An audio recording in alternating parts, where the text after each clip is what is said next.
how you say it then? Because the guy on YouTube said that, like some dog trainer. Oh, people on YouTube are always right. Don't read the comments, Pete. Whatever, man. Look at you, my co-host, goddamn rattlesnake. What do you think of Hulk Hogan? Do you like him? Yeah. I mean, I don't like everything about him, but yeah, I liked him a lot as a kid. What about Hulk Hogan versus Jesse Ventura? I mean, for wrestling stuff, like I wasn't really aware of Jesse the Body Ventura. I really only knew Hulk Hogan when I was a kid. I only knew Jesse after he ran for governor. He's pretty funny. He said something about like Irish people. He's like, they're all drunk when they built the railroads or something. He got in trouble and he laughed. All right, just wanted to check out with that. This next was posted by Fake Own It. And it's called Just Some Primal Urges. I like it. Look at what happened. Thanks, buddy. Don't worry. We're going back to that again. Well, no, it's just my sponsor. I'm going to be bodybuilder. That's all. And you got some strong hands. And I'm going to keep my hands to myself. He's like touching his thing. This is shocking. I am such a big, whatever this show is, I'm not the biggest fan. So guys, I'm about to do a podcast. We get pretty intense. But I'm pretty fucking big. You had the holidays. Things get a little stressful. You got to pay for, plane tickets. And you got to plan. Why do you like this? Everything's crazy out here. This shit. I'm just waiting for the inevitable collapse.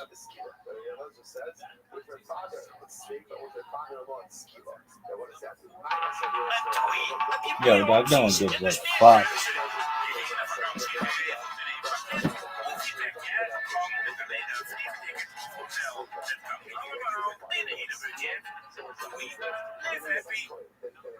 City Sweeney opened up the game for him last night, and they lost in front of him. Are you kidding me, dude? We lose in front of City Sweeney. Think about it. Gotta think about it. If Sidney Sweeney's in the fucking stands of Tony plays, I'll be like, hey, I'm gonna throw the arm out for you. Are you out your goddamn mind? You're out your goddamn mind. Hey, I know the whole game plan, so walk the best play in the league. Before you know that, I want you to take a look at the third row. Whose jersey is she wearing?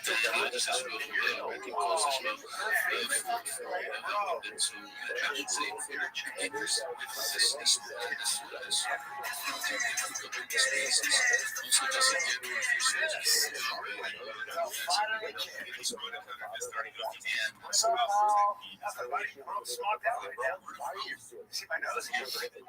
It's just the carbon monoxide. I was FaceTime with my buddy and he goes, one thing about age, your nose tears keep growing. I was like, right there. Yeah, it really breathes out my nose. I was doing gold out with Chris there. Chris was talking about you getting me out again by people. I could not stop laughing. I know you got the message. Save that for going out. It's not going out. Eric goes, Eric had no idea. We told the story. He's like, are you shitting? And he goes, this means I did no research. He goes, go to the Amy Poehler's podcast. Have you seen it? There's no show. It's all females. And it's all females. I was surprised. No reason. I was like, oh man, Amy, I know what you're doing. I know her, and I was like, I hadn't talked to her in a long time, and I was like, oh, maybe. No, I had no idea. Look into the price, like, we got it on my shoulder, and we look at the gas, and it's like, did you think you're going to fit into it? Bro, we were out there. Eric was like, are you shit? Like, no, dude. He was just go to our fucking page. Yeah. Didn't do that. I was like, oh, this is great. So, like, I don't get it. So I'm like, right to that. So I DM'd him, dude. I was like, hey, girl, I'm looking forward to doing a podcast. I got to check. Well, all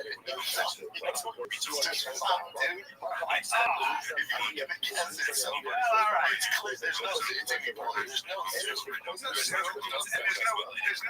bros like, oh, bro. And come to think of it, he would always look at me like, oh, boy, I was always like, you're that close. Yeah. I mean, you're not that close. I knew her for years. I mean, I actually worked pretty close. I mean, when's the last time you talked to her? 15 years ago. So it's like, Maybe 20. What is it? Chris is like, I mean, realists like me. just go to the site. He's like, look at you. What was that? I'm like, no, I know Brian well. He just didn't look into it. Yeah, this was 20 years ago. Now, here's the thing. Now that I think about it, or maybe 18. The point is this. I saw her a couple times. It's so fun too. It's so fun. I was with Amy when she got Saturday Night Live. We were in Nantucket, and I would like she was when she was dating Will Arnett. It was me and Bradley Cooper, Will Arnett, everybody, and we were Amy and Will rented out a place in Nantucket, and like I remember Amy was not even known, and then she just got an SNL, and I was like, and I would go every time we'd be in a coffee shop, I was like, Amy Poehler, I said, SNL, you on SNL? And she said, shut up, you're all embarrassed, and then I'd be like, Matt TV, and I was like, I can't mention it. Yeah, blah, blah, blah. I'd be an ongoing bit, but I'll tell you, but then that gets started, and then we were here. Wow. Dude, if you go to our page, it's so cool. That's what time ago. It's like, Safe to say that she hasn't fallen out in a little while. it's so fucking funny. That's hilarious. That story made my week. Dude, you got out of your chair. Oh, dude. Oh, God, that's good, man. God is good. I got God is good. That one's fucking God. No harm to the page. We got hurt to the page. We got hurt to the page. On my specials, on my socials. We got it, man. It's all good. Good reviews. I don't get it. I'll tell you here, though. Like she said, yes, people give you these right now.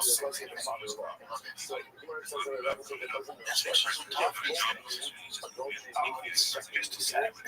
Even if it's just on Netflix, just like it's hot for day. Tim Dillon dropped his out, and so their big show came out. I got the kid got the top 5. So less than 12 hours. There's a good there. That's 10. Wow. Yeah. Make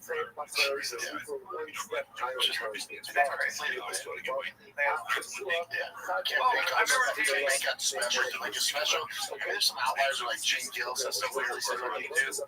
But like, there's some outliers, but in general, like, here's to release a special in order to get more fans, more eyeballs, and things on it. It's just not that key. It's just not the deal. That's like you were doing some shit on TikTok. It's gonna sound like it's a special. Like you're doing a skit that goes viral. It's gonna sell tenfold more tickets than you really do. Good special. It's just what it is. That's what it is. No. You gotta have a little clip to go viral. You got that one clip, and then you just 20 minutes editing and posting, and you do more than you do in a year-long road poster. That one clip. David Lane said this a while back, probably maybe 5 years ago. I don't know. They said that I was talking to these YouTubers, and when I levitated as a magician, that trended for 10 years. Like, I'm the guy who levitates. Before social media. So when I had a special on ABC, which was, can you look up when that was? That literally made him world famous for 10 years, which comes with crazy money. It comes with private shows for, sheiks, it comes for all that. So that's 1997, and that was going strong until about 2015. Here's what's interesting. So David Blaine announced now, let's say he's never lived there before. If he announced now on TNC on I get 300,000 people to it. It's just not. So I did that, and that trended for 13 years. Everybody was still talking about it. He said, there was a girl who said, I was going to do it now. She was a YouTuber, and she said, man, that could trend for, that could trend for like 5 days. And he started laughing. For 5 days. It just made not that long. It's not that long. Seriously. And now it'll trend for a day if you're really good. Think about that. So what are we doing here? What's happening? You have people like Halsey saying, I can't do an album now. There's nobody, so I can't do an album because people don't listen. Yeah, and also my last album I did like really well, 300,000 or something. She was like, nobody, it's not enough. It's like, the record was the problem. 15 songs. One single trend give you $3. So that because we have started consuming same side, there's bands that were taking their shot into their big record like when I was a teenager, and then somehow they went viral on TikTok, background music for a viral video, and then they can work it. Yeah, this song, this song is dope. Who's this? The most disconcerting is these musicians listening to these AI versions of like Eminem doing blues, and I don't know if you've heard that jazz musician, but it's so unbelievable. I think I always talk about every podcast. What's that? I think it's incredible. I don't. It doesn't think this much. The problem is it's incredible. Yeah, and the problem is it's not a real singer, and the problem is it's undeniably incredible. And so you go like this, you go, now you still need Eminem to write those lyrics. And so the interesting thing is, like AI becomes what? A tool to enhance your self-expression. Okay. Or you go to this big production anymore, you go to everything. I haven't created some more artists. That's right. That's right. I think ultimately it's all coming into our hands and we can connect with ourselves. But you still need distribution channels. You still need not really. I would say it has to be coupled with something like the World Series or Monday Night Football. What do you mean? Well, you can still make a lot of money as, like, say, the Allstate guy, right?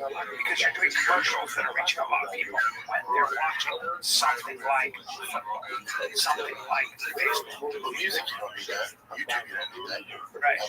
Favorite niche audience, you have 100,000 people in all. But I can see something real quick because this goes into that. I've always believed, especially when I was younger, that if you have great music, you're going to make it. You know, there's a good chance you'll make it if you're just consistently amazing, right? It's definitely not true. I don't even realize that, right? But suddenly, when you get to sign with these big labels, and by the way, this is just allegedly, right?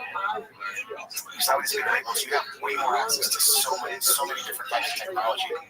One thing I remember seeing, I was so freaking broken about it, because I met some people, and I went to this house, and I went to a room. And I saw hundreds, if not thousands, of iPhones and cell phones, and then computers and everything, iPads. And what are they doing?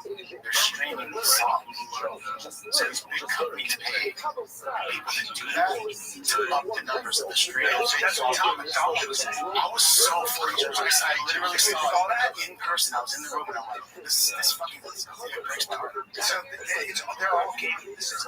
I mean, at the very tippity top, imagine some of the biggest artists you've ever known. Yeah. Even what great music was just like we were saying about, you know, there's something like Drake and all that stuff, like Spotify, you should return stuff with his numbers, because you don't get streamers, so they can control all that. That's not right.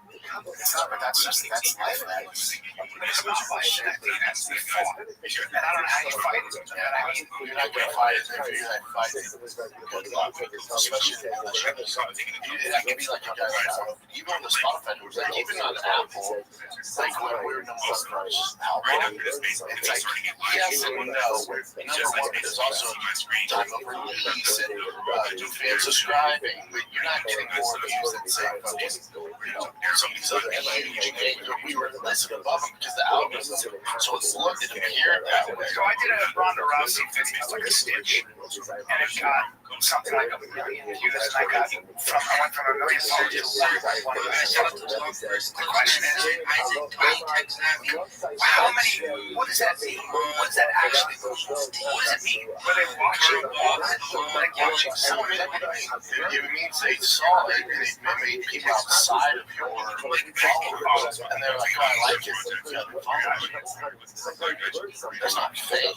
Yeah. It's not fake.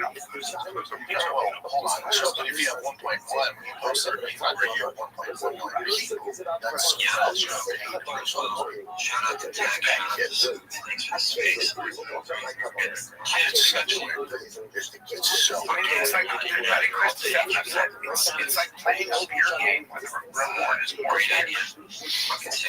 What are we doing? What is happening? What is this game that we're doing? I'm not sure. Yeah, but it's a constant target, right? So learning it is what does that mean? I got all that 100%. Right now, it's every day.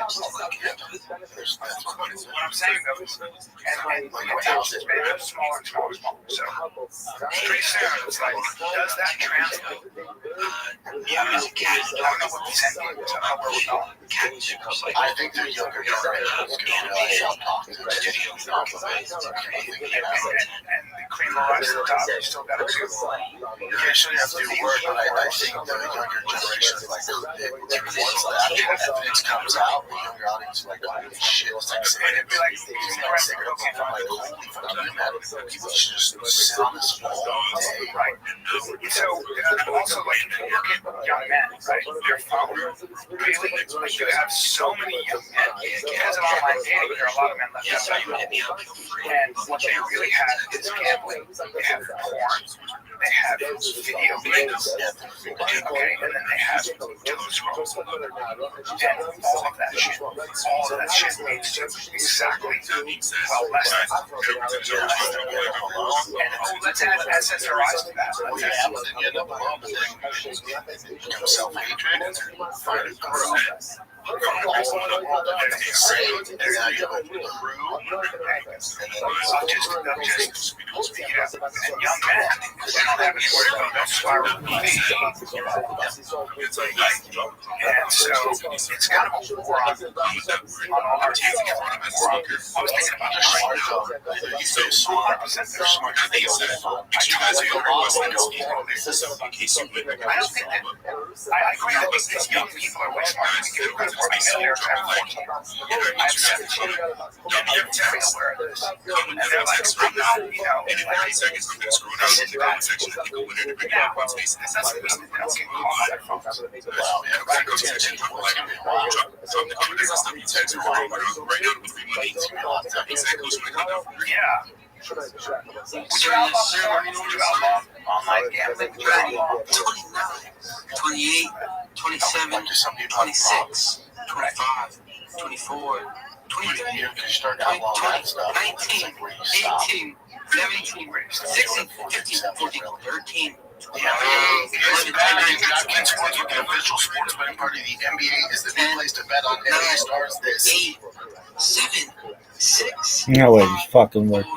3, 2, 1. Over time, if you guys are into the space, we're doing a live giveaway right now. So any comments, text in the comment section, you're getting sent money on space. And I'm going to load it up right now. Good morning. First of all, thank you to Ari for the weather response. Yeah, listen.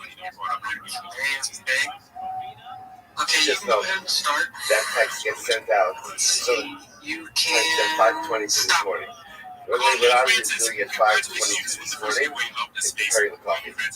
We all go in, walk for Sunday, we take and we enjoy it. It's wonderful. But for that, we really did have to right here to see which undergrad was in. But make sure that this restaurant is smart when he does it. So make sure that when you see him, that you give him a tremendous thank you, not just for the weather updates, but for the coffee every morning. Ari, on behalf of the entire share, thank you for everything. Thank you for everything. We really, really appreciate it. the weather update aside, also just the coffee every single morning.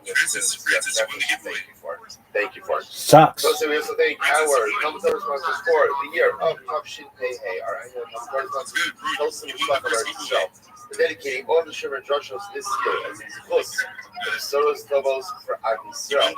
Our documentary sponsors for today. Malki Rosenblum, in honor of Josh's 40th birthday, Mazel Tov, and our documentary sponsors today, friends of Josh Rosenblum, for his, the Friends Road is special birthday. The White Road is the actual birthday, right? So, okay. 40. The child.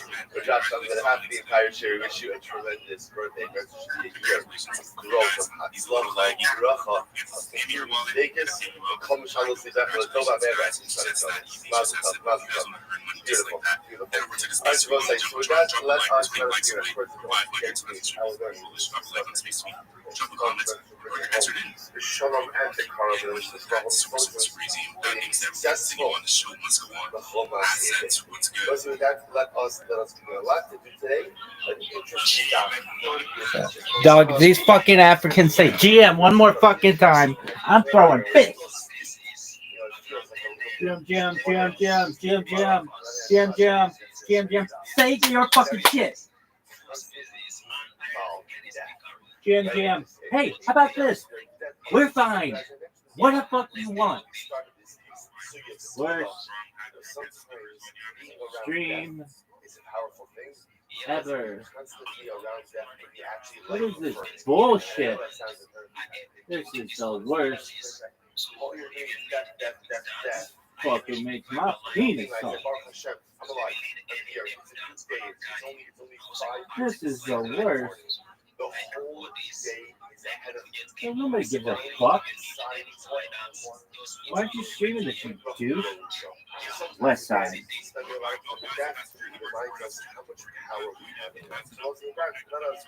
Yo. Why are you fucking me, son?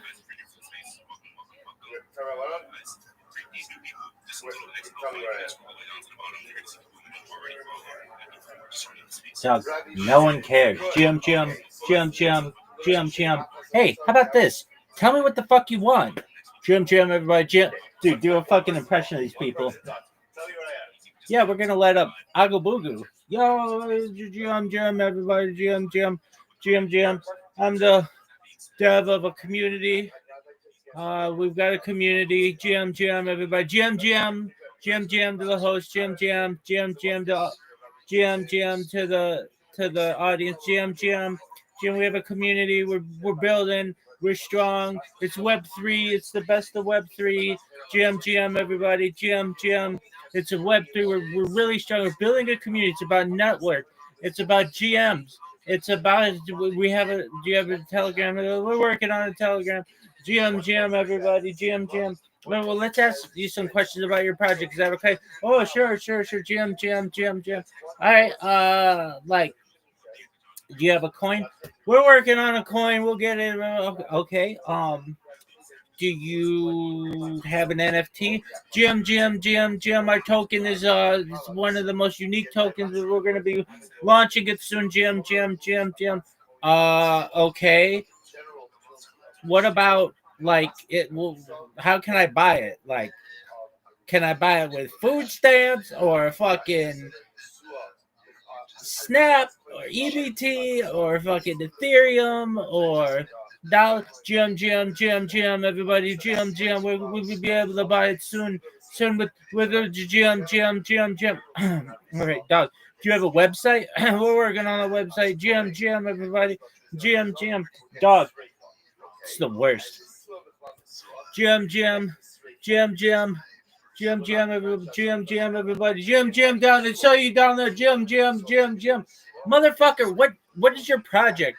We're building a community. Jim, everybody. Jim, we're networking. And Jim, and follow me. I'll follow you back. And Jim, and follow me, and I'll follow you. And then you follow me, and I'll follow you. And then I follow you, and you follow me. Jim, follow everybody on the speakers panel. Jim, everybody. Jim. Okay, what's your fucking project? What is it? What's its purpose? Well, we're building a Web3 community of GM. Dog, that sounds like a fucking Ponzi scheme. What is it? Well, GM.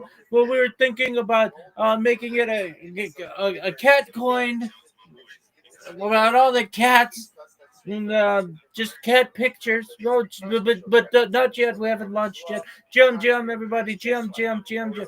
So you're launching a cat coin? Well, we didn't say that yet. GM, everybody. GM to the host. I am the host. What the fuck are you launching, son? Oh, GM. It's about building a network and a community. Dog, what is your fucking project? Oh, it's a building a community on Web3. It's very strong. It's like, dog, you haven't done shit yet. We have social media, the gym. We have a social media manager, and we got devs. Oh, okay, are you on Twitter? Oh, we're gonna launch that soon. Gym. All right, do you have a Discord? Oh, gym. Oh, we're gonna work on a Discord. Gym. We're working on a Discord.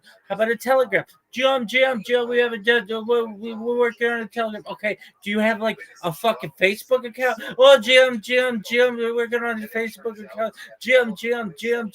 Dog, do you have a Snapchat? Oh, Jim. Jim, the Snapchat. Jim. Dog, do you have a fucking TikTok? Jim to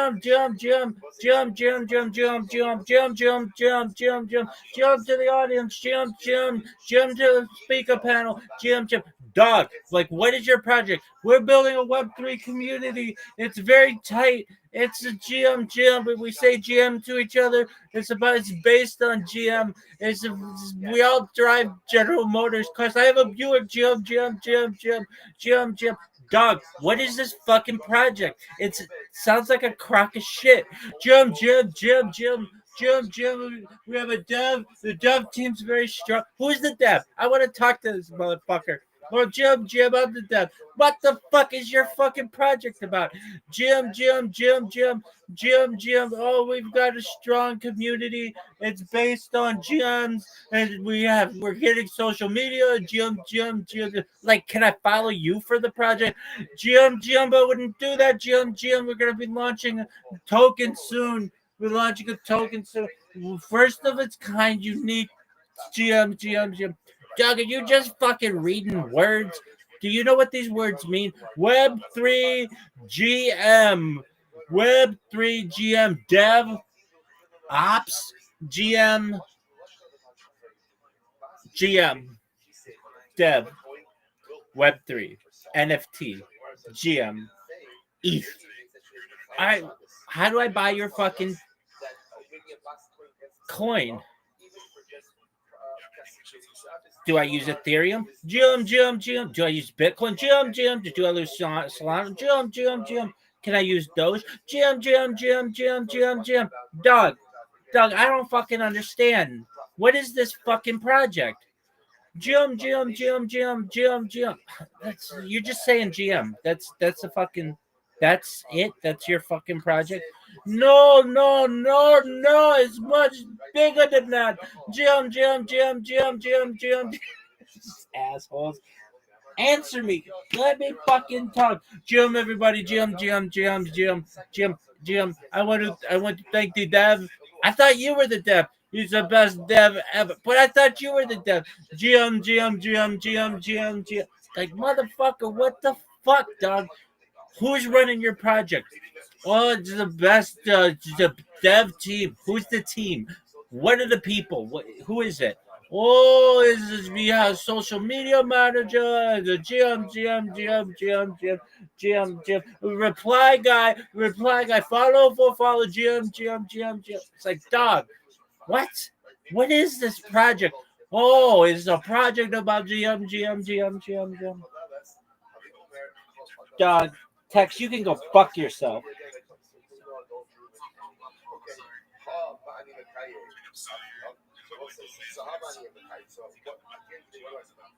How about you bring up Rabbi?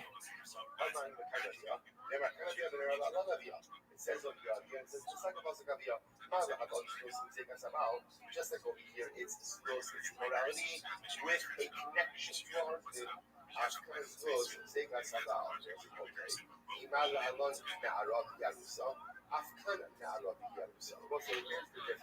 So remember again. If I hear this motherfucker say GM, I'm throwing fists.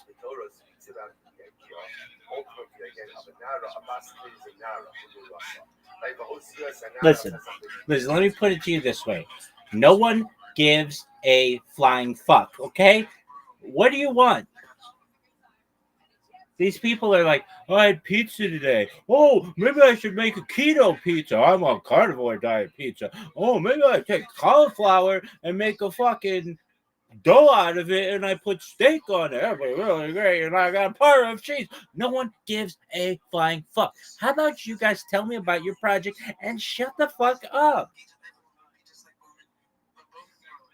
No, don't be like Bowman. Bowman sucks. Be like Rabbi. This motherfucker is going to run this space. Deservedly. Tex, get the fuck out of here with this bullshit. This is how I'm going to do it. It's like the soup guy. You, go. Next, go. Next, go. No one cares about your fucking friend's song, okay? No one. I don't, and neither does anybody else. There are 913 people in here who don't give a flying fuck about your friend, nor you, nor that fucking song. Call on Rabbi.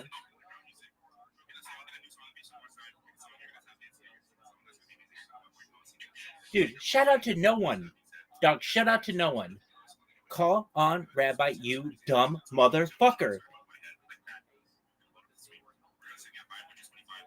Doug, nobody cares about the amount of likes. Nobody cares about reposts or retweets. Nobody cares about Snapchatting or Instacarting. Nobody gives a shit about this. All they care about is Rabbi.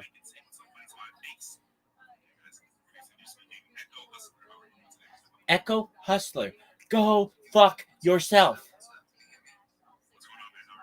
Doug, nobody gives a shit how you're doing. Just talk.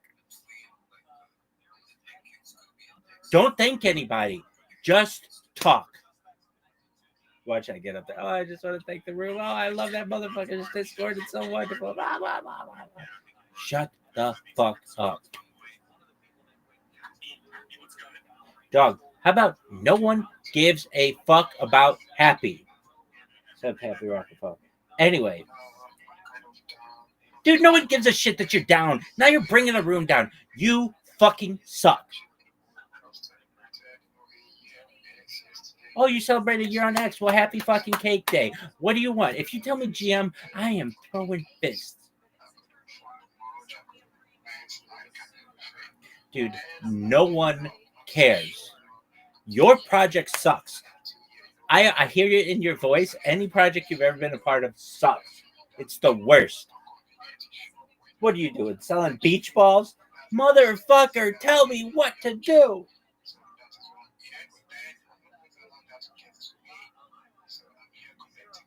Connecting, guys. How about you shut the fuck up and let somebody else go? There are people in this fucking chat who want to talk, who have a lot of good things to say about world peace, and you are preventing it. GM. Happy sucks. Okay? Don't ever forget that. Happy sucks.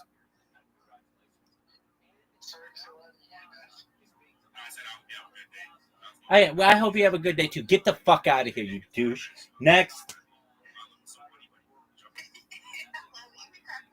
Oh, you crack you out? Oh, because he's so fucking funny. Well, guess what? Laugh on your own fucking time, okay? I want to get called.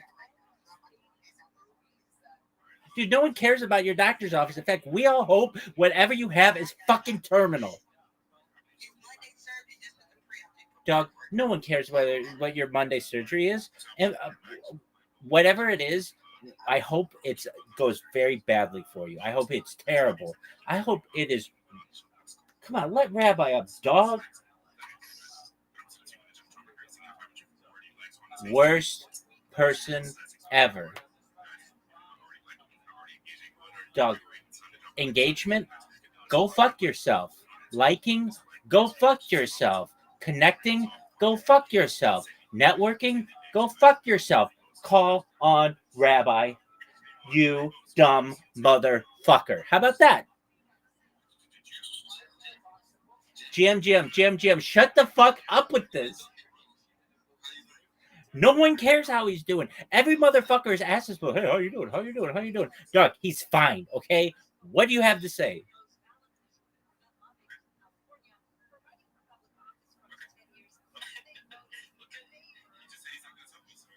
Oh, he's not going to tell you? Well, then you ban this motherfucker into the netherworld because he sucks.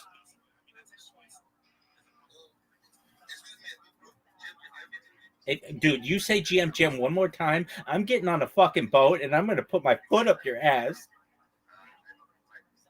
Okay, you love him, bye. Get the fuck out of the world. Okay, not even out of my life. Just off of this fucking planet.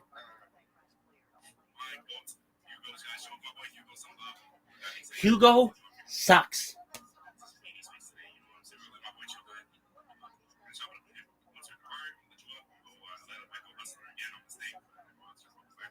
What, you let him up twice?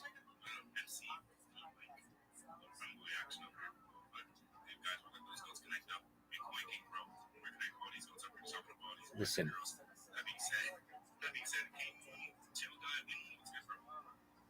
I hate everything. We're fine, dog. Okay, Max engaging. How about you shut the fuck up? No one cares. No one cares. Yeah, I do have a lot I want to talk about. First off, everyone who's spoken in this space sucks, and I hate them. Secondly, I stream my life 24 hours a day, 7 days a week, 365 days a year. Dude, no one cares. Oh, fuck this coin. This coin sucks. It's about a goddamn... I'm not even allowed to say that. It's about a god. It's about a fucking cat that got squished by a robotic car. I hate this timeline. Baruch Shem Kavod Machoto Leolam, bitch. Hey, vibes. How about this? You suck dick. Do you understand that? Do you understand those 3 words? Oh, you love this space. How about you fucking talk about what you want to talk? Doug, no one cares about your texts. Worst. Why are you asking this motherfucker if he dresses up like a little girl?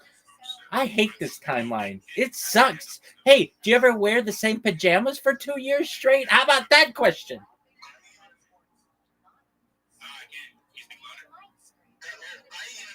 Oh, fuck you, dog. Dog. Worst stream ever. All right, Big D, shut the fuck up and go.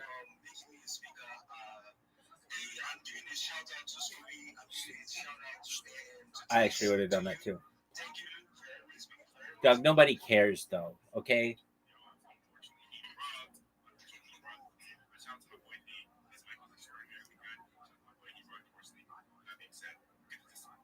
This motherfucker sucks. Oh, we're close to 570 likes? Okay. Well, you're going to lose one if you don't fucking call on me. This is the worst. This is such a cock tease. Just ban me. Don't fucking do this. This is a waste of time. Blaze, what's up, man? Oh, really? No one gives a fuck.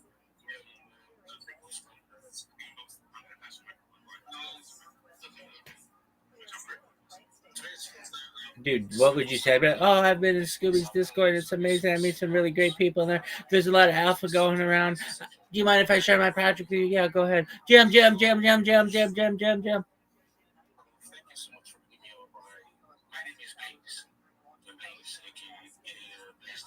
Blaze, guess what? We don't give a shit what your AKA is. What is your fucking project?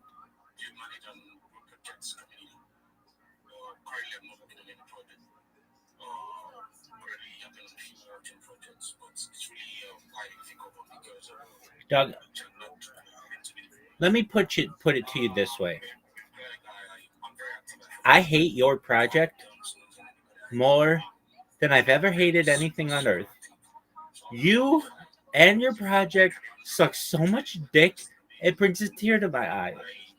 Fuck you now and forever.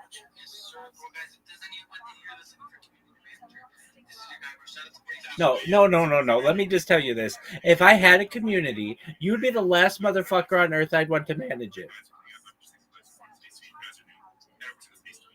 No one gives a fuck.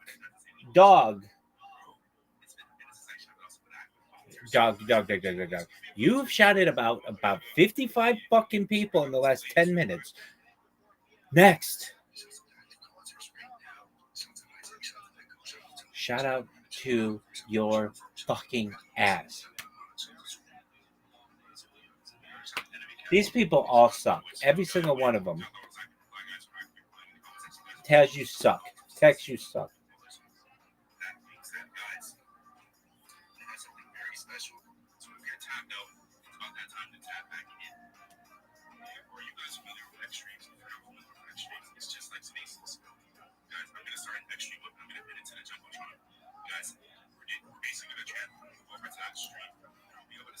I hate you.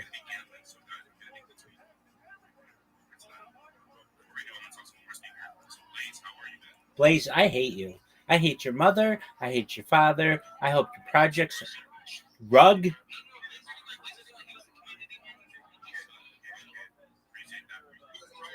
Yeah, we all fucking remember Blaze because he sucks, dog. What kind of asshole? This sucks. This one. Elon Musk, if he were sitting right here, I'd be like, dog, you pay too much attention to fucking chicks in your spaces and not enough energy into fixing the spaces.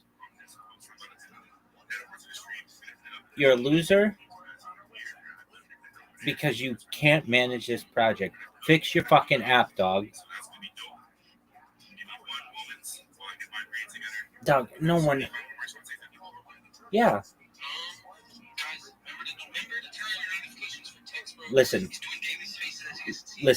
And his spaces suck monster dick. Worst spaces ever.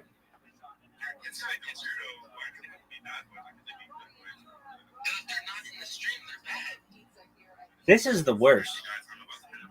Dog. Hey, guess what? No one gives a flying fuck about the Jumbotron. You know what they care about? That motherfucker who hit request like 2 hours ago. These people are the worst. How would I fix it?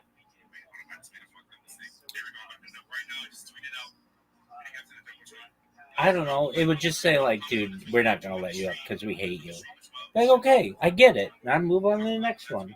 Instead, it's like, oh, I'm going to choose this one, and we got Blaze here, and we got this fucking community manager here, and I bet this person says GM to me, GM.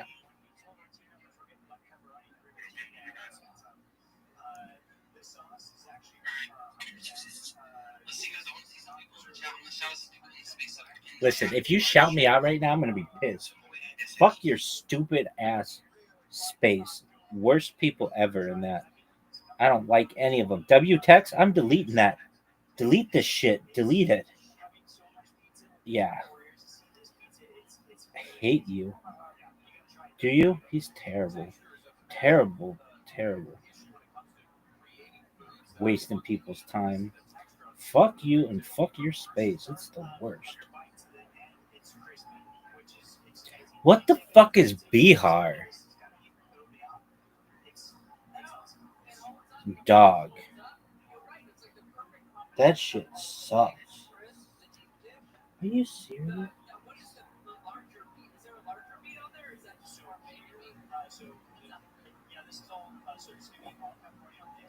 Dog, these motherfuckers are so bad. I don't like any of them. I think they're terrible hosts. Well, how would you do it? I'd be like, dog, join my Discord. It's a lot easier. But anyway, we're going to go through this. I'm going to call on you. You have 30 seconds to win me over. And if you do, you get another 30 seconds. If I find you boring, you go down to the end. It's as simple as that. Go. No GMs. I'm fine. Everybody knows it. Jump.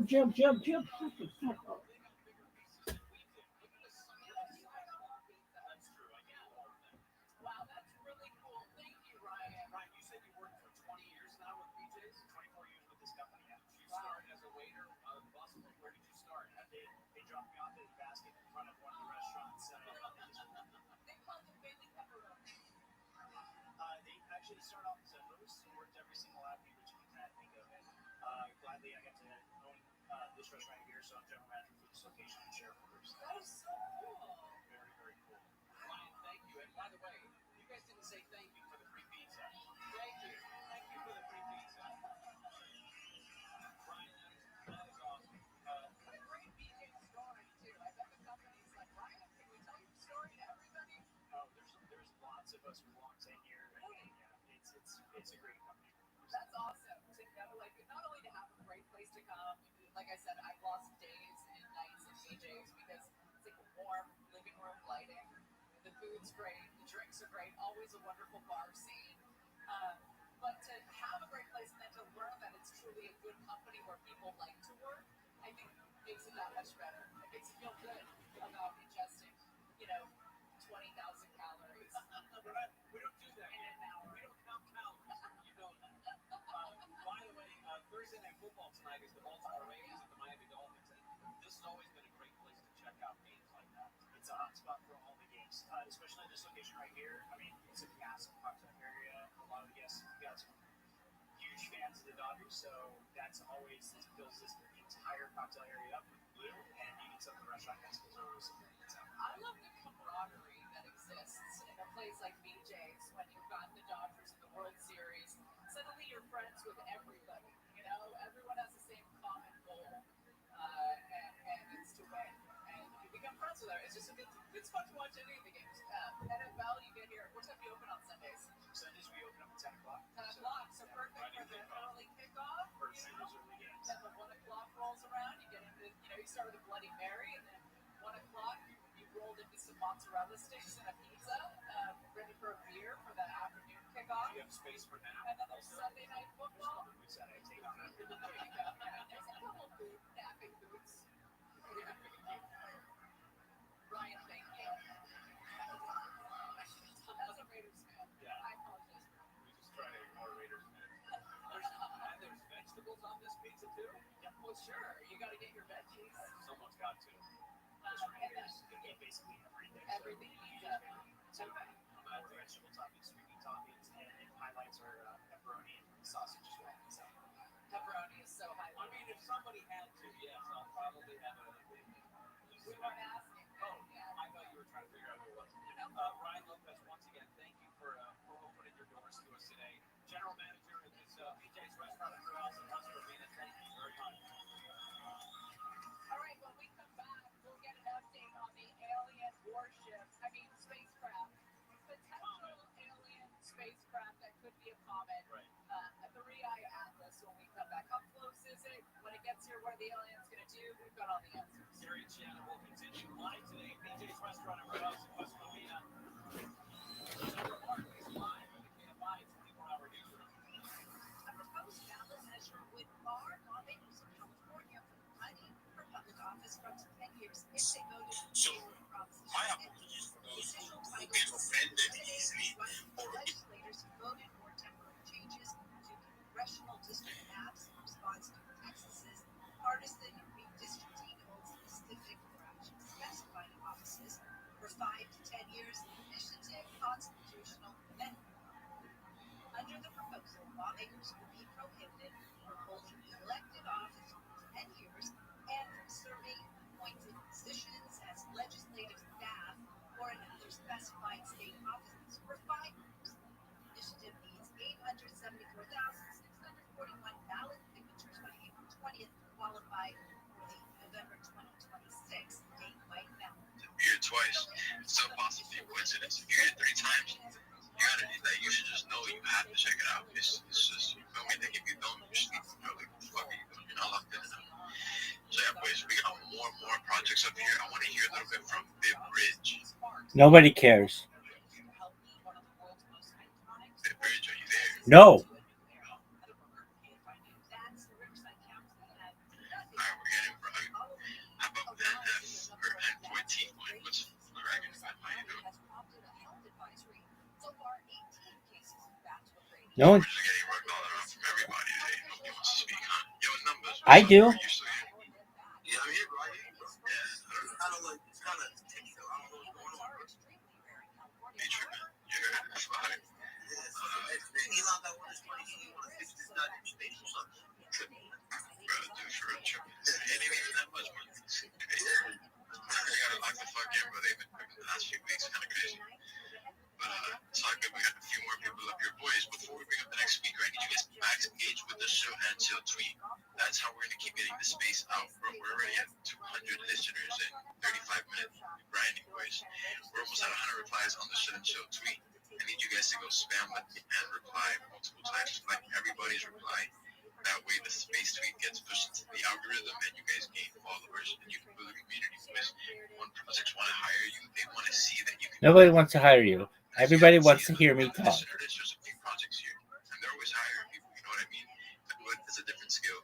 Depending on the skill that you can bring to the table, they might want to hire you. Or, you know, like No one 10 people with 10 different skills is wants a to lot hire better you. than one person trying to complete 10 different. Come on, dog. Shut the fuck up and let me talk. Boys, lock the fuck in. Fuck everybody up. Yeah, fuck yeah, Swayze. You know what's up. I'm gonna throw you as a co-host so we can clear some space. I'm down with it.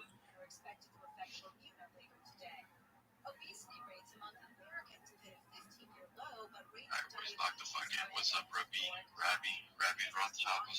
How you doing, Swayze? Thank you for the opportunity to be here. Do you mind if I show my project? Go ahead, bro. You got 45 seconds, man. Excellent. My name is Rabbi Rothschild. I stream my life 24 hours a day, 7 days a week, 365 days a year for world peace. I've been doing so for more than 4 years now. I have more content on the internet than any person ever. If you weren't aware, The Economist magazine stated in 2018 that data had overtaken petroleum as Earth's #1 resource, and I have more data archived than anybody, which may make me an influential person someday. If and when that happens, I'm going to reward everybody here just for being strong in the community. I'm not asking anything from anybody. I do talk about ending world hunger through the use of technology such as agricultural drones, floating greenhouses, saltwater greenhouses, hydroponics, vertical farming, cloud seeding. I want to help end world thirst by using digging of wells in Nigeria, which I'm a part of a project that's already done that, by life straws, and most importantly, desalination. Thank you so much, Sweezy, for the opportunity to be able to talk. Hold on. You got more than 45 seconds after that one, bro. Good fucking job, number one. And number two, bro, let me hear a little more about that, bro, because that sounds really, really fucking crazy, man. 100%. Thank you. That's what I like to hear. Excellent. Well, thank you so much, Swayze, for the opportunity. So yeah, I've been live streaming. I'm live right now on 22 different YouTube streams. You can find the link and everything in my profile. So it's like a real life Truman Show, if you know what the Truman Show is. I've been streaming since the pandemic. We've seen the death of a queen, the birth of AI, the coronation of a queen, and everything in between. I was an early adopter of ChatGPT. In November of 2022, I saw it launch November 30th, 2022, and now we've seen the world in that has been exposed to large language models since. So I essentially have the before, during, and after of the AI revolution. I talk about other things. I'm a futurist. I talk about things like anti-gravity, antimatter, faster than light travel, faster than light communication, artificial narrow intelligence, artificial general intelligence, artificial superintelligence, things like space tourism, space elevators, things like terraforming of other planets, interstellar travel. I talk about de-extinction. People don't know this, but in 2003, the Pyrenean ibex, which was a goat located in southern France, northern Spain, was successfully de-extincted. Fast forward to the year 2020, 2021, a company out of Dallas, Texas, known as Colossal Bioscientific, is founded. They've made it their goal that within the next 3 years, by 2028, to reintroduce the woolly mammoth into the Arctic Circle using Asian elephant surrogates. I just think this is a mind-blowing goal. I don't know why more people aren't talking about it. Following the reintroduction of the woolly mammoth, they want to reintroduce the Tasmanian tiger, followed by the dodo bird. I talk about things like invisibility cloaks, Santa Claus machines, replicators, teleportation. For everyone in here, when you were born, the average life expectancy for you all was probably about age 80 years old. And that's wonderful. I want to help you, if you want, give you all the finances that you need and that your family needs to be able to pay for oxygen therapy, human growth hormone, stem cells, cryonics, cryogenics, nootropics, peptides, cold shock therapy, red light therapy, testosterone replacement therapy, ambrosia therapy, to get you to be 120 years old. And you may be 120 years old, and you may say, Rabbi, back in 2025, everything that you said came true. It's been amazing, but my body's starting to break down. What's the next plan? And this is all with your consent. If you want, you may be able to utilize a type of technology known as mind uploading technology. That's where we scan your brain into your computer like a CAT scan or an MRI with your consent, knowing where every atom is in your central nervous system and your peripheral nervous system for later download. As an android, an avatar, a cyborg, a cybernetic being, a clone of yourself, a robot, an ethereal being. But essentially what I'm saying to you, Blowing my fucking mind. that's what I'm here to do. Fuck. Bro, can I ask you what got you into all of this? 100%. Well, I am a certified project management professional by trade. I've launched apps on the App Store and Google Play, which has allowed me some financial independence. And I was working remotely during the pandemic, and I got more and more comfortable being on camera. I had seen The Truman Show and just thought one day I started recording my golf swing at Tiger Woods' golf course in Anaheim, California, and started saying some funny things that I thought my family might enjoy in the future. And I started uploading that on a nightly basis to archive the content, and eventually just would spend too much time uploading and thought, you know what, I should just start streaming this stuff. So I bought 33 different devices, and I've put them all around where I live. So you can watch me from 360 degrees. I've got ceiling cameras. I've got cameras in every corner of where I live. And you can literally live life with me 24/7. It's crazy, bro. That's just not fam. Honestly, bro, you're doing really fucking well, dog. And the way that you speak and the way that you present your project is very, very fucking bullish, bro. Like, good shit, man. And honestly, bro, I wish you the most success ever. And I hope that you get to accomplish the journey that you've set for yourself and accomplish all of those goals and helping people around the world. Because, bro, honestly, that's something that we don't see a lot in today's world. And it's very, very cool, fam. So make sure you guys throw my boy a follow. Dude, he's doing some crazy shit that nobody has ever done before. Like, that is insane. And the way that he presented itself is even crazier. So make sure you guys throw him a follow. And, bro, I appreciate you for coming up and sharing that, bro. That's actually very, very cool. And now I'm mind blown. I don't even know what to say, honestly. Much love to you, Swayze. Thank you so much to the room. I'm not going to be a stranger. I'll be in your spaces more and more often. I'll follow everybody who follows me back. Thank you again for the opportunity. You've been very sweet. Yo, I'm sorry. Who is that talking? I can't see. I didn't follow. Please. I'm Rabbi Rothschild. Yeah, Rabbi Rothschild. Yeah, he's, bro. That shit blew my mind. Numbers I can't even lie, fam. Boys, make sure you guys go max engage with the space tweet. We're at 100 replies now, bro. We have 300 people in here. I don't even know how long. Rabbi Rothschild. Yeah, he's, bro. That shit blew my mind. Numbers I can't even lie, fam. Boys, make sure you guys go max engage with the space tweet. We're at 100 replies now, bro. We have 300 people in here. I don't even know how the fuck boys we're locked the fuck in today, yo. I haven't hosted a space in some days, and we're waiting, bro. Y'all wanted to hear the space, what we have to say, you know what I mean? So, boys, make sure you guys max engage with the show and chill tweet. That's how we get way, way more eyes in here. You know, we're trying to go for maybe 500 listeners today. We're trying to give everybody the alpha. I'm trying to reach 25K followers. I'm literally just 100 followers away. So make sure you guys follow me. Turn on my notifications. I follow everybody back. And I support all of you guys. Because, you know, at the end of the day, you guys support me.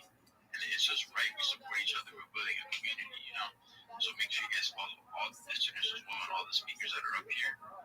And, yeah, boys, let's keep supporting each other, max engaging. And with that being said, what is up, Dream Big? What's up, fam? It's going pretty well. How are you doing? I'm doing great, actually. What's going on with this? I'm pretty good at and all that stuff. I'm looking at all these spaces here. What's going on with the spaces? Are we just chilling each other? Are we networking with each other? Bro, the spaces is the best way to meet like-minded individuals, right?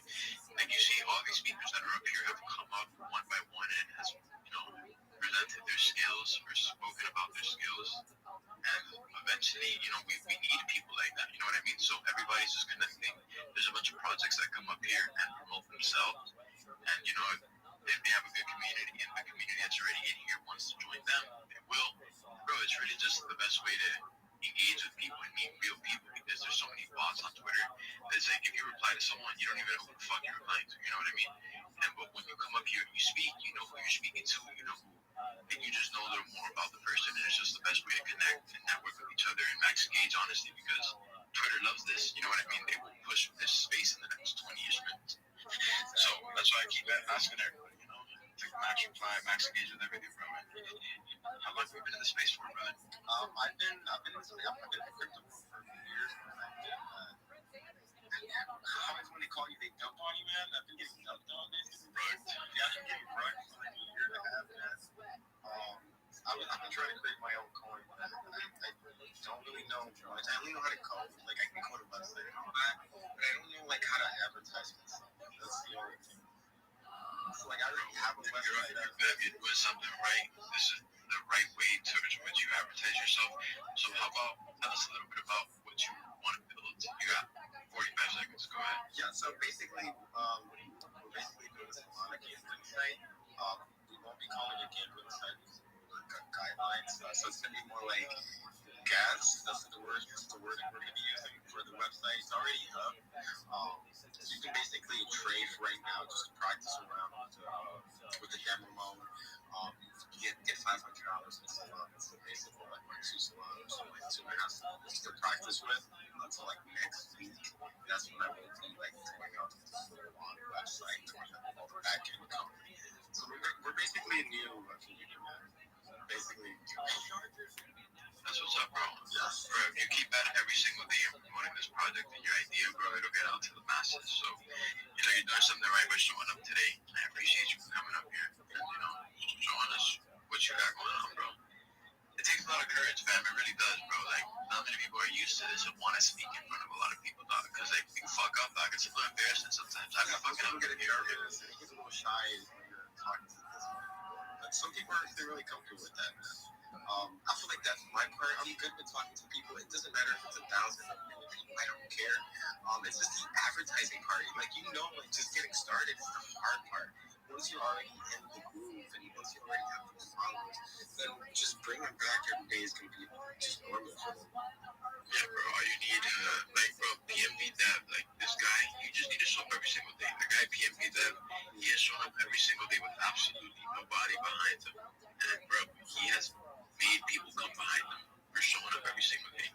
It's really just about how much you want it, bro, and people having to like you and you proving them.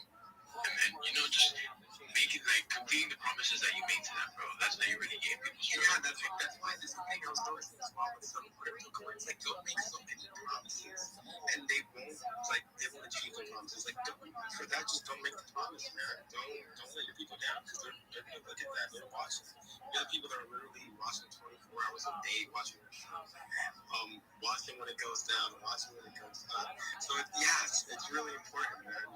You think people aren't watching, they're watching. Everybody's watching, brother. So, bro, I hope you complete all of your promises that you got going on, fam, and you do the best that you possibly can in this space, bro. It's nice to have you up here. I hope to see your face around a little more. And with that being said, boys, we gotta keep it pushing, bro. We got some, numbers. Can we hear some of the board a little bit? Can we get some new speakers up here? I want to hear different projects, different ideas from everybody.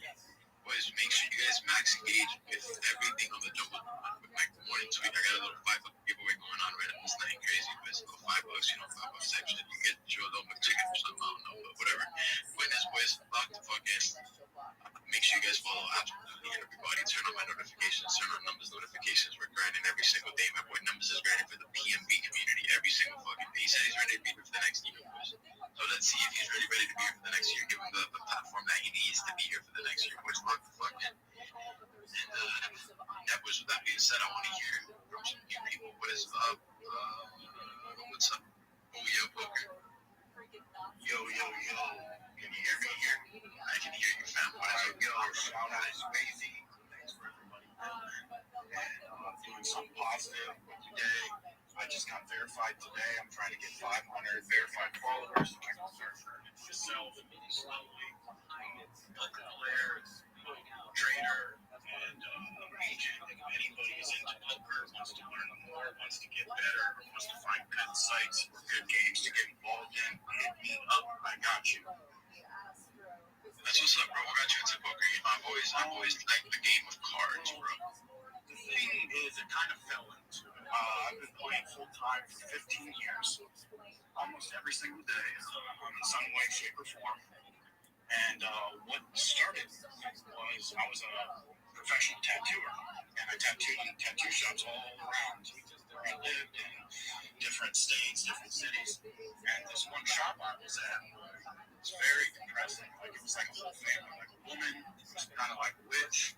She had her son tattooing there, doing piercings, and he was not good. And then she had a daughter working the counter, and her husband was an ex-cop and come in and thought he ran the place and tried to talk to me all crazy. And so I just didn't like working there. I was making tons of money there, but I just hated being there. So I just make excuses not to go in, and I go to the casino. And for a while, I was playing different games. And then, I knew how to play poker from when I was a kid. I used to go play with family and stuff and beat people. But so I played a little poker. And as the days went by, the weeks went by, the more times I went, I keep seeing the same people winning every night, the same people losing every night. So it clicked to me like, there's got to be something really into this.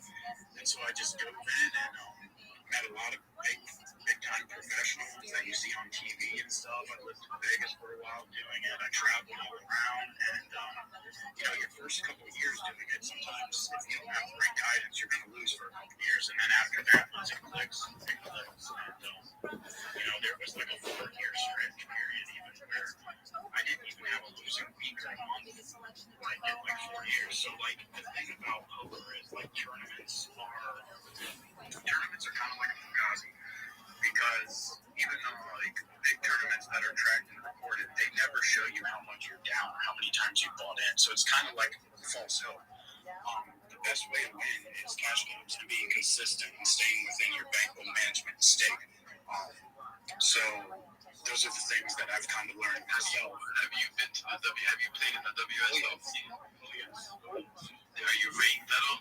I don't have many caches because, like I said, with tournaments, there are a lot of players. Tournaments can be kind of high rake, take a long time of your short. That was tight. They were really nice, and yo, Puppy G up, how you living, girl? Can you hear me? Yellow. Yo, can you hear me? Can you hear me? Yes. Okay.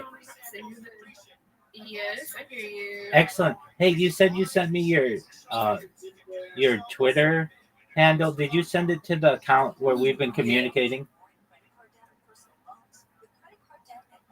Can you hear me? I sent it DM. Yes, I hear you. I DM'd you here. Don't. Well, not in the server, but to your direct. Okay. Okay, now I got it. Okay, you did it like 6 minutes ago? I guess so, yeah. Okay, excellent. All right, I'm gonna follow you right now. Hey, I just did another Twitter space, and the people are really cool. They invited me to shill. It's what you do when you share your project later today, and then again tomorrow. So that's great. They said at first, we're gonna give you 45 seconds to talk, and I did, and they're like, whoa, we gotta hear more about this. So they gave me more time, and that's amazing. I love when people do that. Yeah, that's cool. It sounds strict.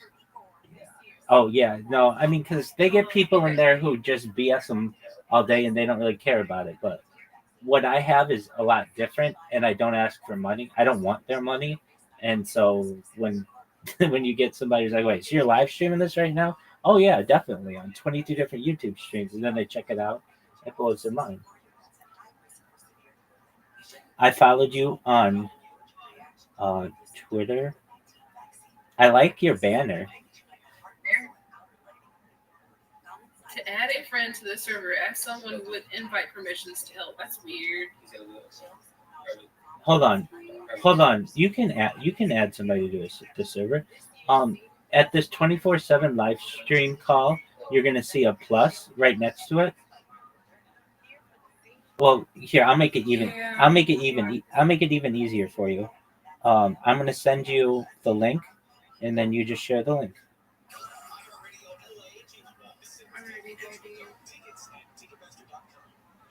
You have the link.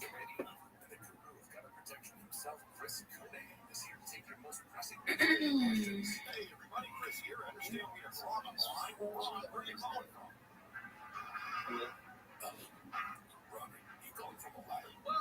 was. I wanted to ask Chris what I need to do to get my gutters ready to have leaf filter installed. Oh, Ron, you don't have to do anything. A leaf filter. Yeah, I was just making sure that I mean, it was nice to catch up with you, and I was making sure that Ria's with him. Welcome, Rias. So is Rias the person with you right now?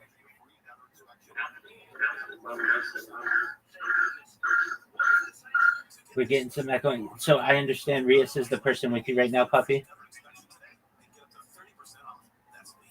Hello. Hello, Rias. How you living, big dog? I'm doing all right. Excellent. Well, welcome. Make yourself at home. As you're probably aware, you can live in this server. We really don't have any rules except you just have to be 18 and use good judgment. But oh, hey, look at you two. Welcome. Excellent. What's up? Hey, do you use Twitter Spaces or do you use Twitter? Sometimes. Okay, well, Twitter sucks, but it does have some good things. It does. It's like it crashes all the time, and you get banned a lot. But if you can survive those things, it's not too bad of a platform. I'm down. I'm down to use it. Oh, excellent. Okay, well, do you ever use Twitter Spaces? I've never used it. Okay, No. okay. So now I Twitter. heard you explaining some things about it. Yeah, I mean, Twitter Spaces is like voice call. Well, have you ever heard of? Twitter Spaces just basically stole what Clubhouse. Do you know what Clubhouse is? Clubhouse. It's okay if you don't know. It's basically Twitter Spaces is just voice calls generally, though there is a way to do video calls, and there are a lot of people who join the calls. So, let's see here. Usually, like anywhere between like 0 people, but like up to I've seen 2 million people in a Twitter space. It actually crashed the Twitter space. So there you can get a lot of people in there, and it's just yeah. I think that was when Donald Trump and Elon Musk were on a call together. But you do get some really big movers and shakers on there, and it's just a great place to network. If you ever want to grow your Twitter account, that's how to do it. Like I don't even ask people to follow me, and today alone, I've gotten approximately 49 people following me, and I don't even ask them to follow me. So, if you're a nice person and interesting, people want to follow what you do, and then you can do your own Twitter Spaces, which basically like hosting a call. If you have an iOS device, you can do video spaces. If you have an Android device or a computer, you do audio spaces, and people do them all 24 hours a day. It's like if you're I don't know, are you into what they call Web3, but like cryptocurrency? It's okay if you're not. I've heard of Web3. Right, but I'm not really big into crypto or anything like that. No. Absolutely, and like nobody knows what I've heard Web3. of Web3 from a few different people. Right. So Web3 is basically cryptocurrency and NFTs, which are non-fungible tokens, which is just like digital art is the easiest way to describe it.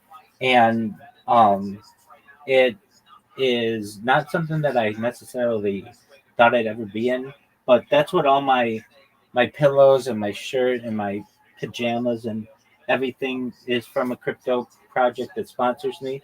And you never know who you're going to meet in there. So if you're ever bored on the internet, it's a good place to go to just meet new people. And Yeah, I'm always bored on the internet, actually. yeah, you're always bored on the internet. Okay, so am I. So the two big things I can tell you that will take away your boredom on the internet. One is Reddit. Do you use Reddit? Yes, all the time. Okay, excellent. And you're in a lot of subreddits, right? I mean, a few, yeah. Okay, so if I had any advice for subreddits, apologies. Sorry about that. No, you're good. You're Sorry, good. I was talking about Reddit. No. I used to run clown girls on there. Yeah, so you should be like the queen of Reddit, or we'll help you with that, puppy. Because that's your account got okay. Well, Now I just have like a backup one. yeah, same here. Wow, we're in good company. We're about to watch Peacemaker. Okay, well I'll let you guys do that. We'll talk later. Hey, pleasure to meet you. Is it Rias? Rias, yeah. Okay, excellent. Pleasure to meet you. And if you ever need anything, I'm here to help. All right, man. Appreciate you talking to me. Absolutely, you're a great person. Take care, my man. Peace. You too, buddy. We'll be back. Take care. Excellent. Shout out to Rias, everybody.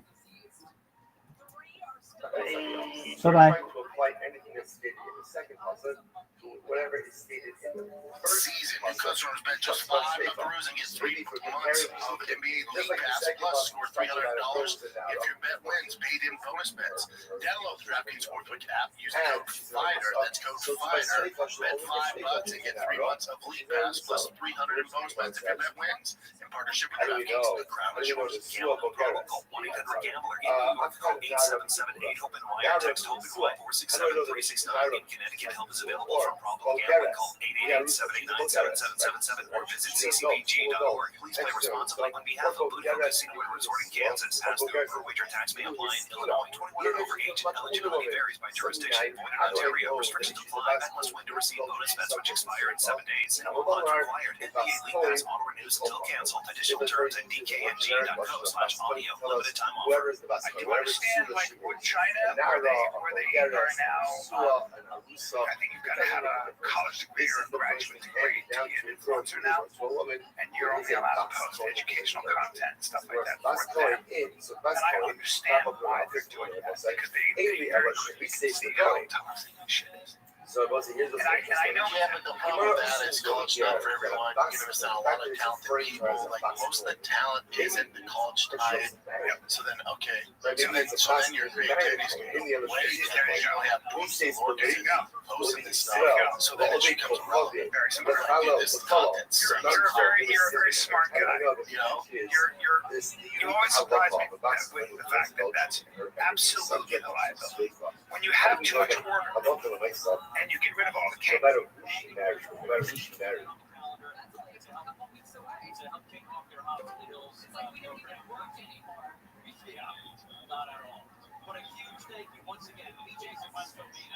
This shows that people got in, are getting out. Shows that there's been really healthy bodies, and also like really crappy ones too. But really healthy bodies. Soul buys are like important. I mean, soul buys came through and were never sold. Like the dev never sold. No one never tanked. It's just another trying to buy. Like some of the times I saw people buy, I was like, yo, let me support you and buy some more on top of it so that you feel confident. But if you still end up cheating anyway, like, bro, I don't need to beat you. It's all good now. I mean, I plan on buying. I have a plan. We're definitely gonna hit 20K with what I'm implementing. I'm working up the funds myself. It's not even a lot, bro. You hit 20K guaranteed. It's not even a lot. It's not even a lot of money. I just working it up. Found some alpha and plan on implementing it. Honestly, this is pretty much your bank. Yeah, right. Well, right. So whatever you make in the real world, whatever type of funds you have, you'll go ahead and put it into your own project, right? Because that's actually pretty much giving some stable to the chart. And honestly, it's working on yourself, and it's working on behalf of the community as well. So you're doing something right, not for yourself, but for everybody overall. Yeah, exactly. A lot of people don't see it like that, you know what I mean? A lot of people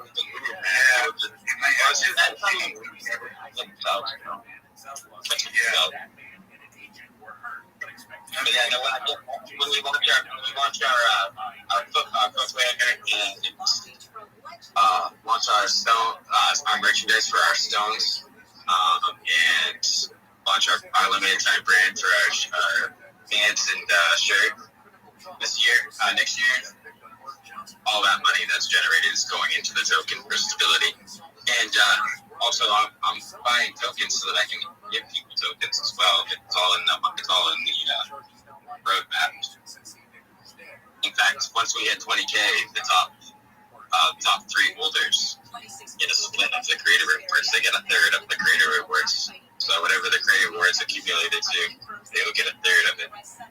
Yeah, that's not bad. It actually really sounds pretty good. Damn, I think I seen this shit launched too. What? Said I think I seen this launch a long time ago. Yeah. Yeah, well, there's a lot of bongo coins, like, bro, people be trying to jack my shit, bro. I've been cooking this. Renovations, UCLA's East runs through 2044, but declining attendance has reportedly fueled relocation talks. The university's lawyers insist those discussions don't violate the lease. Other broker KFID. A new self-driving taxi service has plans for San Francisco. Uber announcing San Francisco and the Bay Area will be its first region for its next generation autonomous robo-taxi program. The robo-taxis are set to launch next year, and it's a partnership with a self-driving tech company called Neuro and the EV company Lucid. ABC's Alex Stone says there are already robo-taxis from companies like Waymo on the Currently, but they will be in a few hours. So lock the fuck in, boys. Now, what's up, Will? Hi, how you doing? Yeah, I'm doing so. What's up, fam? How you doing today, bro? I'm good. Social media post before meeting with China's president, he said that other countries are testing them. When I'm broke, I'm running in the club until I see the sun shine. On my bed, got to do it my way. Walking to my Escalade. Tell them niggas I'm trying to breathe. Let me shine. Okay, Yo, and while we got this banger playing, guys, don't forget to please reply, like, and retweet the room so we can get some more people up in here. Really appreciate you guys. Thank you so much. We're going to keep the tunes popping, let the room fill up a little bit more.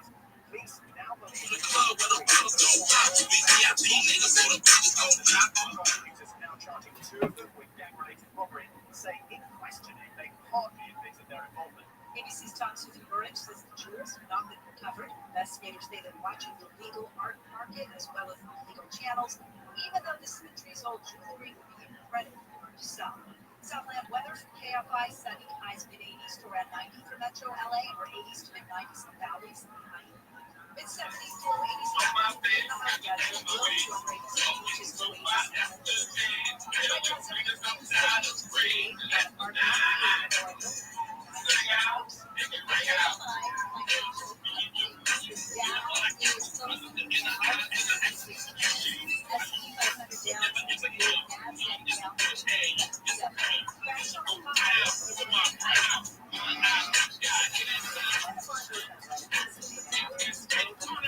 Chaos. You do so at the expense of creativity. Big time. Like even T had some, new speaker. I gotta just compliment you for a sec because you're a guy who I always think a lot of times is not that interested in these ideas. And then every time it comes down to it, you always are very clear-headed on exactly what is worth the time, what is worth fighting for, and what's not. The one thing you are very aware of is sort of where we stand and why we stand. Like that's a really important thing to know. And I don't know where you came up with that. Probably you, buddy.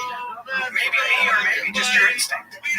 Yes, and I was also a bit of a meathead. There's hanging around you. I was like, I gotta get my shit together. Because I didn't have to. Right. I was able to get through with sports and be like, meathead. Yeah, but your instincts, and what your instincts were, but you always loved artists. Oh yeah, I was always interested in it, but it just wasn't watering that flower. Yeah. Because there was no room. But you looked over there and you went, okay, they have a couple. I'm good. I'm good, Wes. Tell me that we're all doing today. Yeah, Mark, it's Rick. What can you do?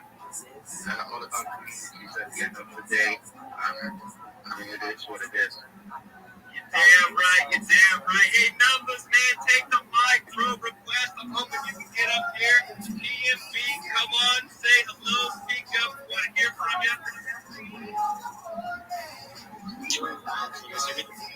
Yeah. I'm outdoors on the earbuds. So, yeah, if I'm a little late right now, can't be dropping the F-bombs like that.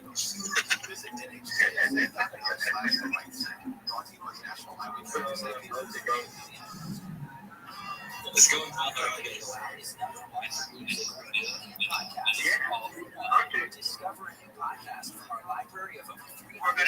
We're gonna show up on the red days. We're gonna have fun because we know the people that are in here having fun are people that are invested properly because they can show up every day, not worry about what the hell their wallet says, and continue to do their shit for their community. That's what we're gonna do. Can you hear myself?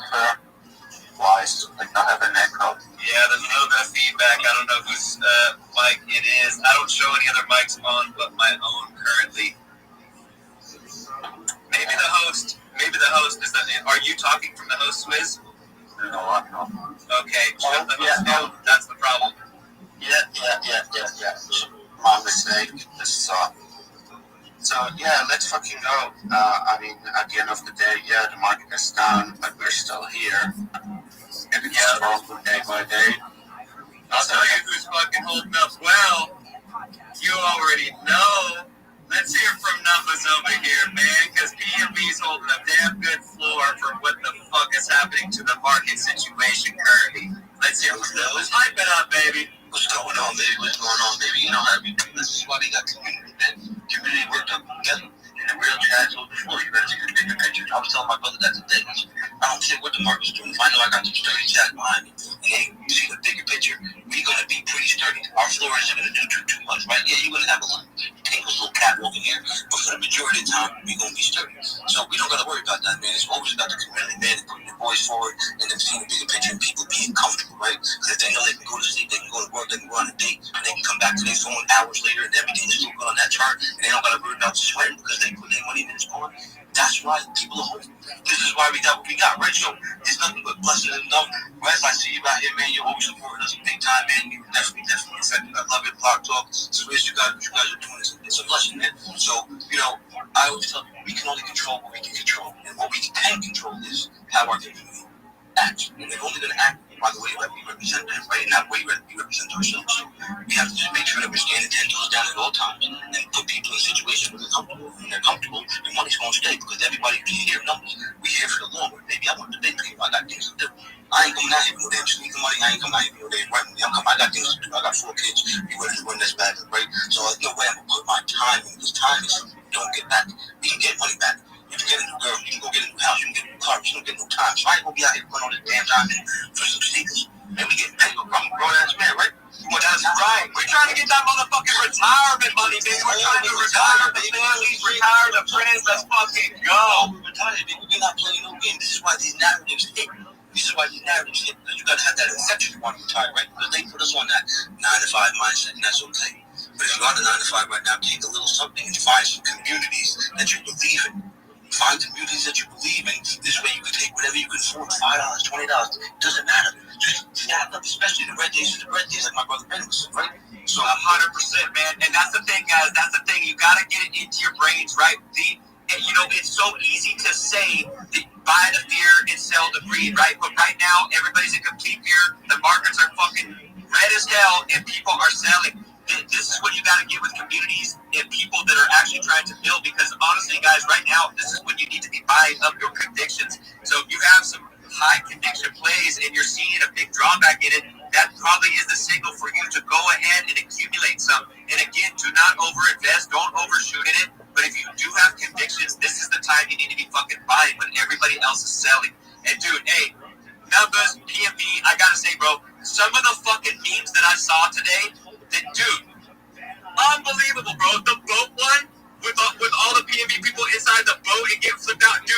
I was fucking dying for like 5 minutes because if you haven't seen that meme before of the in real life one, dude, then you're just fucking missing out on what's happening with these memes, bro. Because that shit hits so fucking hard, bro. Hats off to you guys.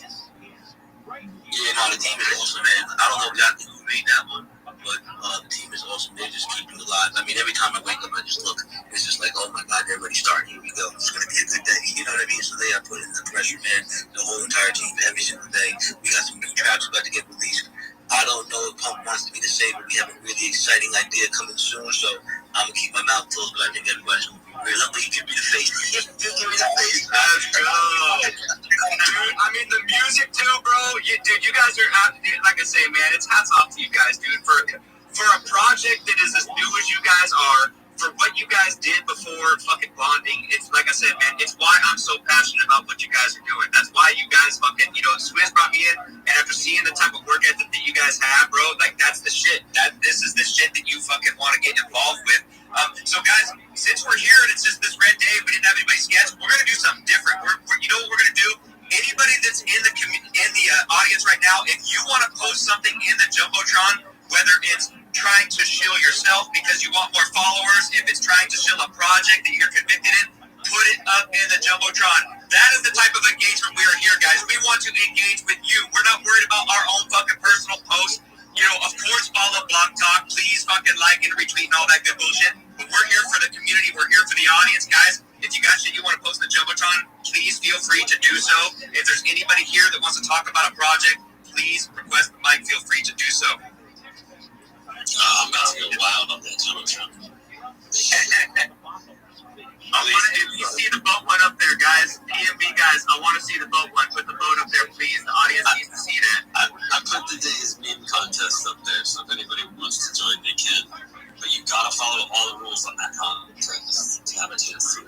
That's right. So read the fucking fine print, guys. Don't make it lazy piece of shit and just click on it. Read.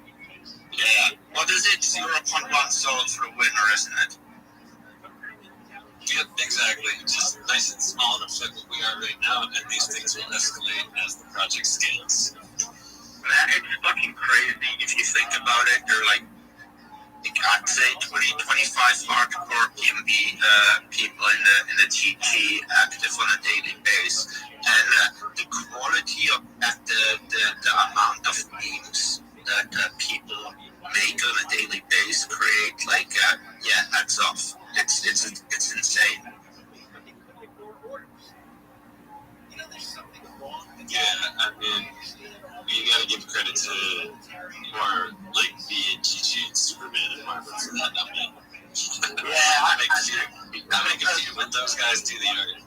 Yeah, man, I know them. They're working hard. The main reason why I kind of got into PMB, they're like, yeah, have a look, and then you guys showed up on my timeline, and I just knew by looking at the different people in the community at the early day, that was basically when I DM'd Wes and some other people as well. I was just like, look, I don't know, like it's a meme, so there's obviously a high risk, but I just know something, like the people in there, they're like they're hardworking, they're honest, so if they're not gonna make it, then who the fuck does? So yeah, that's when I basically bought my back and just keep DCA, to be honest, and keep doing that.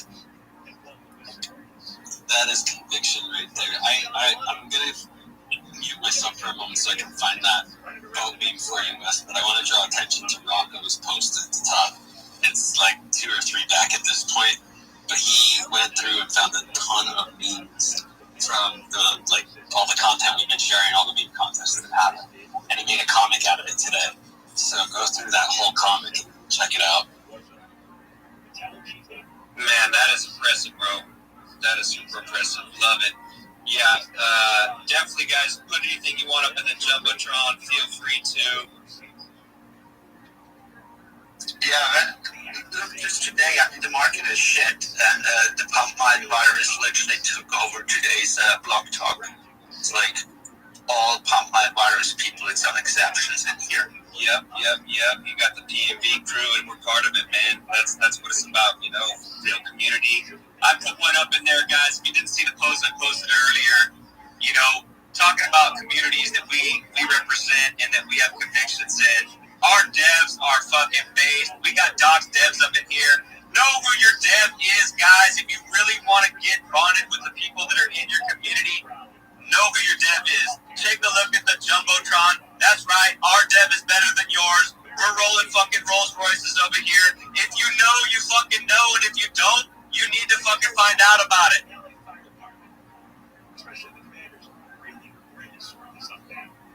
Oh, Lauren, I see you in there. Let me drop you an invite. Get out here.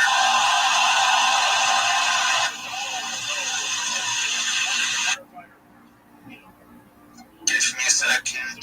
There we go.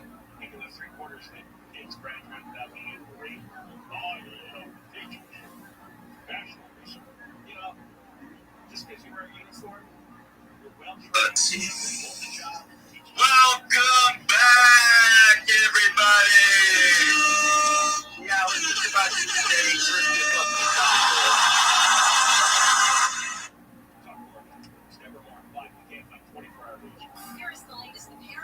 Swift, man, come on, bro. Pick up this dead airspace. What the fuck's going on? Yeah, that's right. I can't do both at the same time. Are you trying to invite? Yeah. Well, I got you, bro. I got you. My bad. I'm being a shitty fucking host, bro. What am I doing? My bad. No, again. Yo. Yes, you got me up here. Can numbers put a track on? Of course, numbers can put a track on. Absolutely, man. Let's go. Yeah, play it. Please do. I wasn't expecting that. But yeah, man. If you guys think, I gotta give me like 10 minutes. If you guys don't know it, we've got a YouTube channel. There's music tracks on it. Put some more stuff on it too. So Numbers is gonna grab one of those tracks, put it up. How about you just send the YouTube link? Just drop a comment with the link in the top, and then pin it to the Jumbotron. Gotcha, dude. And then hit play on that shit. Have you figured out the music thing for when you're hosting spaces and playing through your phone? I have not. That would be amazing, though. Dude, okay, so I have to give credit to Russell from the Rage crew who told me do you have an iPhone? That was my first question. Yes. Okay, well then you're golden. So what you do is right now you have the microphone. So you're going to swipe down from the very top of your screen on the actual phone, right? And when you do that swipe down, it brings up all your little flashlight, your airplane, and all that shit. And at the very top, it says X controls. Click on that. And when you click on that, it brings up a microphone thing, and you want to switch that to wide spectrum. Can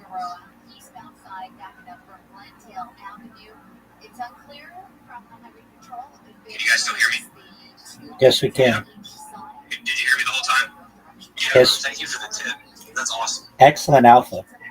So the wide spectrum. And matter of fact, I fucking didn't even have it on, so I don't know how that music was sounding a second ago. Maybe was it sounding okay through the phone? It looks good. It was. Here, let me just hit one more tune real quick just to make sure I'm only making a couple seconds. What up, I'm just double check, okay, and then we'll get on with that. You guys be hearing now. Let me know, all right? Go ahead, Numbers. Go ahead. Let's see if this works. Do you find yourself asking questions about technology? Rich DeMuro here. Join me for Rich on Tech Saturdays at 11. It's the latest and greatest, and not so great. Anything from home electronics to your mobile phone. Is it working on? No. Oh, so maybe I probably failed to tell you that it's so you're playing the music through a third-party source, so like an external speaker, not through the phone. Oh, okay, gotcha. So the microphone obviously on the phone picks up the external speaker that you're utilizing for the music, and when you switch it over to the wide spectrum, the music will should come through smooth on everybody else's end. Okay, so if I keep it on wide spectrum, we'll play from YouTube. I'll be all right. That's exactly right. So as long as you're playing it through a third speaker. What up, Vegas Empire? How you living? Then you just put your phone next to that Bose speaker and use the Can you hear me? mic to pick it up. All right, cool. So let's just check out and see how it sounds with this song. Vegas Empire, can you hear me? That's a good little tip, though. Yeah, and this is alpha for everybody that holds their salary.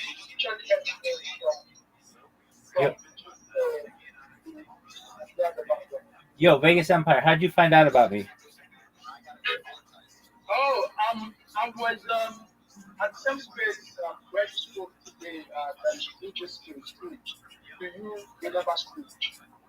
I don't recall. How'd you find out about me? Yes. Scrooge. Do you remember Scrooge? Scrooge. You be at the space today. Oh yeah. Scrooge McDuck. Yeah, absolutely. Yeah, I followed you from there. So I've been exploring your pages. I've been to your YouTube. Oh, you're the man. Yeah, and I'm trying to, see what you're up to with them. 100%. You see, I have a lot going on, right? Yeah, I can say. Wait, am I the only one in reach out to that? No, there are other people in here. Wow. All right, I'm just able to my first talk that what I know maybe we can talk a little more. How about that? I'd love to. I'm in the middle of a space right now. So I'm. You know what spaces are. Come to this space. Of course.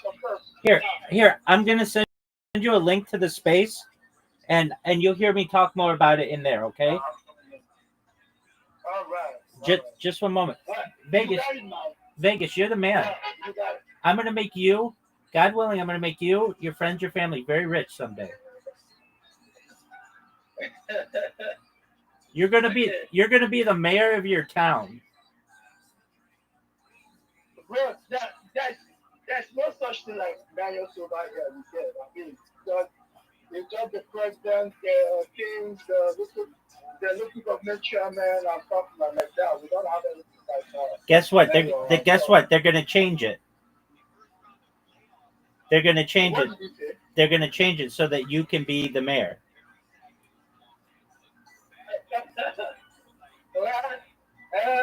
Wish of that was possible, but I don't.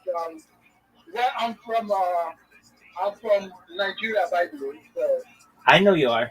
we My man. We actually have a different culture. I know. They'll change it. They'll change it just from you, Vegas Empire. Hey, I sent you the link. Come to the Twitter. I'll see you in there.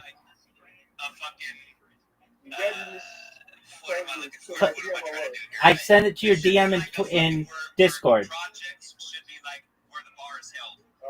You guys have set the bar where it should be. Look at your. Okay, yeah. I can say it now. Excellent. Come there right now. I'm still blocked up, right? It's chill and chill. Block talk, yes. Block talk, yes. Yeah, I got it. I'll see you in there, big dog. And then come back here and we can talk. I don't know. Once I open the script, I think it's going to connect. That's okay. That's okay. Disconnect. I'll see you in Twitter. Wow. You're the man. Thank you, Vegas.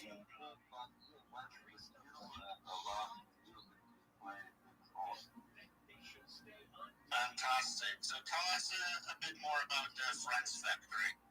Yeah, I have one of your NFTs. Alex showed it to me, I don't know, 2 months ago or so. So I thought, I'll get one. I'm right there on the screen. So, Excellent. to have you here.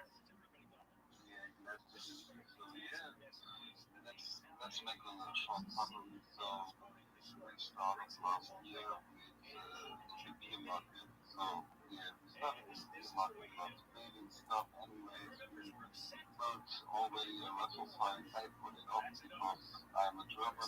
I love to do clean things and working things and smooth things. So we turned it off because we want to build a better site. So we bring out what we call our marketplace, next marketplace again.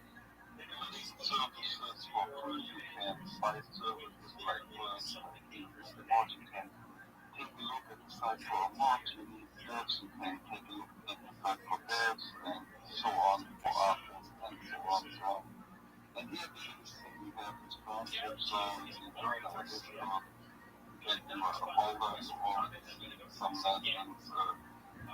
Yeah, of course, I have all the names mentioned by myself, but the big community of social guardians, thought players, members, and also main team members and so on in our group and holders, and writing and chilling some alpha there.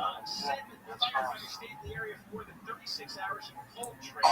Awesome. Yeah, I know quite a few of the Soulflower people. I think Ginsu, right, is one of your ambassadors, or at least we remember. Yeah, Ginsu is the co-founder of Oh yeah, okay. Yeah, even better. So yeah, he is obviously well connected. So would you say the utility of the NFT is getting access to like a community with like knowledgeable people in the space? Or is there like airdrops and whatnot, or is it just not but is it like community based? let's say, we started without the roadmap because I don't like to have a fixed date or something, so we built what we want with this plan, and it is right. We get a lot of people with deep knowledge, and we can connect with them and building friendships, making some work, so we had some old users there with now for other projects. But I'm with our friends marketplace, it's only the beginning of the site because we are building some stuff behind it, and we want to connect Web2 to Web3 and onboard more people. And it's a site like Fiverr. Everyone knows how Fiverr works, and we are building this site for the users. And I think it's a little bit of connecting to knowledge people and bringing some how can I say, bringing some energy and some more people into Web3 with our site. Great. How much? Do me a favor. How about you post your collection? It's on Magic Eden. So Tensor as well, isn't it? It's on Magic Eden and Yeah. So how about you post your collection to the Jumbotron so people can have a look, maybe scoop up one of those NFTs. I'm learning but I can't remember really.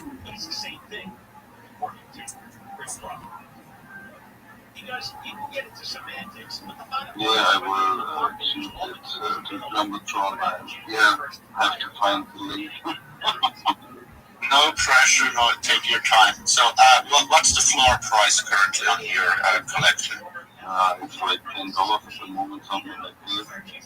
So, pretty much, if you want to get access to a lot of awesome people in the space, especially from like the Soulflower community, pretty much the OG wallet natively on Solana. So, yeah, I guess $10 isn't much. I mean, it's literally people are spending that much on a fucking coffee at Starbucks. Exactly, Swizz. That's what I was gonna say too, man. Like when you that's the thing. When you find communities you resonate with, throwing that little $5 or $10 in there, man. People fucking spend more than that in a day on the fucking coffee. So it's like show some love to some of these people that you think are actually doing something good, because that coffee could go a lot longer of a way in the future. Yeah, especially I think the NFT community and meme coin like in the NFT space and meme coin space. I mean, it's all about community. And that's kind of what most of those in the space lost. They were just listening to KOLs rotating from one into the other token. So yeah, people have to really like. I'm not saying you have to be to buy all will retire or PMD. Like do your own research, find the right tokens, and it can be just like a few communities. But at the end of the day, yeah, participate in of the community, be active, and work for your backs. Exactly. Very well said, Swizz.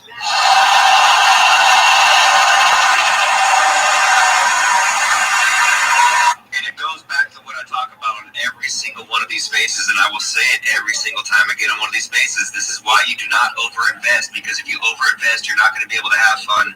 You're not going to be able to work for your bags. You're not going to want to build the friendships with your community, and that's what meme space is all about, man. That's what crypto Twitter is all about. You know, since I've been here for 10 months, I've gained so much knowledge, and I feel like I've, you know, really built some amazing friendships here.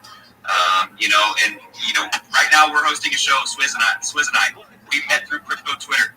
You know what I'm saying? That's the type of shit that can happen, man. You never know what path it's going to bring you down. So when you show up to these spaces and you surround yourself with like-minded people, good things are going to happen.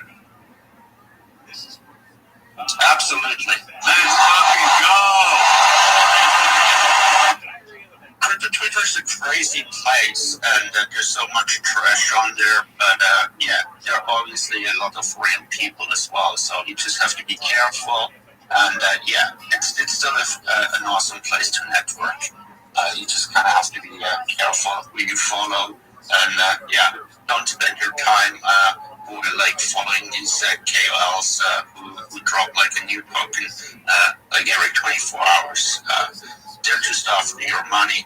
That's kind of the big issue at the moment in the space. So we need to make sure that people like return to the communities and are willing to actually like not just chart watching, like just buy a token and pick an amount that that doesn't bloody financially affect you. So that way you can have fun, be part of the community, and if we all actually do that, it's going to change. It's going to change the space for the better, and yeah, I guess we all need that. Man, dude, you fucking hit that so hard, bro. That's exactly what my whole theory is, too, is what's going to end up happening in this space over time. It's still going to take some time to happen, but people are going to get sick of this bullshit. And you understand, like, you know, unfortunately, the dopamine high is there and prevalent in, you know, in everybody, right? So it's going to take some time before people get beat up to the point to where they're like, okay, you know what, this shit, it really isn't fucking working. I've been trying it for months now and it's not happening. You know, and hopefully some of those people can get saved before they just wash their hands completely and bounce out.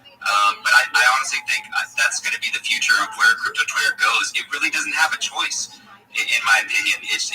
Things are not going to fucking work out for people unless you join communities that are actually trying to build some longevity.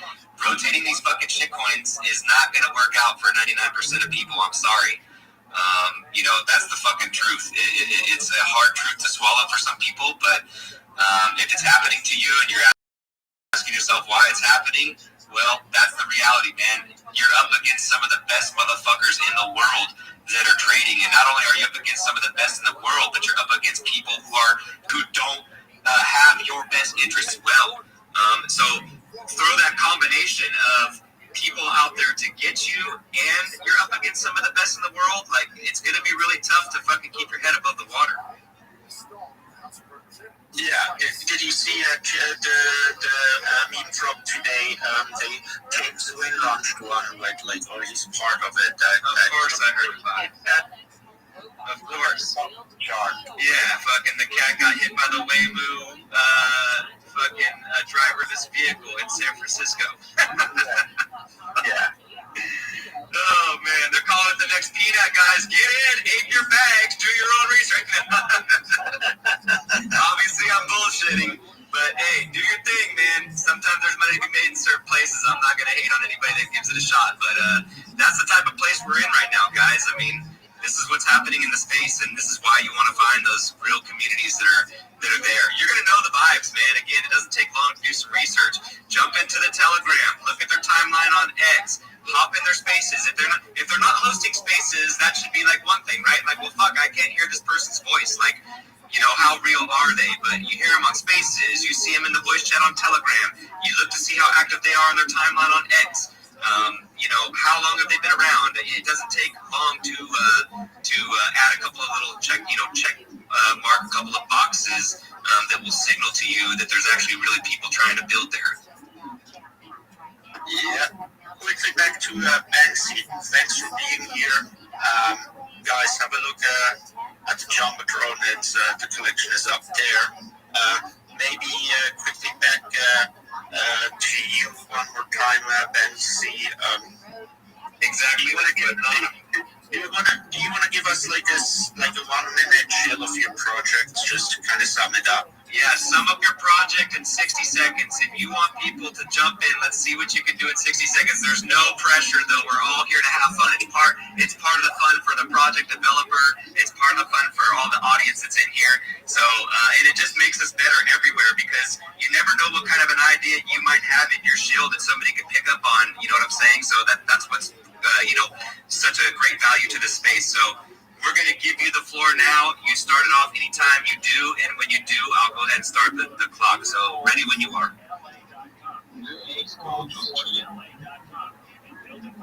From the start. Fire away, brother. Yeah. Okay, so just some summary again. So if you're coming to France, you will have a lot of friends, because it's like we are connected to big projects like Software, Automates, Board Ape, Solana Club, Games, and so many projects. We have a lot of team members and founders in our group, and I had a look today, and the floor is very good. It's only 5 Solana, and we double the floor, and then only this was a small amount left, because we have only 200 listed. It's only 6%. So if you wait, you miss the chance to have a really, really cheap entry again. That's my thumbs up for our project. You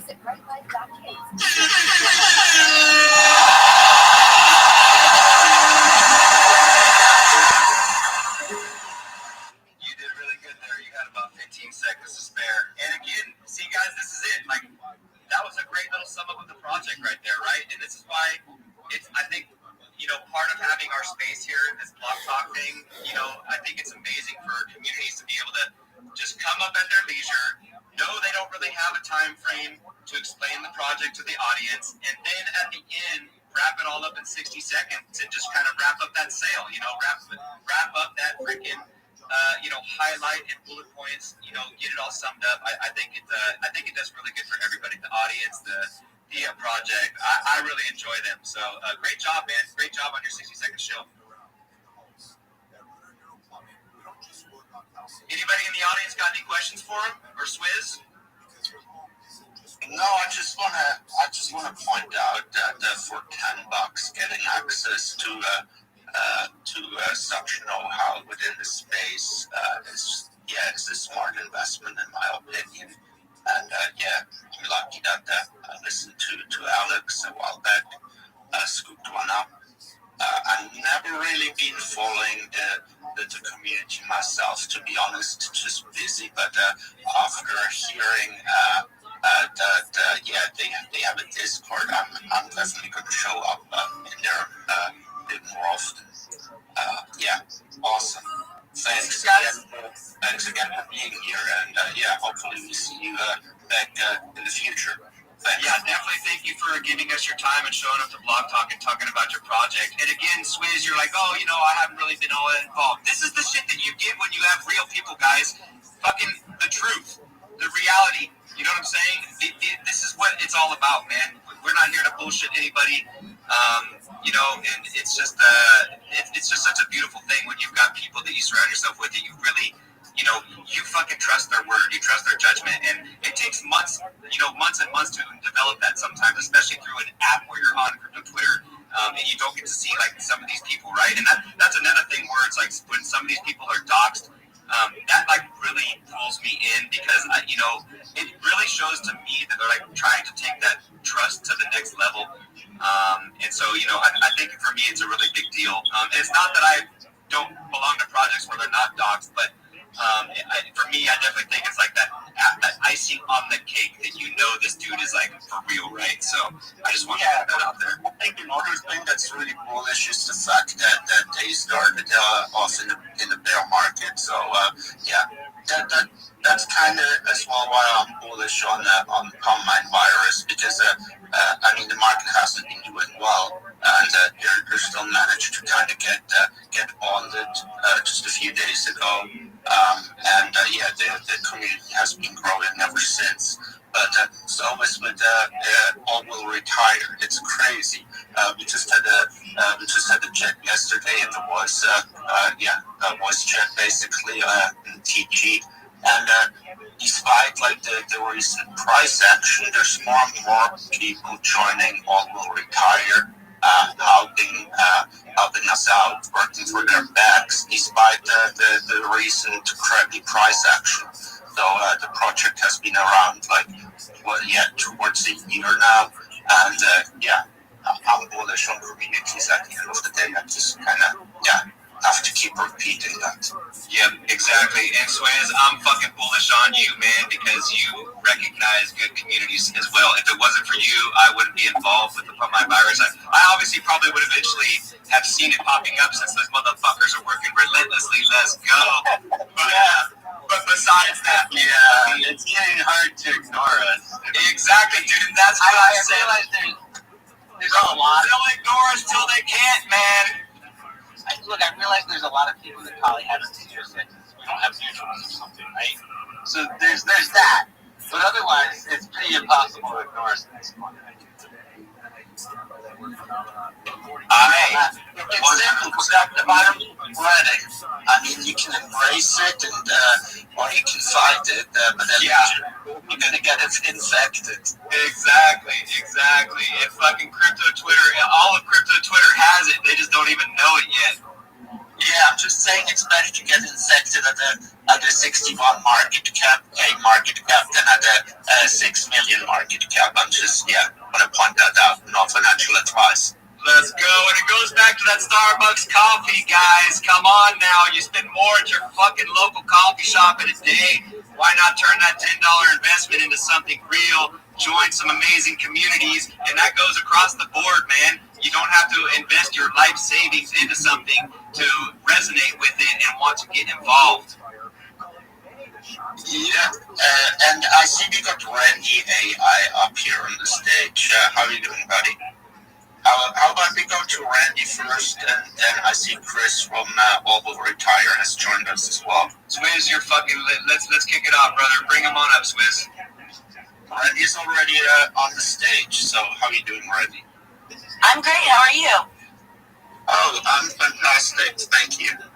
So a little bit about maybe yourself, and I guess it's Randy AI, so you're a utility project, I presume? Yes, that is correct. So my name's Heather. I have just started crypto. I launched this coin 3 months ago or so, but I've been working on this AI project for the last 3 years. I built this to solve a problem that keeps our world running that nobody's really aware of. In the next 3 years, 150,000 water and wastewater operators are set to retire, but a third of them are going to retire. So they're the people that make sure our water's clean and our plants stay online and our data centers don't melt down. But nobody's replacing them. We don't have any young people joining the force. And so that's why I created Randy AI. It's an AI platform that I've been developing for 3 years. I'm a licensed wastewater operator myself, and I've been in systems integration for 23 years. And it's to teach the new generation. And where are they all? They're all here in crypto and online and doing things electronically. We don't have people working with their hands. The app actually for Randy AI it's submitted to the App Store. So I'm hoping by next week it's going to be live. We're just getting through a little bit of the bugs that the stores like to give us. And Randy Coin is going to be fueling that ecosystem with helping train, earn and learn type of thing. And it's also an investment back into it for us to continue on with upgrading the app and continue evolving it. But this is what I think crypto should be. Met up with some new people in the National Rural Water Association that's going to help me with some utility type things, like actual utility, like water utility type things, because it's kind of an old crowd. No offense given, but just an older crowd, maybe not forward thinking. And so I'm trying to break into that. And right now, Randy AI is actually going to be used in a trade association's program coming up here. And I just earned a $25,000 grant for this project, actually.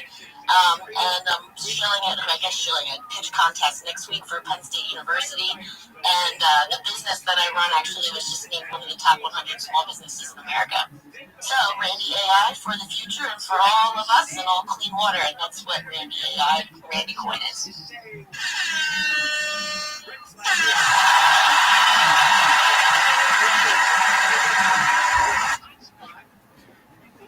Thank you. Heather, right?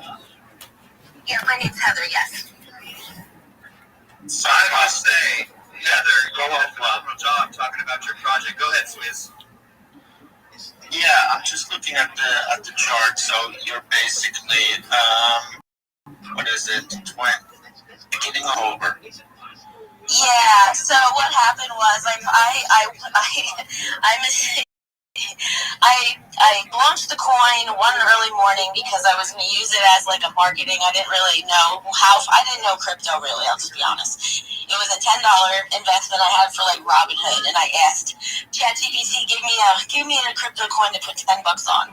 It told me pump that fund, and I said, what the hell is that? Looked it up, and I said, oh, it would be a great idea. Let's have a fun meme coin for Randy. So kind of spiraled off into that, but I jump in and I go all in when I go all in. So actually I partnered up with Archon Goons, and we had a whole plan bonding scheduled 2 weeks ago, and literally that night Cabal must have came in and they pumped my chart all the way up. It got me bonded. I got rewards, so I was able to get us listed on DEX. But it dropped us back down. I mean, we were close to 30K before that happened. So my chart kind of looks like crap right now, and we're trying to recuperate from that.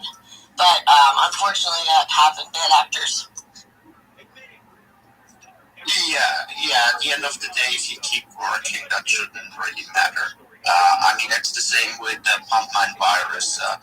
They pumped, they bonded, people got excited, and obviously some traders took advantage, sold off. But ever since, it's just been, all the key community members, they just keep holding on to their tokens. So there's a solid floor, and I guess. If you keep working and you get more community members, there's no reason why the chart can't go up from that point. Yeah, I know it will go up because I'm trying to bridge the gap between the wastewater operators and crypto, and I'm doing that by TikTok, just because that's where they all are. And I'm doing, I do wastewater talk. So, because you're cutting out there. Is it just me, Wes? No, it's not just you. She's rugging. Okay. Oh, man. Yeah, you're right. So, my question is, what does AI to do with what does the AI part of your token do for your project?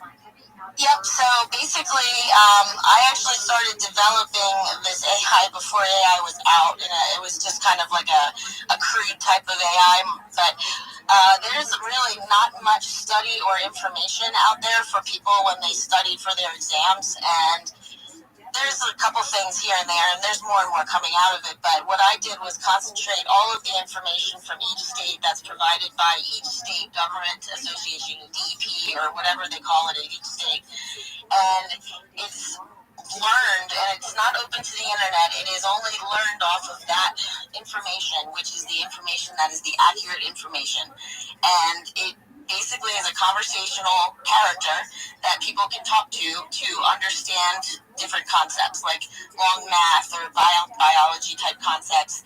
And actually it's proven, I would say maybe 30 so people came back to us and already passed their tests. It's actually even helped people with some problems at their plant. I've have about 500 and some users right now, and that was just organically through the website that I have, because you can talk to it through my website right now, and I have some quizzes on there. But when the app gets switched over, there's a paid portion, and she is Reagan actually, and she's an AI that I developed that is all backed by valid data sheets, manuals, all kinds of equipment that we're used to as a systems integrator working on, and the operators usually need help with that kind of thing. So it basically gives who, what, why, where, and when on how to troubleshoot, and helps the operators out that way, which we've also proven that one as well. So it's over the last 3 years, really. So are you part of a team? Did you develop the application yourself? Yeah. So, I guess, yes, I did. I didn't develop the app. I hired somebody to do the app, which I wish I didn't now at this point, because I could have done it myself, but I'm waiting, it's just for the app development part of it. But everything else I developed myself. I did the AI, programmed that, did the website, programmed that, did all of the market research, all of this stuff. Yeah. My husband helps me, but he's basically the field guy. Like he's the hands-on wrench turner, and I'm the inside person that does the program. But he programs too. It's just we kind of have, since I have two businesses, we kind of split. Oh yeah, you did mention your top 100 small business in the U.S., right? Yes, and that's my business, Renegade Solutions. Yeah, you can look it up on the Chamber of Commerce. Yeah, by the way, you can pin those kind of things to Jumbotron. I always forget. Thank you for the reminder. I will. You're welcome. Be sure you're following Blog Talk, please. Make sure you're following Blog Talk, Heather. Oh, I am. Good stuff. Yeah, you are very knowledgeable about what you're doing. It shows you've obviously been doing this for years. Yeah, I have been since college. Yeah, it doesn't feel like that long. I don't feel like I'm in my 40s, but yeah, I've been doing it since before I graduated college. And for how long have you been in crypto again? I launched the coin on August the 10th. Now, I used to, I traded casually on Coinbase, or, I bought some here and there. I got a little deep into it in 21 during the whole GameStop thing, but it became too much where I wasn't able to concentrate on work, so I got out of it then. And so I haven't. This is kind of like in this deep of crypto. This is my first 3 months. Yeah, so that's quite amazing actually for being in that crypto for about 3 months, doing your own programming, having your own token. Yeah, that's off. I'm gonna say this. Welcome to Crypto Twitter, Heather. Yeah, thank you. It's been a ride, and I actually really enjoy it. I like talking to people and networking, so I'm in spaces quite often. I'm sad that I haven't, and I'm glad now that Sam, I don't know if he's on, Sam actually brought me here, and I haven't seen your spaces. My guess it's because they kind of show ones that, people or follow at the top, so maybe that's why. So there's a lot of people in here I haven't seen before, that might be why. But I'm glad to see you guys now, and I'm glad to meet you all. Awesome. No, we appreciate you giving us your time and talking about your project here on Blog Talk. Do please be sure to follow both the hosts, Swizz and myself as well. We hold these twice a week, so these shows are twice a week, once on Monday, once on Thursdays. Monday mornings at 10 a.m. Pacific Standard Time, and Thursdays 1 p.m. Pacific Standard Time. A lot of times, this is only what's today? Thursday's our fourth show. So this is our fourth chill show, and we want to try to get people scheduled. So if you want to schedule to show your project, please send us a DM, and then whatever day is available, Monday or Thursday for you, we can schedule you on that day, and then you can be one of the scheduled people we actually have. Today was just basically, obviously, a little bit slower of a time, so we're just going to open up the space and let people just come in at their leisure. But normally we'll have a structured plan as far as the shill show. Awesome. Yeah, I will definitely do that because I like just meeting new people. There's so many, sometimes you get stuck in the same circles a little bit, and I got to keep pushing. So, and I actually feel bad. I have to jump off because I'm hosting my own space here at 5 o'clock. Okay, well, we can't let you go, Heather, without you doing a 60-second shill of your project. So since you got to go, start it whenever you like. You got 60 seconds when you start. Okay. All right. So Randy Coin, it's the only token that doesn't move. It flushes all of the competition, but it's not just another meme coin. It's a utility. It's a utility coin. It's the first crypto really in the water, wastewater industry and sector, and it is made for changing and shortening the gap of workers in the field. With all of the AI, ironically, and all of the data centers that are getting installed across America and really across the world, the water usage is going to be rising heavily, and we don't have enough people to be able to keep that water clean. So that's where AI comes in. It is to kind of showcase that AI is for even the blue-collar workers, and Randy Coin is there to back them, and it gives them kind of a badge of honor. So they'll be able to earn and learn in the app so that they can use that and pay for credits. They have continuing education credits required. They can use that for the credits and keep pushing Randy Coin. And, yep.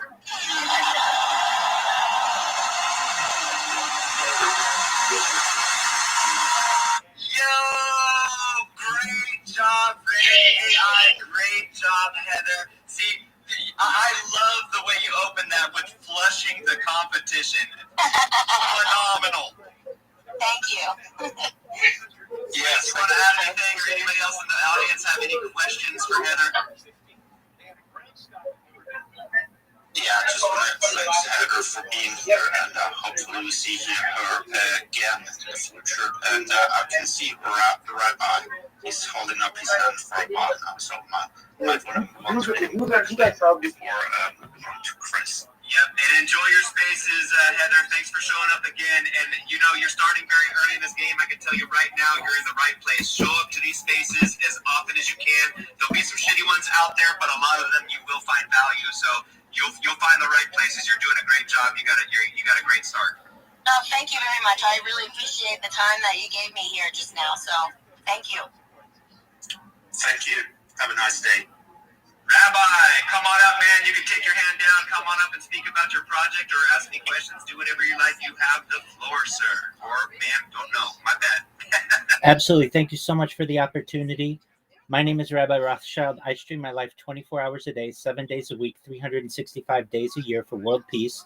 I've been doing so since the pandemic, going back 4 years. We've seen the death of a queen, the birth of AI, the coronation of a king, and everything in between.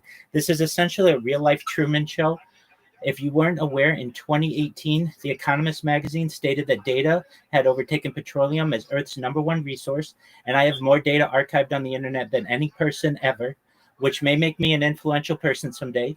And if and when that happens, I want to make sure that we reward every single person in here. I don't want anything from you, but I want you to know that is my goal, to make you all financially independent someday. I want to make sure that you, if you're not already, I want to make sure that you have generational wealth if you don't already. And I want to make sure that we have the ability for you to be able to start charities and philanthropic organizations of your own.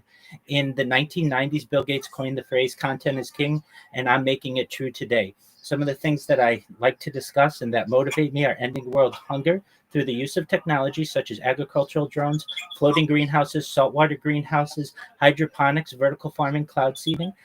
I want to help end world thirst, so I have in common with the previous person in my interest in water.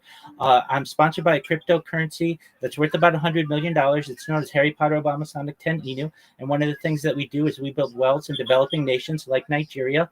I want to continue those types of projects. Additionally, I'm an advocate for the Life Straw program, and most importantly, desalination technology, where we pump Earth's seawater onto land to make it drinkable.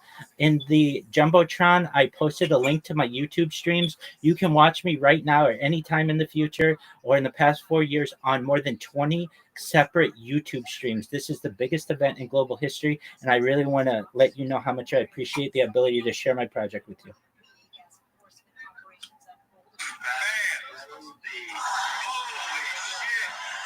What just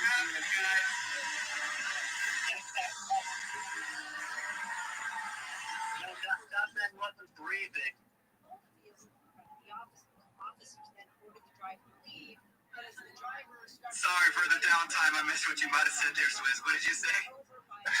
He wasn't breathing. That's Absolutely. Came up here and killed it. And this dude is streaming 24/7. How the hell do you have that kind of energy? I'm motivated by the improvement of the world. When I was a child, I'm certainly as an adult, I see that changes that could be made if we just start to get along and we do one good thing for each other at least every day. And I recognized that there was a real opportunity to be able to share my life with the world. And if I had the courage to do it, then I might take the leap and give people the opportunity to observe my life. I started, I'm by trade a certified project management professional. I've launched apps on the App Store and Google Play, which have allowed me some financial independence. And it all started during the pandemic when everybody went remote. My job went remote and I got more comfortable on camera. I was already on camera for 8 to 10 hours a day. And after work, I would hit golf balls at Tiger Woods' golf course in Anaheim, California. And I wanted to record what my golf swing looked like. I would upload that data every day after work and for the future family that I may have. And thought, you know what? It's taken me a long time to upload all this data. It'd be probably in my best interest to just take the plunge and start live streaming. So I bought 33 different devices and set them up all around where I live. So you can literally watch my life 24/7 going back to the pandemic and see my life, not just 24/7, but also I have ceiling cams. You can watch me in 360 degrees. And you all should be aware the importance of data, that AI is going to need human models on which to model its data. And I have more data archived on a single individual than anybody ever. And this is going to be really big. This has the opportunity to be the biggest event in global history.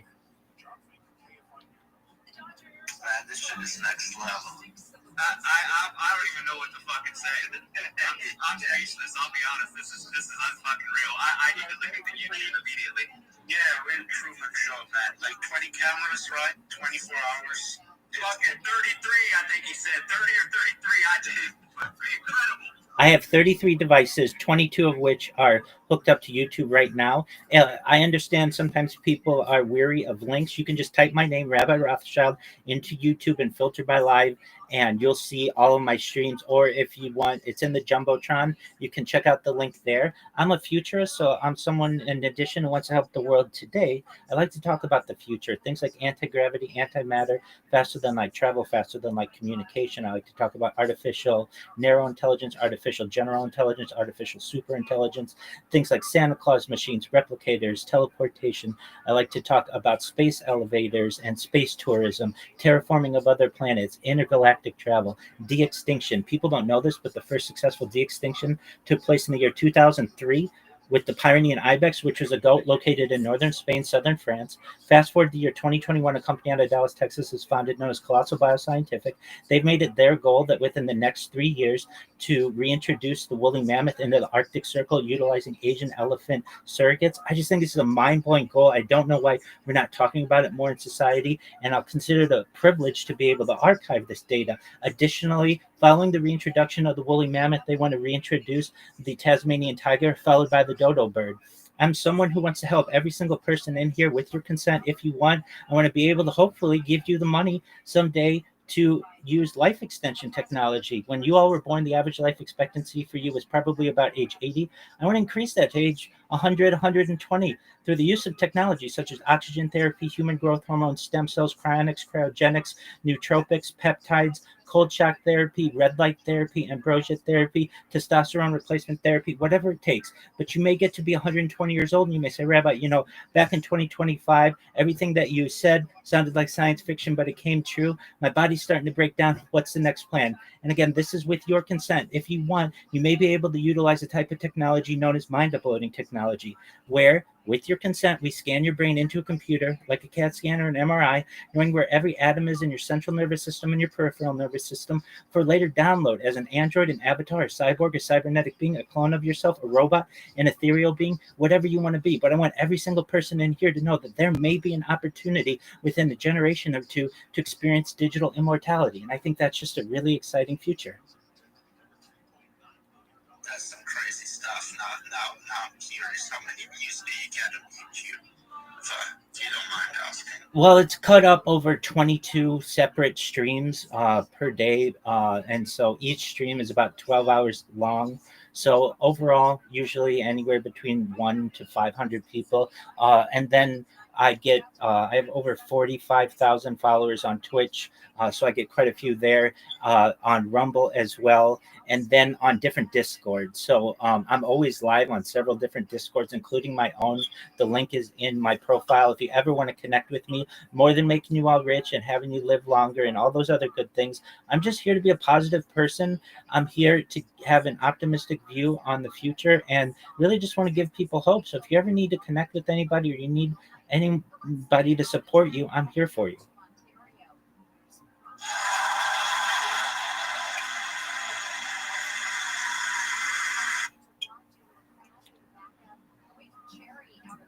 Yeah, man.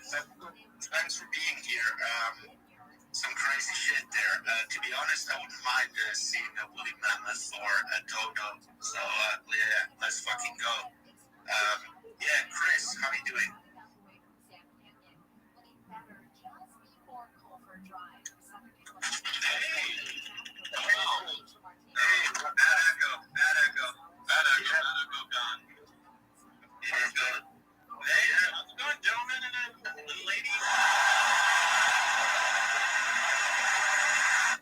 Thanks for having me up, Chris. How are you doing?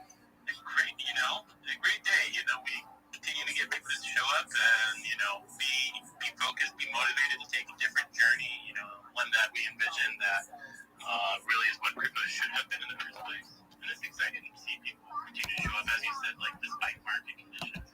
It's great. Hey, Chris, I gotta ask you, bro. What the fuck? Where did you get that Rolls Royce at, dude? Where'd you pick it up at? Yeah, I wish. No, I drive a humble Subaru. Someday maybe, but not before all the other family members get. Hey, don't let him fool you guys. Don't let him fool you. Look up in the Jumbotron, everybody. Take a look at the Jumbotron. You're going to see this is the dev of AWR. He's rolling a Rolls Royce. Don't let him fool you guys. Either that or some asshole made a funny meme of you. Yeah, so there's been some assholes coming out. This is the dev of AWR. He's rolling a Rolls Royce. Don't let him fool you guys. Either that or some asshole made a funny meme of you. Yeah, so there's been some assholes coming out making memes lately. I'm not sure where they're coming from. But yeah, no, it's great to be here. Is there some time to chill? Yeah, of course. Go ahead, Chris, always. Yeah, first off, I appreciate you being here. Especially your operation directly. So go ahead, make sure you use an Evolve Block Talk with Manifesting Smiths. They're doing a great job. Kind of have taken this journey to evolve and grow themselves and their platform. So for the last couple of weeks, it's really offered us. Talk about what we're doing now, our projects are doing. So please go ahead and send them a follow. Please, if you can also follow Retire and just come here and just chat with everyone in here. Just a little thing that a compound that adds up to bigger things. And so following us on X / Twitter really helps you disseminate our messages, our visions, our advice, and so by winning one, why would you want to help us with the decisions we're going to? Vegas, are you there? Vegas, can you hear me? Yeah. How'd I do? Bro, you killed it, man. You killed it. Thanks, big dog. Absolutely. So I'm actually on my project with I work with Walking Bar. So it's a bar in London. It's tied to an NFT. So I've been working with them for like 8 years. So like a year now. So I'm currently on the enemy space now, but I'm still there anyway. absolutely. You feel free. I mean, you can live in here. You can be here whenever you want. All I ask is if when we're not talking, if you can just mute your microphone. You stay here all day, all night. I'm here for you. Okay, big dog? Oh, right. I work from home. The only time I have the time to step outside is maybe I want to go hit the gym or something because I'm a gym rat. Okay. That's what I like to hear, big man. All right, well then we're gonna become fast friends. I have other people who live in here, so if you work from home, then if you want company, I'm here for you. Like um, whenever I'm free, I just come home and talk about a few things. Talk about how we can how well we can impact the lives of people because I love the what you're doing actually, it's for the benefit of humanity, and I am all about humanity. I'm about bringing people to the light. I'm about helping people, find a better life standard and whatnot to get. I mean, there's a saying that goes that we can do great things from small places, and that is what I'm all about to get. So I think your vision aligned with mine, and that's the reason why I hopped into this called the first chance I got. Hearing you speak on the stage, I was like, nah, this dude is doing something incredible right here. I mean, so you just need somebody to believe in your work, believe in what you're doing for humanity, and supporting whatever way we can. So yeah, I'm 100. gonna be here anytime. Excellent. Excellent. 100%, man. Okay, I'm gonna send you a link right now to my YouTubes, and I want you to see that, like, wow, I'm really live all the time, and Of course, I got it. I was watching on YouTube. you're the man. You're the man, Vegas. You're the man. And then I'm not teaching you anything you don't know. You know all about me then. Of course, man. I pay them close attention to when we were speaking. I try to understand your vision. I try to understand what you're really building because that is what it is about me. I am this serious guy. Like I'm so curious. I want to know the impact somebody's making in society and whatnot. So yours is like a unique story, something I haven't come across before. So I was so curious to understand you better. So what I did was I decided to explore your socials. I decided to, explore your life just the way you live it. So I think in a few hours I've done that. I think I've understood a little bit about who you are. And I think as time goes by, I think I can invest more of my time to understand, more about you, your vision, your purpose, what you want to do here and the thing you dreaming and stuff. That is what I'm all about, man. I'm curious, so I think I'll keep exploring. Oh, excellent. Please do. You should know what I do is I hop into spaces, and I've done this over the course of the last 4 years, but I'm much more motivated to do it now. And I'm going to go to open mics and shill what I do. I don't want anything from anybody. Keep your own money. I just need publicity. And I'm going to find the right person who hears me and says, look, what do you need? And I'm going to say, I just really need somebody to retweet something that I've posted and it's going to go viral. And when people see how much I've done, I mean, you've seen what I've done on YouTube. Nobody does that. Nobody has as much content as I have. And you can go back any moment of any day, essentially for the last 4 years. It's going to be really exciting for people. And a lot of people are going to learn about it. We're going to realize that we're not all that different.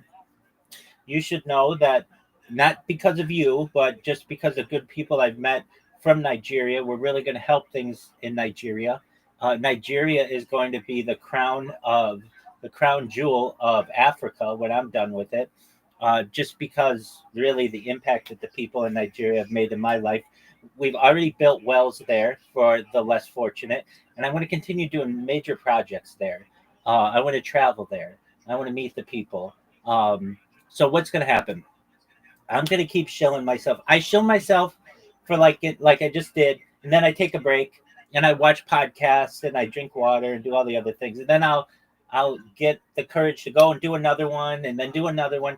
And sometimes I have to wait so long, as I'm sure you're aware, like you're just waiting and waiting. Like in that one, like I put my hand up right away on me for like, I don't know, 30 minutes, 45 minutes or so.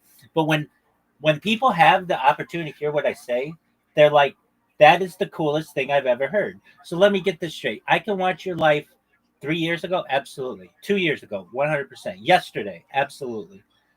Okay, and not just from one stream, but from all these different streams. It's extremely exciting. And then when I talk about the future, I mean, I'm not just talking about like, hey, I think gold is going to go up tomorrow. Okay, that's cool. We can talk that. But I talk about space elevators and terraforming other planets and life extension technology and mind upload. Like, these are things that are science fiction to some people, but within a generation or two are going to become science fact. And I'm just a far thinking individual. And a lot of people think when I talk about that stuff's really cool. I know it's pretty advanced for some people, and they think that it's science fiction for now. That's fine. Give it 30 years, and we'll see how much of science fiction it is. So you get me. You know what I do. You should just know if you need anything, I'm here for you. And I know you said they don't have mayors in your town. Okay, that's fine. They have ambassadors to the United Nations, so we'll make you Nigeria's ambassador to the United Nations someday. We're going to take care of you, your whole family. We're going to take care of every girl who ever liked you in high school or grade school. We're going to take care of all your teachers. We're going to take care of your entire city or village or wherever you live. You're going to be an icon there, Vegas. So you should be very excited. Good things are going to happen to you, God willing. Well, one thing about me is that I'm not actually a fan of stardom. You understand? Where I want to just boom, just come to the limelight. You understand? Like what I am all about is impacting the lives of people. Putting a smile. If I'm able to put a smile on the next person's face, then I'm accomplished for life.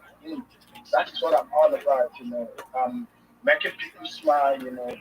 Giving them the little to create some strength in society. There's a saying that goes, any man that has not left an impact is not yet living. You understand? I've forgotten how they said it, but I am not this kind of person that just want to become famous for my name. Now I want to become famous for the right thing. Understand? And through helping people, impacting the lives of people and stuff. So I want to ask you a question. You said you've done some projects here in Nigeria.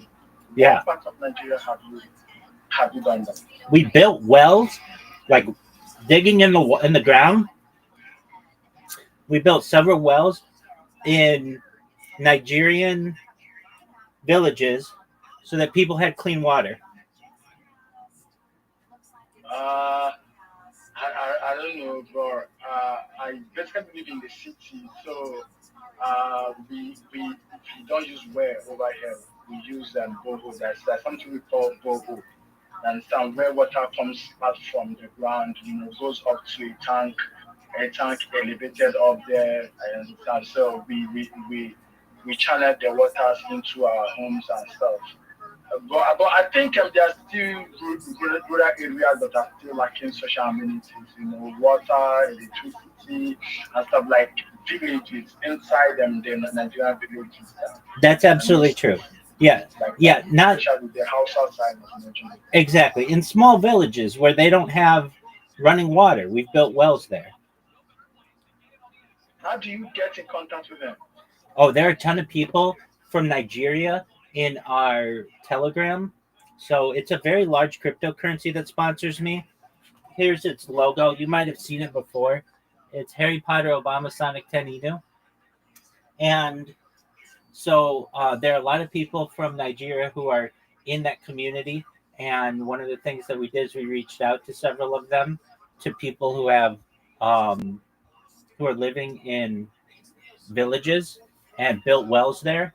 And then they were very happy. They made videos for us in celebration, and then many of them joined our Telegram and joined our coin. And then additionally, one of our like unofficial spokespeople is from Nigeria as well. His name is Bitcoin Obama, and we talk with him every day. He's a unique individual.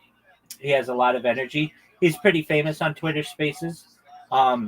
Additionally, I've brought people from the Harry Potter Obama Sonic 10 Inu community who live in Nigeria into this Discord. So I've got people from Nigeria who are in here. and they're like nurses and teachers. Some of them are students who go to school.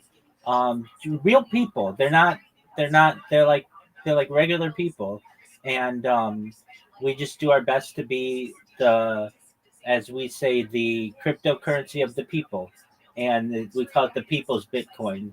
It's going to be really big someday. Um, I like cryptocurrency and all that is cool, but I do it for world peace. I don't want people to hurt each other anymore, and if that takes us having stable currencies, then I'm all for it. Nice, nice. That is quite a terrific initiative. I mean, I appreciate it. I appreciate what I do for the folks here in Nigeria. I mean, I think we are amongst the third world countries. Yeah, although some parts of Nigeria are well to do, while some parts are are living in poverty. I mean, I wouldn't lie, but that is um, the reality we live in. You understand? Not many people are opportune to be tech savvy. Not many people are opportune to explore things. Get enlightened about whatever is happening in the world today. Not everybody has sense of how would I put it? A sense of human belonging. Understand? Like most people are not even educated. Understand? You just see kids, hawking on the street and stuff. I mean, this is one of the visions I've had, like I've had for a very long time. You understand? A time when it will come where whenever I see a kid on the street, I just take the street. The kid off the street and then put the kid in a school. You understand? Like let the child get an education. You get so that is actually the part I am looking forward to building, and that is why I'm interested in your work. I mean, it's incredible. It's incredible. If this is if all I've had so far from me is what it is, man, bro. Honestly, man, I'm glued. Freaking glued to. I'm freaking glued to your pages, man. I want to see what is gonna come later on in the future. Yeah. Well, I'll tell you what, you're in the right spot. Something special is going to happen. I kind of told myself every single day, night and day, when I'm awake, I'm going to just show the coin, or not show the coin, show my project. And then I'll get people in here and just more and more people talking. I was in a project this morning, really early this morning, and with some people from Australia. They had like over 100,000 people listening to them. Miss Aquarius, how are you? Oh, that's my friend. She'll be back. Miss Aquarius, how are you? I'm good. How are you? I'm lovely. Apologies again for my sleeping. Now, do stop there to already apologize. And I accept Miss Aquarius, happens. I know. And we all fall asleep. I done did it. I mean, hey, it's life. I know. You I should know. apology, though. You should know, though. I said to myself today, I'm not making it 3 days in a row. I will be up all day long. I will set alarms for Miss Aquarius because I feel really, really badly. I know I shouldn't. It's not a big deal, but I just Right. absolutely, Miss Aquarius. I have, firstly, how was your day? It was good. We did our little costume thing, and they was scared people. I was just on my head a while, so don't excuse it, okay? Okay. I was just a victim, so I got a shirt, like I told you, off of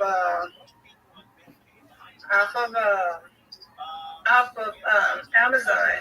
So it was good. We got candy and stuff like that, and hopefully we won. They'll be doing our cubicles tomorrow. I won't be there, so hopefully we win that too as well. So we shall see. So this is what I got. And it's a hoodie, like it's red on it and it says blood on it. Oh, look at you! Very cute. And it's a hoodie, yeah. Very cute. Got blood on it, and it's Amazing. That's what it is. Thank you. My coworker, I don't hate it with them. Sometimes I just straight understand what she was saying. So she was like, well, you didn't have to wear that. I'm like, I was a victim, so I'm not going to be putting no blood to the blood. I ain't got to put blood on my face if I don't want to. Right. 100%. Exactly. I said what I was going to wear, and my supervisor manager was okay with it. Absolutely. It's just a party, right? Yeah. Right. I didn't want to do no scary movie. I didn't want to do none of that. But anyway, I had a good day. It was cool and had fun. So. Excellent. And then Papa's birthday tomorrow. 99. Miss Aquarius, I cannot believe that. And I don't, that is just amazing. That's such a, absolutely. Well, that's wonderful. We have a How friend. was your day? Oh, it's been lovely. It's been absolutely lovely. So I woke up in the middle of the night, and I have said to myself, you know what, I need to promote myself more. It's cool to just, stream and stuff, and that's neat. But if nobody knows about it, then does it really matter? So the best place for me to do this, and I promote myself with robots and stuff, but that's the easy way. So I need to put a little bit of work in this, and so what I've done is I've been promoting myself in a place called Twitter Spaces, which is like audio calls, and I know you know a little bit about it.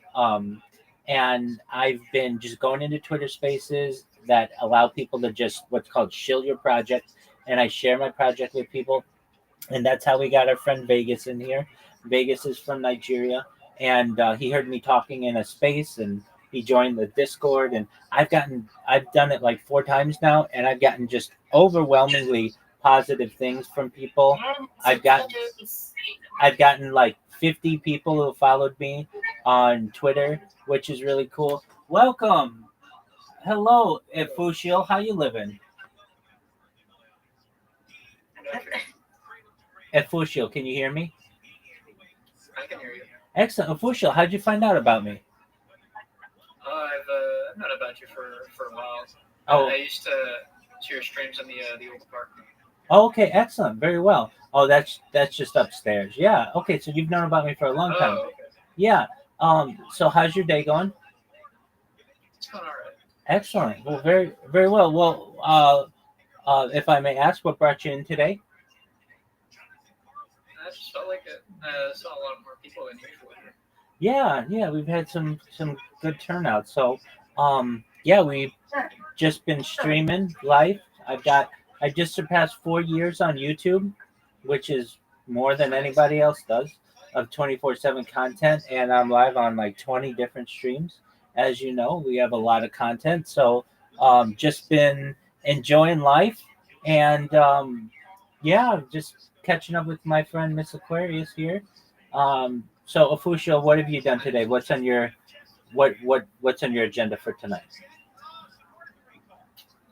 I'm just taking a break from work right now. I'm gonna go back to programming later. Oh, okay. And why am I calling you Ofusio? It's official. Okay, so you're just on your break. Excellent. What do you do, if I may ask? I do software. I do like GOS, geospatial programs. Excellent. That's really cool. And if I may ask, you didn't find out about? Did you find out about me How did you find out about me originally? The YouTube streams, I think. Okay, excellent. It's been a long time. Yeah, definitely. Okay, wonderful. And then have you been in the Discord before, or this is the first time? Let me check. Should say. Yeah. Since February 15th. Oh, you've been in here a while. Okay, excellent. Well, as you know, I stream my life 24/7, and I'm always available to you in here. If you ever want to connect, don't be a stranger. We want you in here more often. And yeah, you can always watch me on YouTube. You're more than welcome to do that. But it's easier if you ever want to talk to just come into the Discord and check in. Yeah, for sure. Excellent. So I was talking with my friend Miss Aquarius, and she just had a party at her work. So Miss Aquarius, tomorrow they're going to make the decision on who wins, and then you'll find out on Tuesday. Is that correct? Yeah. Okay, excellent. Yeah. And do you have anything planned for Papa's birthday? My aunt said she think we're gonna go take him out to eat after me and her go get our glasses, and then she might make him some dinner on Sunday. So yeah. Oh, okay. So he gets to go out to dinner on Friday and gets. Mm-hmm. Oh, look at he deserves Yeah, it. we might have family coming over on Sunday. Yeah. Absolutely. What are you gonna make him, or what? They deserve that. Oh, 100%. What are you thinking of making him, or what is she thinking of making him? Don't know yet. Okay. I asked. What's his favorite food? He loves seafood. He loves, like, he was just eating some salmon. He loves seafood. Oh, okay. Excellent. Well, that might be fun. Very well. Okay, so you've got a pretty busy weekend then. Yeah, and then I go in with my friends. We're going to go see one of my biggest support. My biggest plan. One of my biggest support. I want to support Erica Johnson. At this thing's called a tailgating. Some football thing, tailgating, and we went for the festival, the Fall Festival. That's where we're gonna be at. Absolutely. Okay. First, so we're gonna go see her. Okay, so I'm excited about that. Absolutely. Okay, so let me get this straight. You're gonna go football tailgating on Saturday? It's like what is it called? It's what is it again? It is called. Go to my thing. It's called the Ultimate Tailgate Experience. It's Florida Gators versus Georgia Bulldogs. 100%. They're gonna have a kids on live performances, trunk or treat, and costume contest. 100%. You know what that game is unofficially known as? What? The world's largest outdoor cocktail party. Oh. Right. It's usually played in Jacksonville. Yeah, we're gonna be at a park. Yeah, we're gonna be at the park, and I guess they're gonna have a big screen TVs where they can look at the game. Absolutely. Yeah. Looks like Georgia's gonna trounce them. Florida's not very good this year. They fired their head coach. Oh no. They're gonna be good in the future. No, don't you worry. Your Bulldogs are looking tough this year. Got a great coach in Kirby Smart. And they're going to do really well, probably. Again, they did well last year. They made it into the Elite Eight, which is good. But I know at Georgia, the expectations are very high. You guys want to win every year. So that should be a really... They do want to win. I know that for a fact. That should be a really fun time, though. So you've got Friday, Papa's, maybe going out to eat, maybe. Saturday, you've got your... college, your football tailgate, and then Sunday you might have family dinner, right? Yeah. Oh, that's fun. Good on you. That's exciting. I gotta do something in my yard. Absolutely, and you might have family come in and neat. Okay. Oh, hey, Puppy said she saw you in another stream, another Discord. And you guys talked or connected or something like that. Maybe, I don't want to put words in her mouth of what she said, but she saw you in another stream or something and it suggested you as her friend. Is that correct? I don't even know. She might have sent me a friend request. I have no idea. I ain't even checked it. Absolutely. Yeah, no, that could be. But yeah. She did come in here the other day while you were asleep. I know she did. I just came in. Just muted myself, just lay down, and probably not even a minute, she came right behind. Hey, Rabbi, are you there? So I told her, Rabbi, sleep, puppy. She said, okay, thank you. And she left. Absolutely. I had to let her know you were asleep. Thank you very much. Yeah, you're welcome. So I see it in Chillboard. She comes in Chillboard sometimes. Exactly. That's right. I think she saw you. Yeah, that's what I saw her at before. Yeah. Exactly. Well, I thought I remember that name. Mm-hmm. Yeah. And as you probably know, sometimes I mute this computer because if not, I'll never get any sleep. And yeah, you told her right. I got to meet one of her friends today. He was really nice. And just, yeah, and enjoying these Twitter spaces. Miss Aquarius, when I do one, and I have this whole spiel that I give, and I blah, blah, blah, blah, blah, blah, blah. And people are so positive about what I say. And then when I'm done talking, it's like I need to cool down and calm down, and then I go and I go and I listen to my podcast and do whatever, and then maybe like 20 minutes or 30 minutes or an hour later or so, I'll get the courage to go up and do it again. I get some people, so I had very positive people today.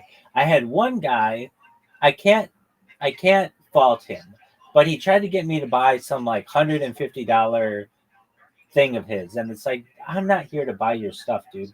I'm here to tell you about my project. You've got it in your title. Open mic, talk about whatever you want. So that's what I'm gonna do. And this guy was mad that I didn't buy his token, but it's like, okay, well, what are you gonna do with it? I understand. Can't hustle a hustler, and a player's gotta play essentially. And I can't fault him for taking a shot to try to get me to buy his stuff. But at the end of the day, if I were to buy everything that everybody asked me to buy online, I wouldn't have any money at all. And so I had to explain to him, and I did it very nicely. That at this time wasn't able to buy his token. He got really mad and like, you don't have to be rude. And I just told him, if there's anything else I can do for you, like, I'll give you a shout out. I'll post your stuff. If there's anything else you want me to do, let me know, and I'll do my best to help you. But I think he was just being a little immature. But aside from that, everybody has been really, really nice, and really open to what I do. So that's really exciting. And with enough time, we're gonna find you Twitter Spaces. That's gonna be our thing. Like when you're bored, we'll find you a good Twitter Space. It's just like cool people. And I need some more followers. I need people to repost my stuff. I've been posting, and I know I've been trying to find a group or something where people talk about the Bible or something. Because I post stuff like my mama sends me stuff in the mornings. She send me like stuff like reading about God and stuff like that. And when she sends it to me, I send it to my friends, and I post it on. But I don't get no retweets from it, so I don't know. Oh, Miss Aquarius. How to get people that come like who can just like. Absolutely, we've got people on there right now talking. There are people on there right now talking about the Bible. That's the subject we should have found. Okay, absolutely. So, whenever you're bored and you're like, "Hey, Rabbi, let's show me Twitter Spaces," we'll find Bible study for you and religious people. And then what you'll do is be like, "Hey," and you tell them exactly what you just told me. "Hey, I'm here because I'm a religious person, and I'm looking for people with whom to connect, so that when I post stuff about my faith, that other people get to see it and share it. So if you have the opportunity, send me a follow. I'll follow you back, and we'll like and we'll repost each other's stuff, and people be all about that." I have to find the right one, because some of them do Bible studies. You don't want to, and you don't want to like intervene with that. They have Bible studies, like church. They have Bible studies. You don't want to intervene with that. Wait, and I absolutely understand that different aspects of Christianity are different. You're just looking for some like-minded individuals, and you will perhaps find a good amount of them. And then there will be people who maybe people. I can't do just start following them. That's what I'm gonna do. Go in their spaces to start following them. Exactly, and they'll follow you back. And if you want, you can talk on the spaces too, and just make them aware of what you want to do. But yeah, there are going to be people who are going to push religion on you, and you don't want that. You just go ahead, Vegas. Can you hear me? Yeah, I can hear you. So I had about Bible study, and that's why I have to pop in. So how the community when you can join. I mean, they talk about the Bible most of the time, and they also have a coin called Jesus token. You get so the whole end of the token is to further push the gospel of Jesus, across the world and stuff. So if you ever need a community where you can, sit down and study the Bible and stuff, so I can send you the link to the community so you can join if that is okay. You certainly can DM. You're talking about on Twitter or on here? On Twitter. On Twitter. Yeah. Okay. And Miss Aquarius. I'm just looking for followers. That you'll get followers. Just like reattract some of my posts. Like I would post with them, I would post their posts, I want to post mine too. You know what I'm saying? Like That's what Vegas is talking about. Yeah, he and Miss Aquarius, but you're not super into, or at least to my knowledge, you're not super into cryptocurrencies or anything like that. And I get that he's talking about one. However, there's a very faith-based community behind it, and they'll do exactly what you're doing. And just for Vegas's, yeah, Vegas's point, Miss Aquarius doesn't have time nor the energy for cryptocurrencies, but what she does have the time and the energy for are good communities like yours. So, when you have time, send her a link to just send her your a link to your profile. I know that you have, your faith in your profile, which aligns with hers, and then she'll follow you and you follow each other back, and you guys can connect that way. How does that sound? Sure. I'm going to send you the Ms. Aquarius. Okay, thank you. I got to accept You're that welcome. money. You're Okay. welcome. Yeah. I'm going to send you the link to my to my profile right now. So just All right, send me a let me see message. if I can send you. Okay.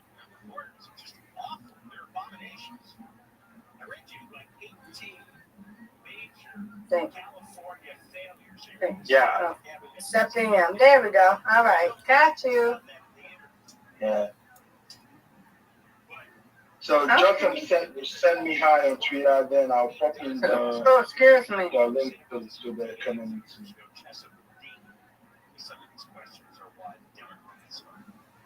Okay, I followed you. I'm going to follow back once I see you. It's just Nene 39. That's my name. Yeah, I can see her. Is this a name? Nene. Okay.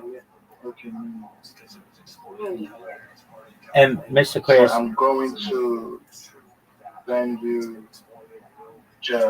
Jesus token.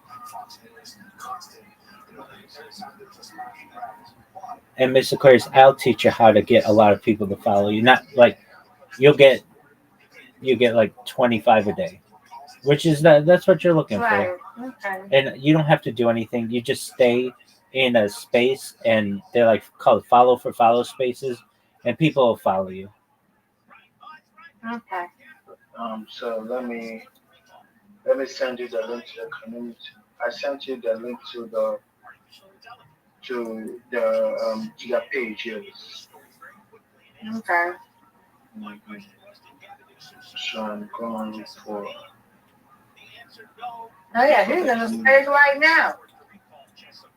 He is. Yeah.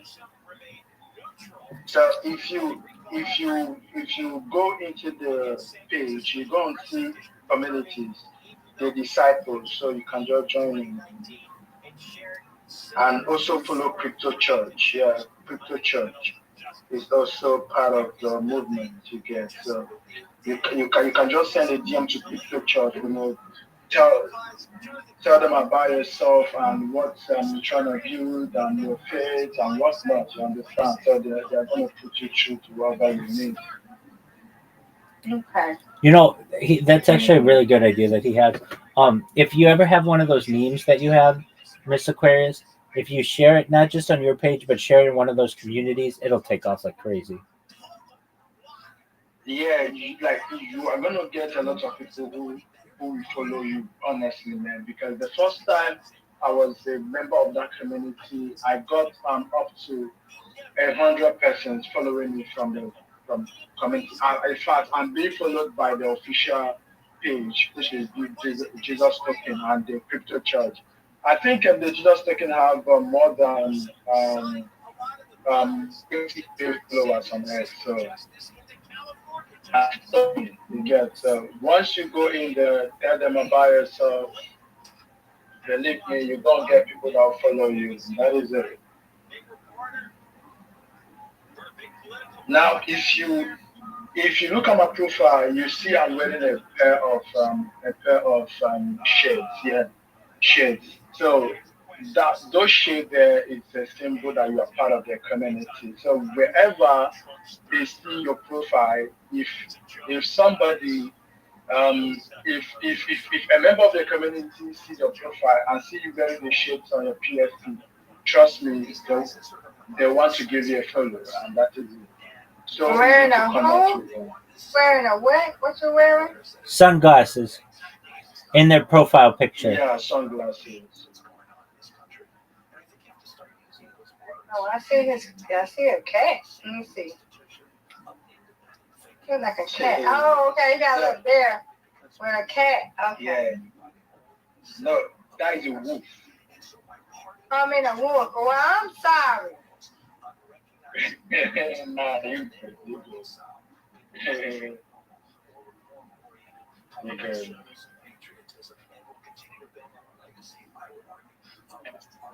So I'm trying to make myself a jar of produce food. So I'm eating rat, so I need I'm actually eating rat, so I need my protein up again. Okay. Mm-hmm. I'm trying to blend together all this stuff and get it in, man.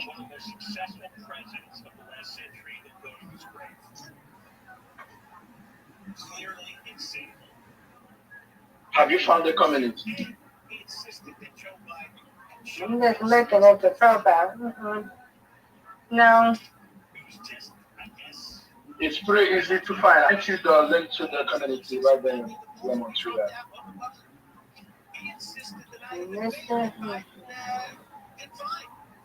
Go to your DM on Twitter, you see it. I just sent it to you right now. I just popped. Have you seen it? No, I don't see it. I see you sent me Jesus tokens. I already followed him. Yeah, that is the community. So you want to open the profile, you don't see the main community. It's called Disciple. So what you have to do is open it up, join them, go in there, introduce yourself, tell them about yourself, tell them who you are and stuff. And you see people who will become interested in what you're doing, and they want to shoot you a photo and stuff like that.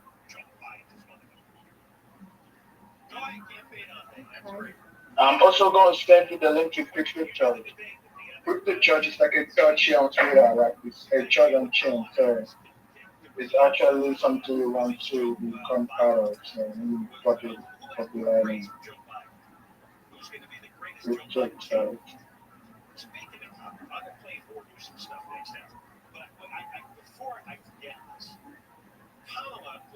And see if you can start the driveway. Yeah, and I've sent it to you. Have you seen it? Okay. Yeah, I just sent it. All right. Yeah, I just followed. Okay.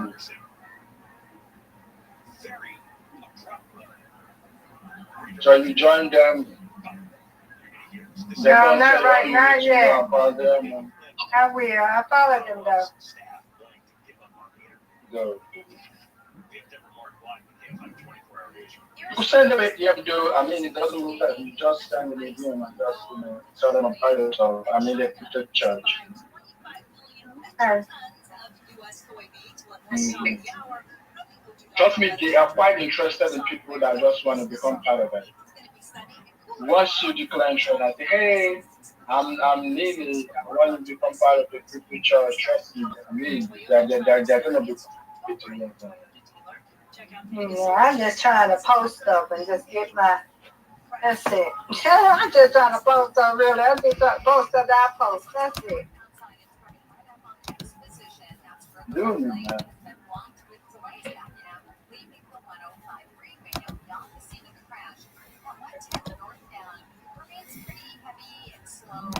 I'm telling you, I got another page that I just gain followers. I have a gain follower page. I have 18.6 on that page, but I don't want to bring in, mix that with that. That's my personal page, and that right there, I don't want to mix my personal page to my gain follower page. I don't want to do that. That one was about to get banned. That gain follower, I said, oh no, so I don't want to. Yeah. I'm trying to most of the time,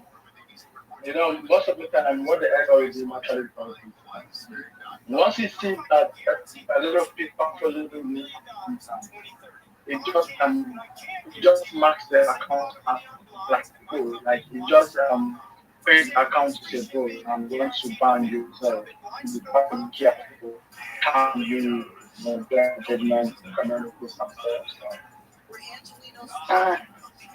Mm-hmm. Okay.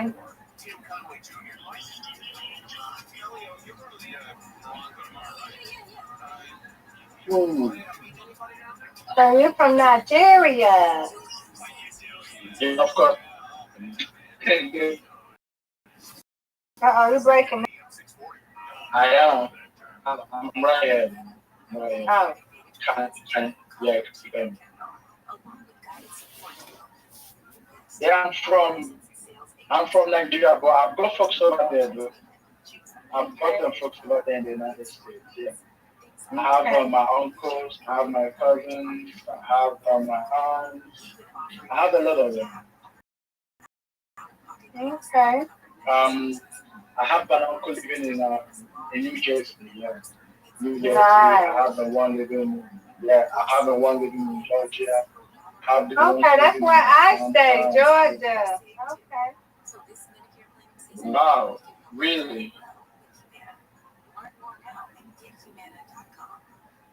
Wow, that's nice. Mm-hmm. Okay, so you got people all over the United States. Okay. Of course I do, man. Whenever they come back, I can also read, stories about the United States. I have one, I have an interest in the United States because I want to be there someday for the state. I want to see how it is. What kind of like people just explore their culture. They just want to explore a new culture. That's what I'm all about. I love meeting people. I love interacting with people. I want to know how they live in their lives, like not the private kind of life they live, but I just want to know, what's up, man. Yeah. Okay.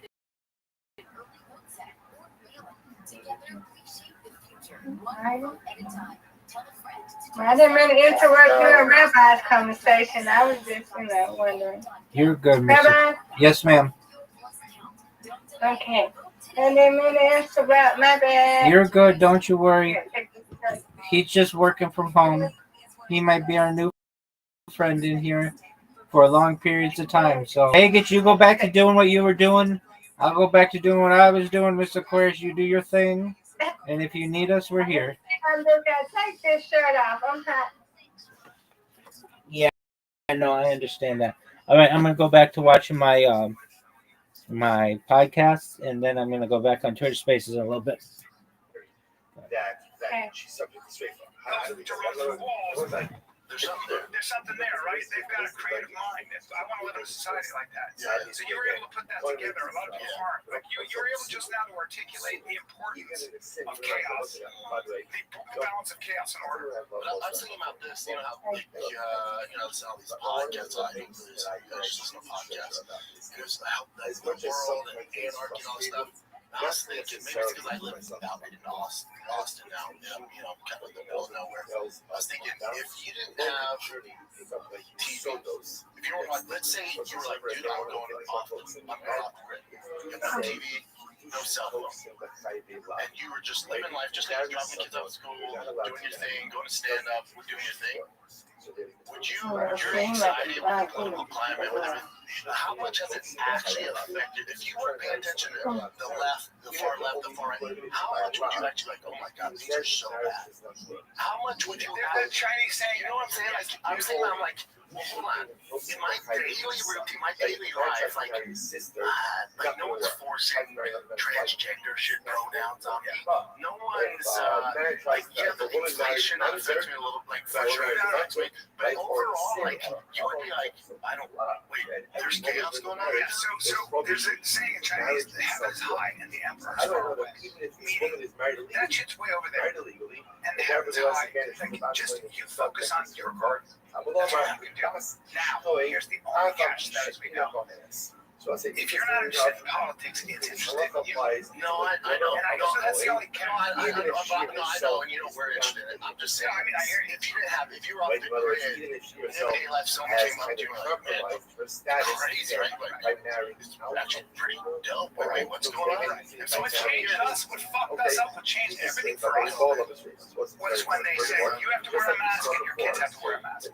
What'll change things is when Canada, you have a car and you're going 2 miles an hour over the speed limit and your car starts to go beep, beep, beep, and then it's reported. It's reported to the authorities. Yeah, but and you know why? Because you're lending yourself to global warming, which is if you have social media, you have no clue about that. If there was no sensationalization of all that stuff, you'd be like, I don't fucking like all that's right. I think that the only thing that's for social media does maybe is gets us aware of government overreach. As people that go almost too much, like you read a headline and I'm like, oh my god, we can't do it. We're so screwed. Yeah, I can't do it because it interferes with my creativity. Then when you step back from like, are we being gamed? This is all on purpose. Yeah, I'm being gamed here. Because I'll talk to somebody who's quote unquote a Democrat, a liberal, a progressive, and I'll talk to them and they'll be like, well, that's not what I'm saying. I'm just saying this. And you go, okay. But you don't know exactly what's educated people. Even he had somebody on. He's like, yeah, this politician said this about, transsexual, something like that.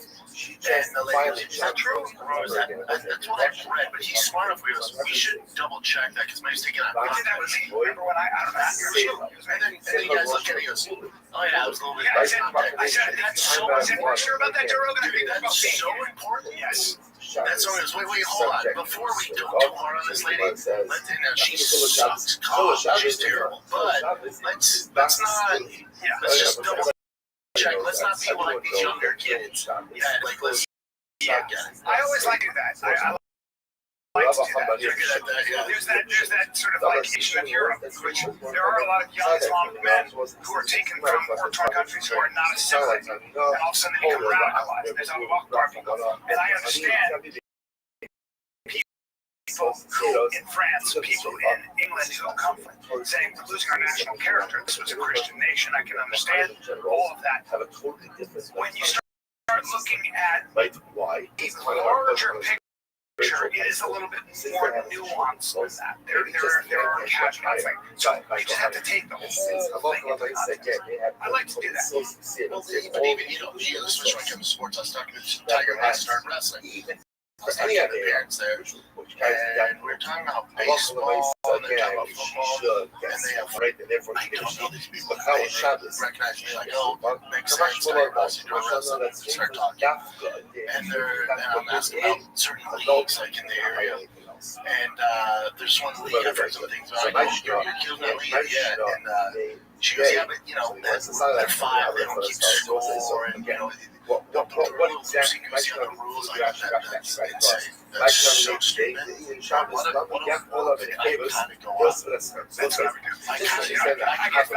I kind of go off and choose. Hold on. My other son played in that same league. And he's a professional athlete. And also, they're 4 and 5, and we don't want to turn them off in the game. And you and I are not experts at raising 4 and 5-year-olds. They are. Yeah, yes, no, but she was just like, what are you talking about? And she's like, there's no movement. There's no movement. They're 4 and 5. We want the kids to have fun and not be restricted by the world and not just pay attention to the I apologize. My 17-year-old daughter, I start going off. My daughter goes, Like, I'm not saying that. I'm aware of that side of the argument. But it's not all that, and no, not all of us feel that way. All I'm saying is, as a woman, and she was making a comment, and I was like, oh, man, I can heat it up. I know you were talking about Tiger. Like, we have this argument, but if there's any, refer to this unicorn and the rainbow, okay, if there's some safe plans for some of your buddies and tell them they feel like a white, look at that. And also, if they're calling you the white devil, because you're right, if you have Mexican right, they're calling you the white devil, and they're just pushing this weird thing on you. You let me know. And he was like, what the fuck are you talking about? Like, there's no war. There's no war to have. Maybe she says they're trying to suppress your energy as a young boy. They're not letting you wrestle. They're no kickballs or footballs. He's like, maybe it's the what are you talking about? Is it like kickballs or footballs? Yeah. There's no like safe rooms for like gay kids to go into. And he's like, what are you talking about? Like that relationship creates a woman. I'm so sorry. That's so funny. It's great. It's great to realize like you're not being gay. You'll always hear, my father told me, you'll always hear people say, it never used to be like this, or now we're more divided than ever. You mean like the Civil War in our country? You mean like Vietnam? You mean like Vietnam? You mean like we just keep going down the list? It's just that it's more accentuated with you're being gay with your people of always. In fact, I was saying this too to somebody. Even the left and the right, we still argue along this. So the left is like, they're threatening democracy. And we're like, they're threatening democracy. And we all believe in democracy. If that's the case, my idea about the guy named Donnie, who I don't like, he's a socialist, but he was arguing for a 2% increase in taxes. He was talking about how some parts of New York have no grocery stores at all because they just can't get investments. You can't shop. He's like, if we had a government subsidized grocery stores there, you can understand sometimes that he's talking about very specific instances. So even that, I have to listen. I have to be like, all right, let me put my thing, because I already don't like the guy. But even like these communists, all that shit, none of that. His whole messaging is I'm going to lower New York. For the average person in New York, it's so prosperous. It's like, it's a of course, they've all moved out. It's expensive in LA too. So if anything, if I'm new, if you want transgender, if you just go, you're running that big over, I will guarantee I will lower your rent. People are like, oh, I'm in. That's all it is. What happened with that? Let me look at that average. That's very tiny place.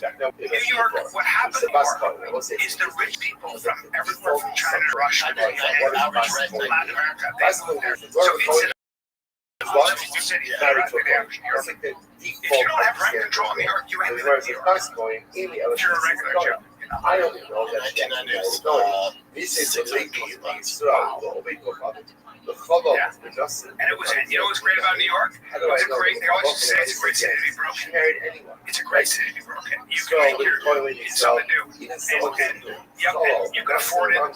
There was always food, there was always something. You could always make it work. And more importantly, it had real character. You had real New Yorkers lived in apartments who met their local bar, New Yorkers, and you had neighborhoods in New York that were incredible. It was just when Jimmy Burke, with the Prince of New York, I would go, to his neighborhood. When we go downtown, there was just certain areas.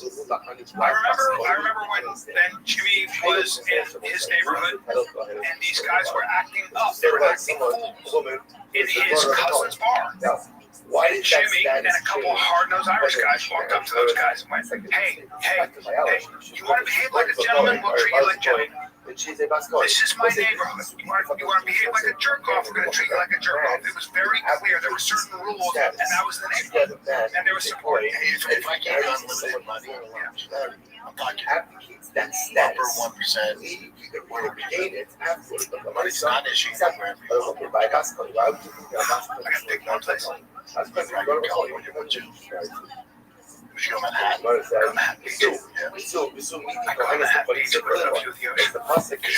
not worried about the bag, because if you have that much money, it's a very hard place to work. You wake up and you look out your window. You're in a large panes of window, and it's 75 degrees, and there's the ocean. And I can go strong place, tennis, get a workout in. I don't have to drive. Get myself a delicious cup of coffee. My coffee's hot. And if I do have to drive, I'll get my golf cart or my electric scooter. And go down to Manhattan Village and have a nice meal at Soul with my late doesn't get that. Now, Napa Valley, Orange County has got some but LA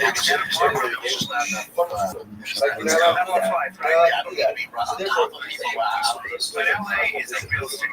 LA is just basically when you're in the pool, Hermosa Beach, Manhattan Beach, it's really hard north. So I think about it every 10 minutes. I just think about that question. Every 10 minutes. Where would you go? I give you $30 million right now. Governor Marsh, as I said, no matter what, because I get paid to go there 2 weeks ago. So bad, I make me go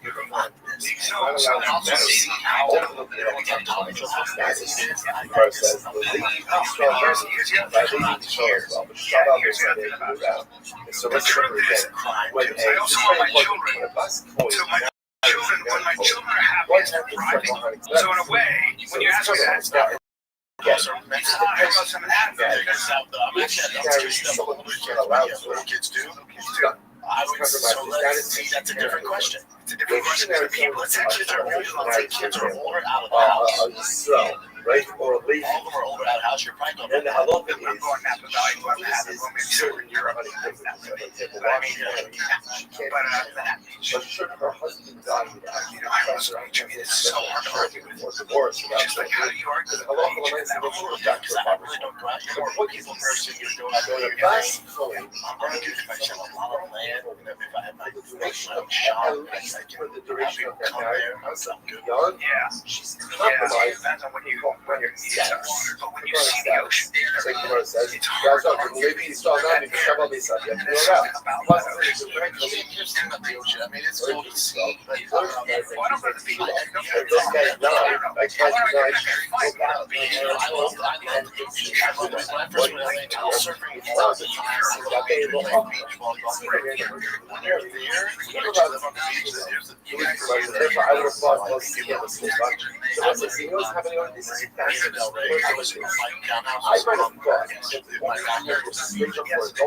after about 4 or 5 months, we would go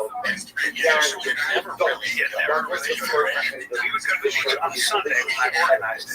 That was great. That was fun. You went to it. And then somehow, I just find it even now, like I'm on Lake Travis. For example, I just oppose you can marry anyone other than a 5 months out. Now it's the entire baseball group. Since he started traveling, we have a friend who has a boat on Lake Travis. Has not gotten a boat yet. So that's a listen. Because you're just on the coast. So much money to maintain. What are you going to do? You want to get in that lake? Incredible. You want to get in that lake? Most of all this stuff that they work on, it's like consequently, it's It's not an issue. Where would you live? What he says, I've never really thought about that. Where for what your shows, next now, my girl at the time, we were just driving around looking at all the different houses. This is no grass mixing. Yeah. There's the thing. Here's the thing.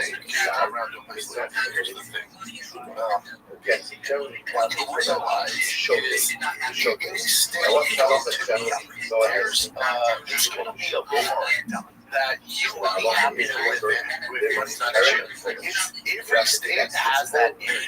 So when you think of natural music in South Carolina, Charlotte, parts of Florida, Montana, there's areas in there that are built for people with a lot of money, and they all kind of sit. It's the best place you could ever been. And they're built for the elite, and they're built for those pro athletes, even in Salt Lake City. Those areas. I'll find that. Yeah, that place in Albuquerque. I'll find that. San Antonio, New Orleans. New Orleans, right here. If you're in the French district, you don't raise kids there. It's fucking dicey. But you go 3 miles. It's called the Garden State Garden.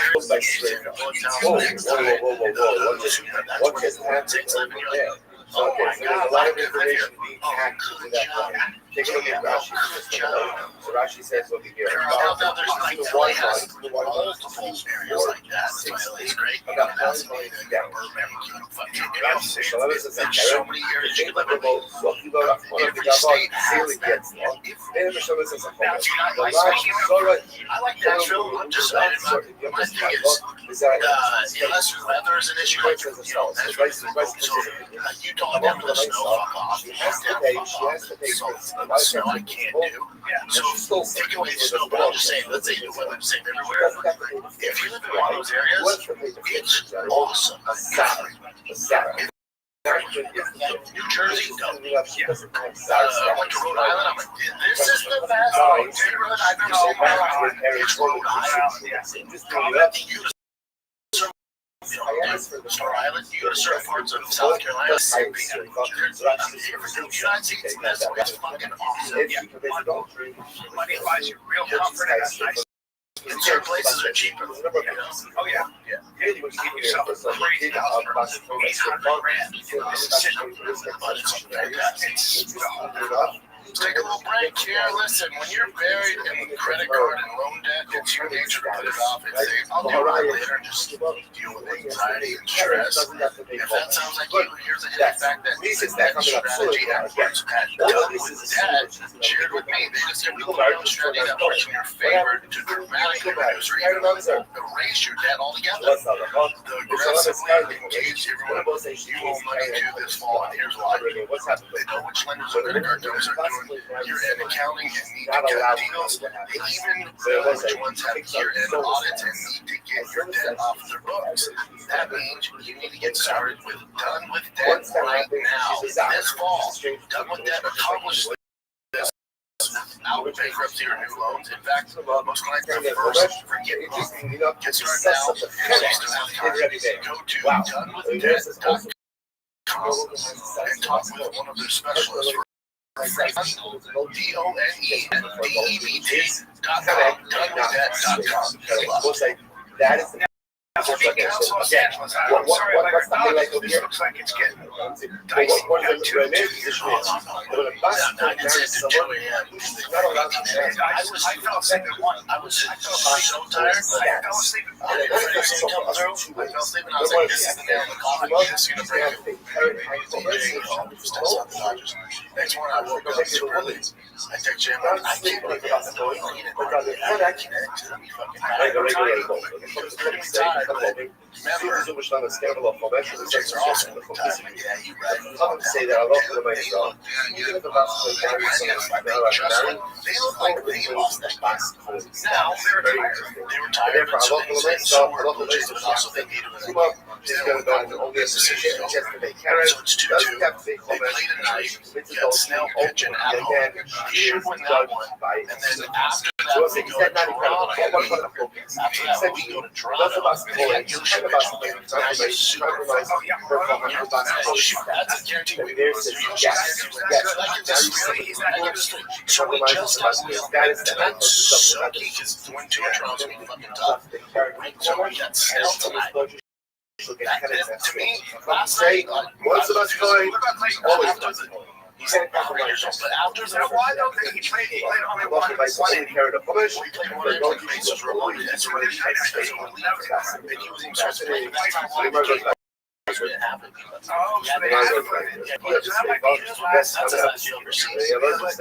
With your father, straight over your father was. What is that? Tonight,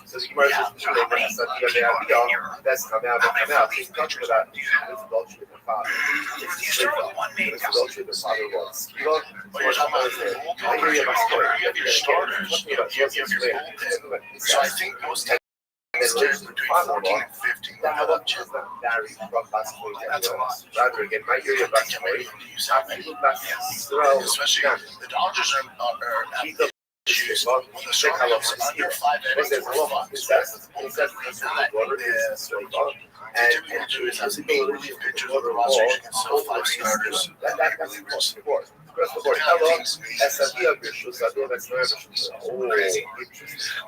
was our starters?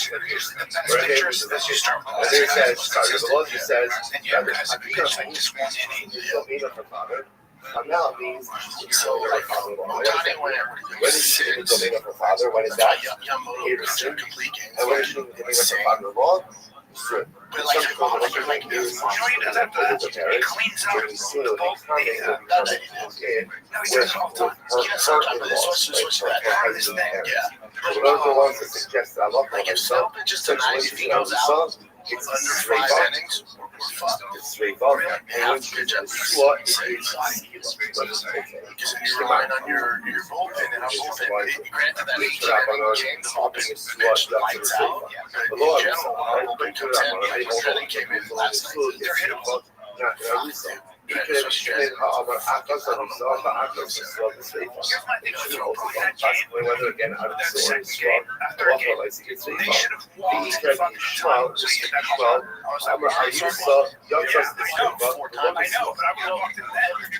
the problem with fucking baseball. You know what fucking bitch me that is? First of all, if I paid fucking money to watch Shohei Ohtani, it's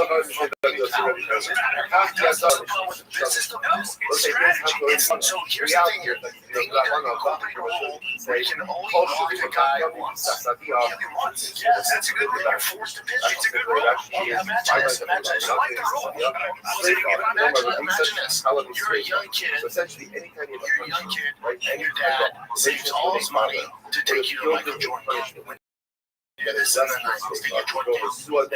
he's heard so bad he's so good, we're just gonna foul him. Anything close to the master move out to baseball. You're a young kid, you know what I'm saying? Every time to let your favorite players Ohtani, and you get there, and then you fucking walk in because they can't pitch around you. What is this okay? What kind of big shit is this? No, motherfucker, your pitcher should be paid for. That's millions of dollars a game. That's the game. And if you can't beat him by pitching, then you don't defend the sucks for the fans. You're a coward. Yeah, well, but you're theoretically, they can walk in every single time to that. Yes. And now, you never get a chance. He's going to issue a strategic league. He's the one that comes up with offense right now. We're in a drought. So the smart thing to do is these bitch-ass rules. You should walk Ohtani every single time. There's no rookies. Playing so fucking bad, he's so annoying. And then you got Budsy, who's fucking over fucking 3,000. He's not doing shit. Will Smith will come up every now and then. Tommy Edman finally got his head out of his ass. So if I'm that girl, that bitch ass general manager, I'm fucking Tony every single time. They're going, hey, Mookie, fucking former MVP, fucking 9-time fucking all-star. I'm walking on Tony to get to this guy who's a former MVP, and I'm getting ready 3 more former MVP. That's how bad we are right now. But if I could dicks in my ass, and I'm a drama Blue Jays fucking manager, I'm walking on Tony every single time and ruining the experience for all the kids and all the Dodger fans. Ruining baseball. Every other actor talk about the cuckiest move in professional sports. Name another sport where the best guy were like, you can't play. You can't play. That's straight up. Name it. Imagine that. It drives me nuts. Imagine the NFL did this. He's out this game because we can't play quarterback. I get an idea. How about you guys get paid millions, right? And these players get paid millions. I got you. How about you come up with a game plan to stop him? Tom Cruise is the fucking imagine that. You can't pass over 5 yards. And there's a fan watching us. What the heck is this? I've been having the best time. So I get it. If I was on the Blue Jays, I'd go down to I get them trying to work with them. We actually want to have an asterisk with that column next to that goes, they won, but they blocked the economy every time. Well, it's already a game. Yeah, we didn't win that. That was game. It's always part of the game. And yeah, like everyone's very real. It's the numbers on this shit. So, you know, Tom's going 4 for 4 home runs. That's what they want you fucking cut out.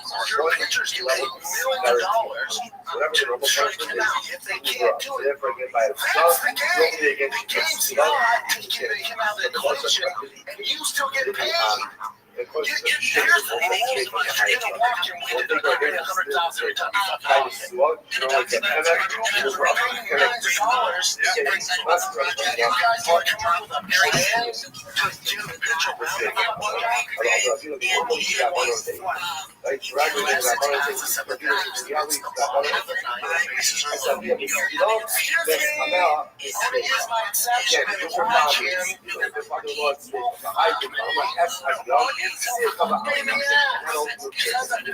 you're just robbing your experience. I want to see what's on the game. Another fucking sport where this guy should have been taken out of the equation. I'm going to say this. Imagine if they told John Jones no I know. Just get imagine they told John you're so good at rallying, you can always strike. You're so good at striking, you can always rally. There's no difference. It's a good. I like where you're going with it. You know what's great about Tony? He's 6'5", and he is a big man. And the one part about it that didn't grow is his nose. It stopped growing at 3 years old. I can use some of those genes. He's got a foundation. He's got my son's going to have my son. He has the exact same nose. The exact same nose. You got to get a profile. He's got an adorable, little, upturned baby nose. Right. In other words, he says that's a tiny nose. This one I see it in mine when you look at the profile. That's different. That's not good. You just don't have long noses like you. You just don't have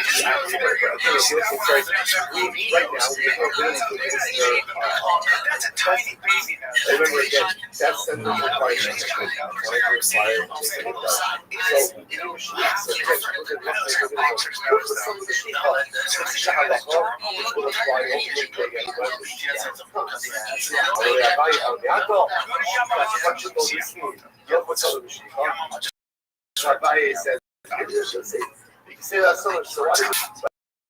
Why do we go ahead and think about it?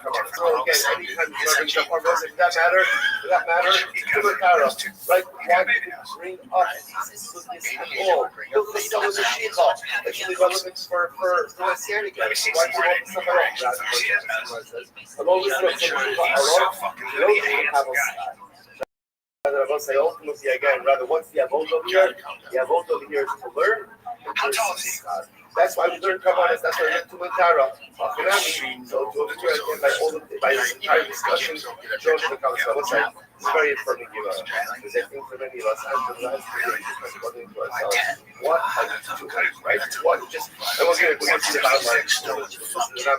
And again, it's almost as if sometimes you're struggling with something. He's so very important. He's so struggling with it.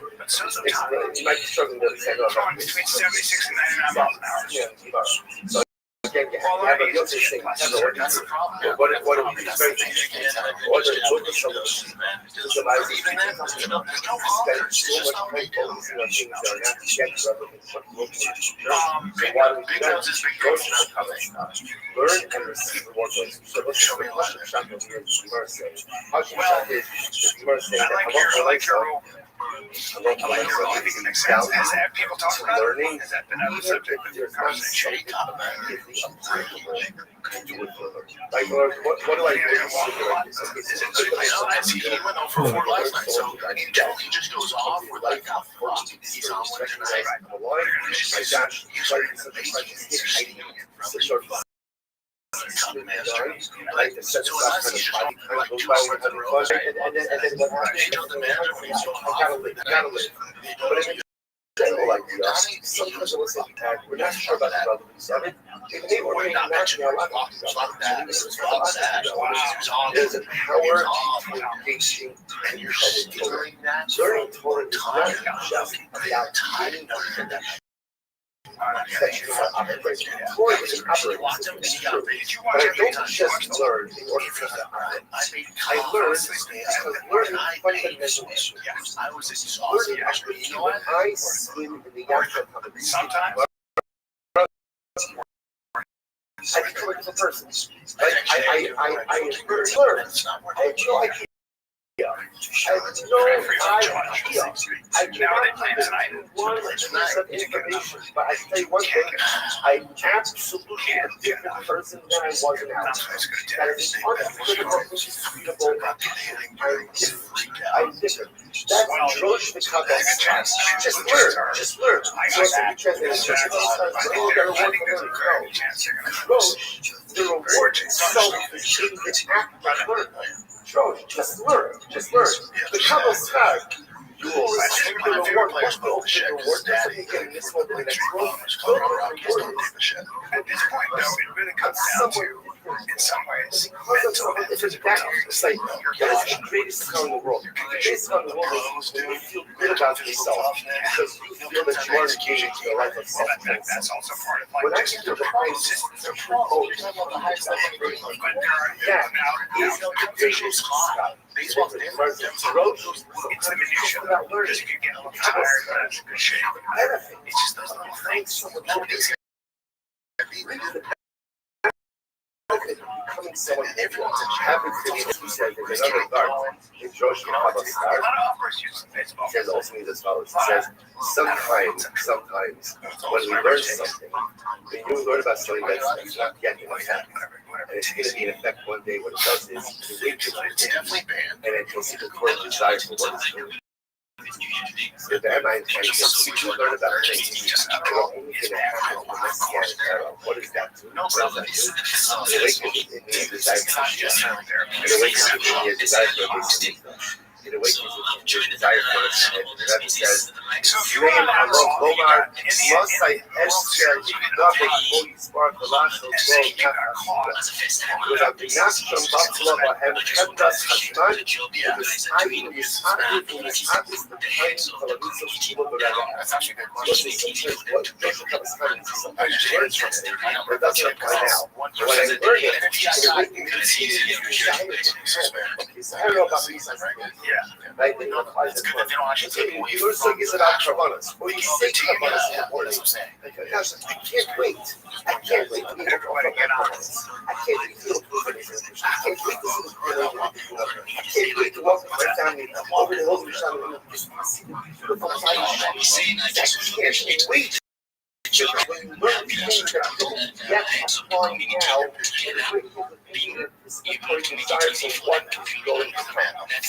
So River touchdown to concept one. I love it. Changes us, even if it doesn't give me information from my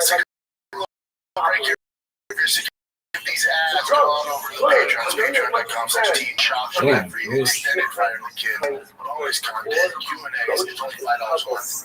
Ditch the Starbucks today.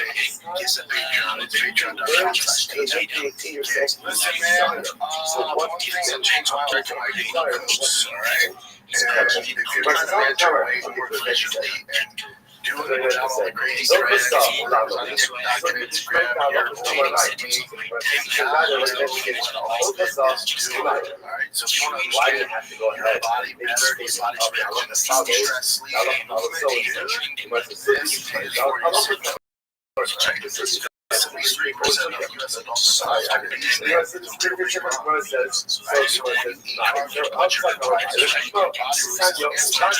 Sugar in the cells for energy. If you're insulin resistant, the sugar is used properly. It leaves your blood. That's when weight gain, fatigue, concerts, that's why AI-powered platform for deciphering these metabolisms with continuous glucose monitoring biosensors.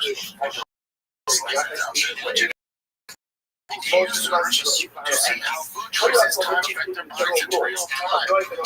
Most foods actually cause spikes in the hemoglobin.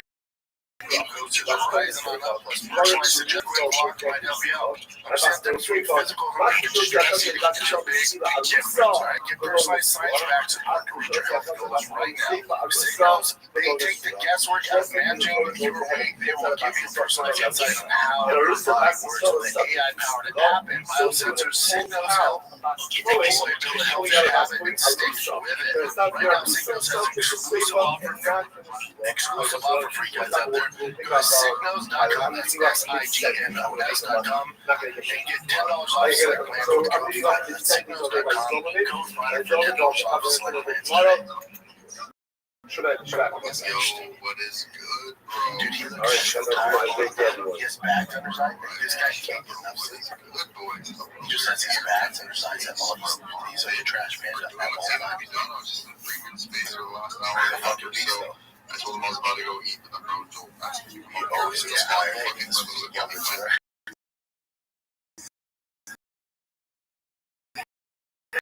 Yeah, skinny and tired. A rap video in high school. Type in Cisco, Bell, white rapper. Man, educate you guys on some dollars. Mike Snell. Get a rap video about his baseball skills. It'll make you, he'll be your favorite. Tom Aspinall still can't see Mike Snell was a rapper. The shit slaps. I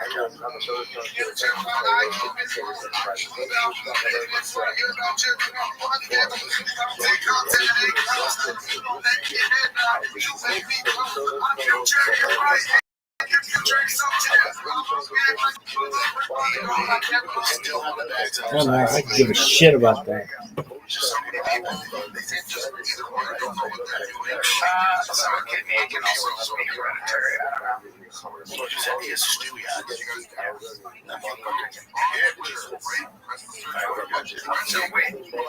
wait, Aspinall still can't see at a time. That's really bad.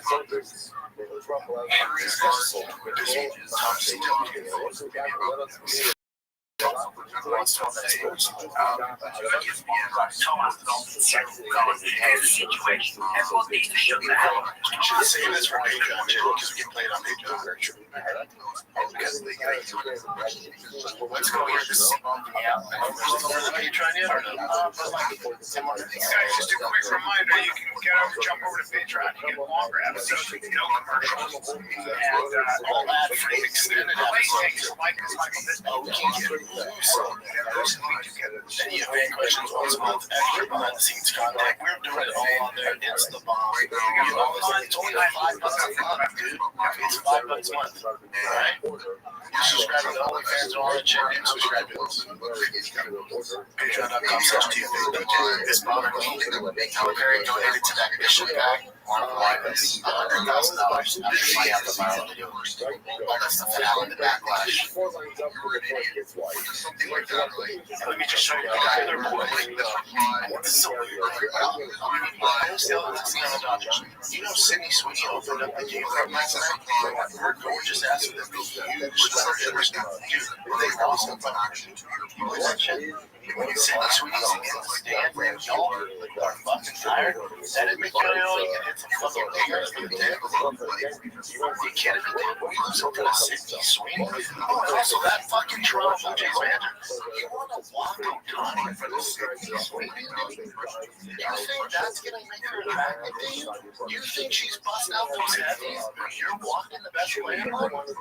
Think about it. You gotta think about it, dude. You're walking Sydney Sweeney's in the fucking stands. Otani plays. Otani plays. And if I'm a pitcher, I'm facing Otani, and I see Sydney over there. I'm going like this. That's for you. Yeah, I'm sitting man, I'm throwing what's called junk.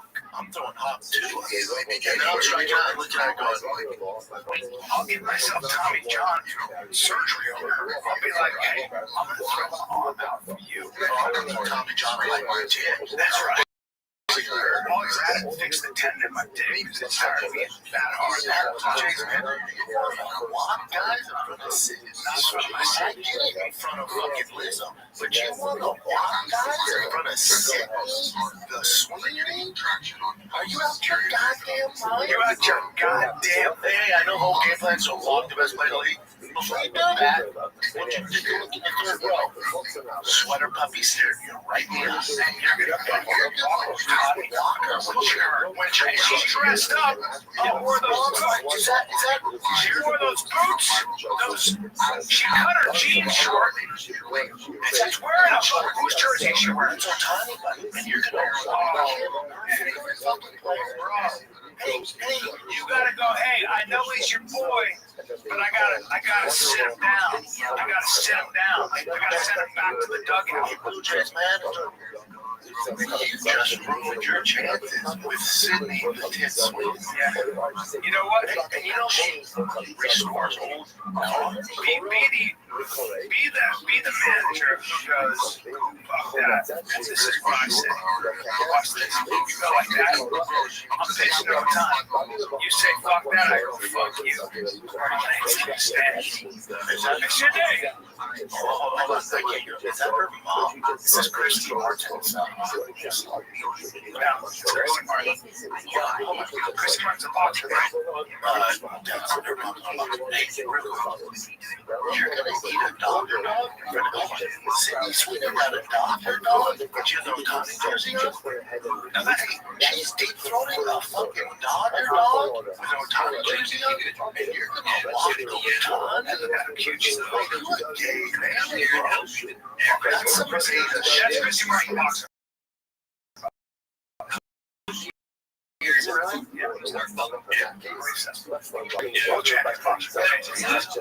great ball. She played her. I don't know. That's his question. I doubt. Because that's a chick. You have to take it. It's terrible. What's going on here?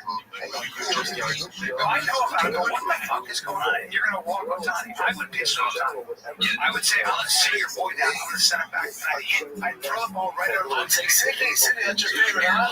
Hey, I strike him out. Dinner on me. No, you in? Not. Hey, man. If I want to throw the ball right in Otani's head every single time. I just have to walk him, I guess, that way. God. Sydney Sweeney's dog, and you have to call to walk Otani. Is that what the fucking United States is going to do? Title boxer Christy Martin. Oh, that's a terrible chance. Oh, that's the What are they going to do about it? What are they going to do about it? Oh, look at that picture. Yeah. That picture. This one, there, I think when she played the monster serial killer. She got a ticket for that reason. I bet those are shoes on that fucking car diet. What they wrote here too, this is free no energy. Chipper church.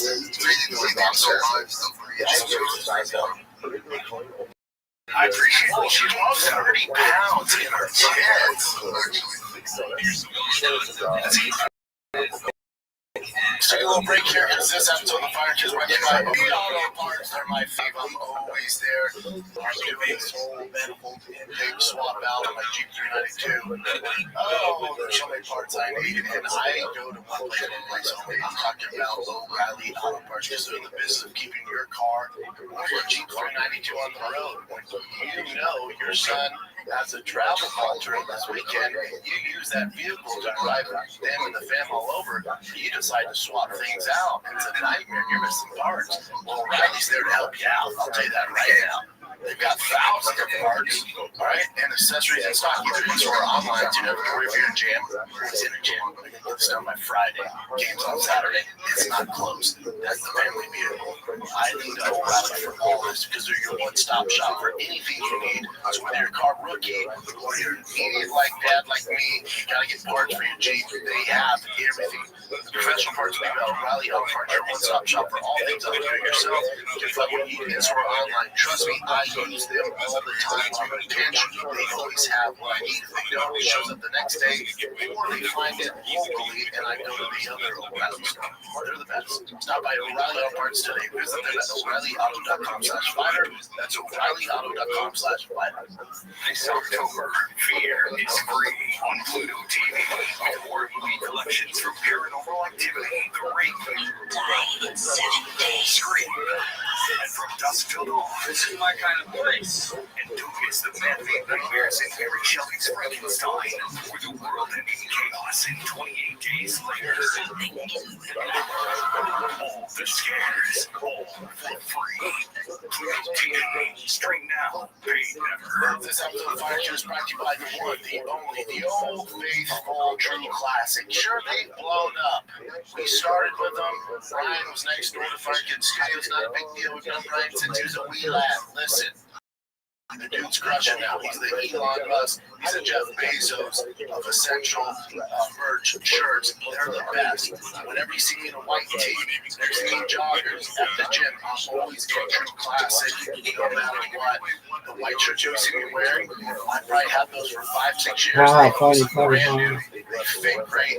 There's not a better shirt on the planet. That's why they're so big. There's no secret. The reason True Classic is dominating their field is because they make essentials, basic essentials, t-shirts, sweaters, joggers, chinos, pants, button-ups, hoodies. They got it all, and it's hands down the best. It's reliable, it's faithful. There's nobody else you want to wear. It's True Classic, right? Forget the overpriced designer brands. There's going to be all these trends. I'm telling you, there's nothing like True Classic. They're so damn good. They're Target, Costco, Target and Costco, or go to the website like I used to back in the day when it was only available on the website. Go to trueclassic.com/fighter. Get hooked up today. I'm telling you, they're hands down the best you will ever have in your life. It's True Classic. Yeah, I know. My tits. Oh, yeah, because my tits are my body. Yeah, there's girls who got my tits in my body. Oh, there's a triangle. Let's watch it. Can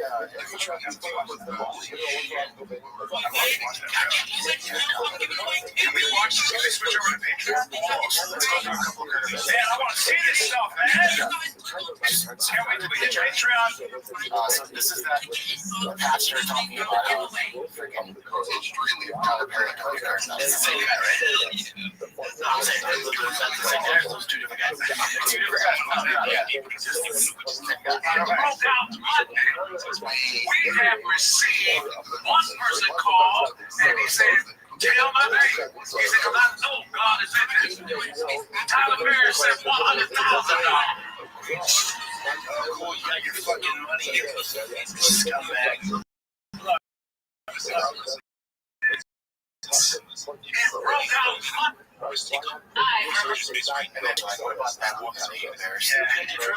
Give the church the money. Give everyone that's attending your church. he's not being, he's not being most people. Well, that's his community thing. Like Kanye West will be just fine. No, yes or no? Why are you talking about it? Is it?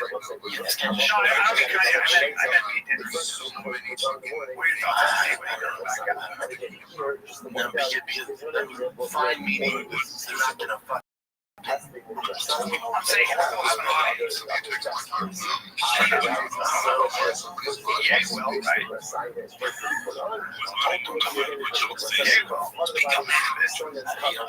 You know what? I'm not black, so I'm if you have a question about the Dodgers City Swing Eagles, if it comes to black guys, I don't know. That'd be a question for you, right? Yeah, I got my ear to the top, straight to the BBC. I got my ear to the crap game. Yeah, I got my ear on the game.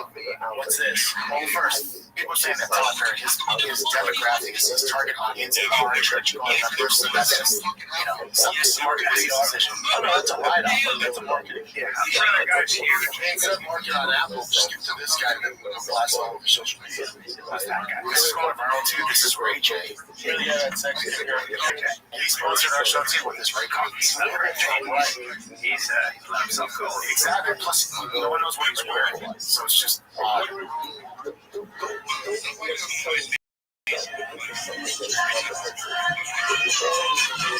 I like how you didn't give a fuck with that dad bod.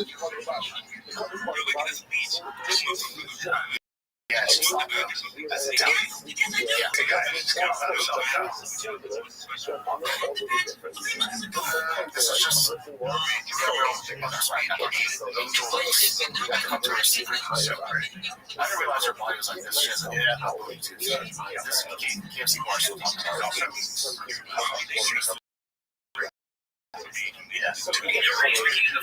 Walk the runway as a Victoria's Secret fashion show. And I don't know a whole lot to say. There's not people who's doing.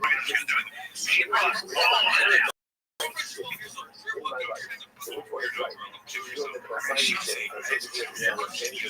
If you got it like that, you got it like that. You know what I'm saying? Okay. If you got it like she thinks they could be she was for us, also bucket list achievement. Instead, it's think pieces and outrage galore. The most common reaction has been this one complaint that each recent past has complained about being sexualized, and now she's walking on the runway in her lingerie. This is the talking point that everybody is parroting, saying the same thing. Previously saying she's being sexualized, now she's on stage in her runway. She circulated the headlines and the quotes as if it's some sort of gotcha. The same thing happened when she did an interview with Sexy Red, and at the end she was twerking. The Sexy Red slapped her ass. Now, I obviously understand the sentiment. I can understand how a lot of people out there would say you can't quit, but then walk the runway in lingerie in front of millions of people. The problem there, however, is that most people are fucking stupid. So I can understand how and why they came to that conclusion. I also understand that those people are fucking dumb. You can't see the difference between dressing sexy in lingerie for other women on board of a runway show for one of the biggest fashion brands to ever exist. That versus being sexualized by men and unwanted attention. You're alone. Hey, I don't care. Here's my thing. She's a gorgeous lady. Fucking Victoria's Secret came before she was like, man, people want to pay attention to me getting rebounds. She's like, best basketball women. People are paying attention to me getting rebounds. Like, pay attention to my ass. And then you, Victoria's Secret, is not a good girl. Yeah, no. You're getting attention because you're gorgeous and you have a bone structure that is very rare, and men want to breathe with you. And she's talented. She's a all of that. And that's what I'm saying. It adds the fact that she's also a professional athlete. That's how LSU is. Yeah. So, like, don't complain about being sexualized. It's part of what makes you a millionaire. What do you think about these YouTube These are Kirk Wentz. Nike SB Ducks. They're still at Costco. How do you get that cowboy? Costco's gonna sell them? You don't come to that brand, it's like, I need dunking shoes, so I need dunking/skateboard shoes. Is what I'm saying.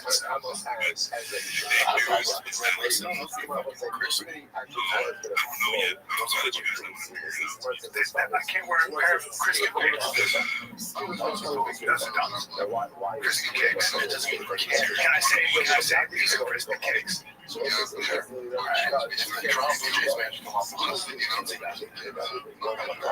is Christian kicks, bro. You know what you are? Yeah. See, I'm trying to act all day. I like to act on my almost on podcast. Mac and cheese, I'm seeing Wonder Bread, baseball nuts, I'm pouring out, straight from the top. Whoa, your dad was a little bit. All right, Kevin. Guarantee that? Oh, wow. What's this chicken? It's the first one.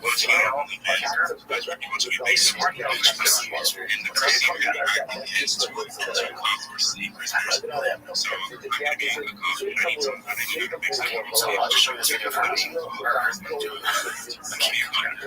And here's the story of the day right there. That is Alani Armenta. And she's going to play and she's going to kick off and maybe even do some field goals tonight for the Texas China, where she was on the Jackson State women's soccer team. And because of injuries this week during practice, she's going to get her shot tonight to be a kicker. And what an impressive young lady it's been, and a chance for her.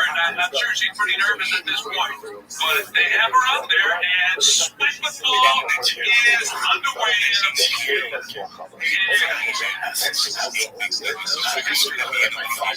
Listen, that's not history.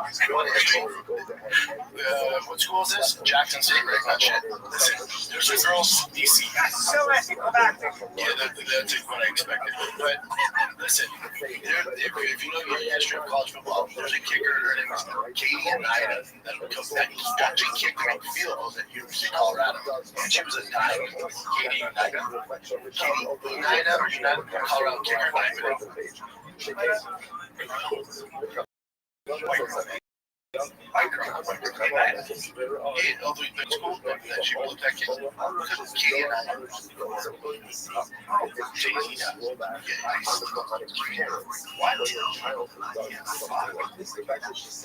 Really?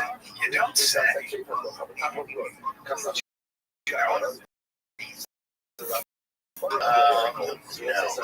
When I came in, she didn't lose the whole history shit.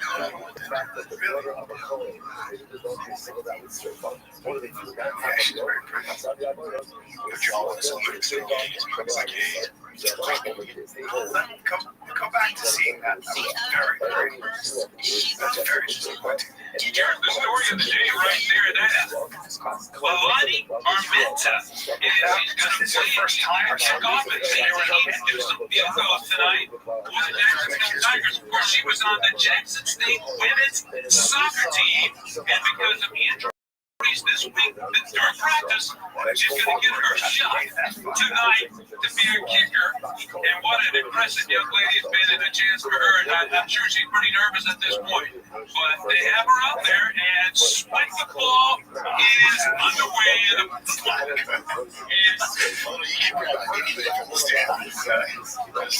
She stopped and he gets away. Soccer ball. Keep going sketch, but that was absolutely different. Keep going down. Further. This guy goes, at this point, I have made up some crazy story about her having autism and cancer just to justify that kid. He goes, this guy goes, now let's all pretend it was stunning and brave. Once I kicked to start the game, it's a whole strategy. Very good, right? It's just injured. To be the first kicker, I'm sure helped you soccer. Yeah, why she injured? They should have got a guy from the men's soccer team. No, this is someone else who's injured. That's why she came in. You know, there are no men's soccer players. Just right, just fucked up. Here we go.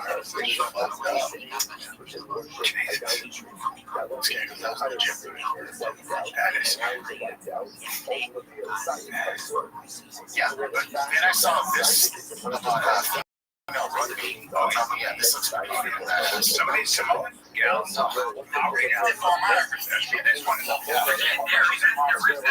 Hold up just to put Shorty the fuck down. Oh my god, put her thumb all over her nose and shit, put her down like a old dog. The first time she thinks she out of there, boom. Damn, you were living out there, boom. Quit lost it for she could go all the way. Oh, shit. Trust them, oh, that's after shit right there.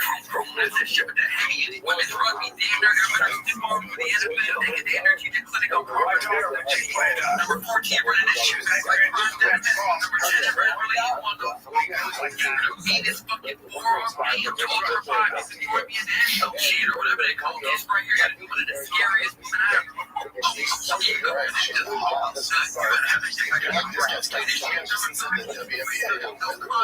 One of that. Please, shit, they can do it. Literally, I'm right here.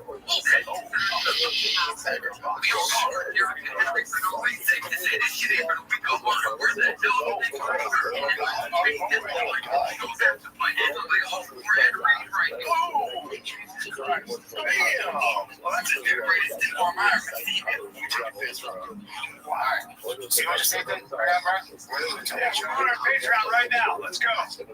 Come on over. We got way more to go. And for those of you enjoying this episode, if you want to see us get dark, see us get X-rayed up in this head on over the Patreon right now. We're extending this episode just for the FADK. You get all this show and all our shows ad-free, extended bonus content, Q&As once a month. It's only $5 a month. So to continue listening, head on over to the Patreon. We'll see you on the other side.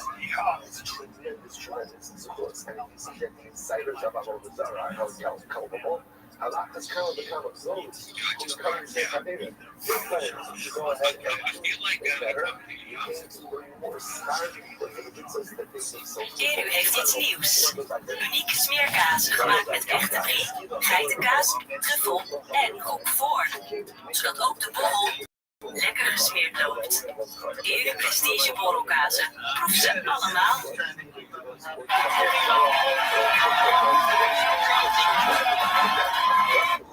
When you're on the chair, dude, you push hard. I love it, man. I love it. I've seen you swear on the game down last night, and they lost. Alright, give me the quick chill. I know you got 40 seconds. So, yeah, I was OG Range comic meme from 2009, Facebook back then. We are a meme client on Solana. We're CTO. I'm the CTO way back in February 2024. It bonded in April this year, 2025. We CTO'd it in August and felt it ever since then. We get to, yeah, so that's the quick show. There he is.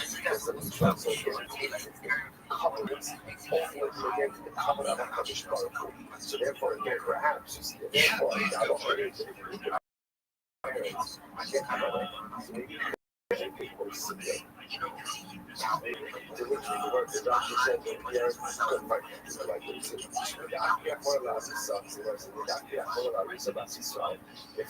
Yeah, right. Obviously, made this meme popular back in 2009. That the meme was created from his face from an interview. It was like a post-game interview. You know, we're CTO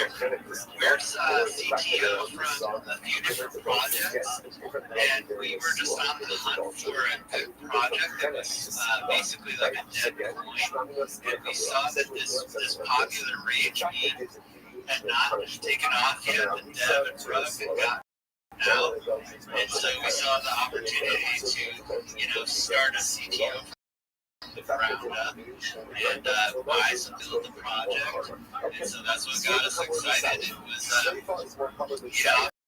honest, I'm not a huge basketball fan. I know Yao Ming is, obviously, he's a legend. I do know the meme because I joined social media back in 2009, 2010, and I remember those memes being passed around all over the place. The Rage comics with Troll, Rage Guy, Bojack. And so for me, it was the nostalgia of being into it got me excited about it.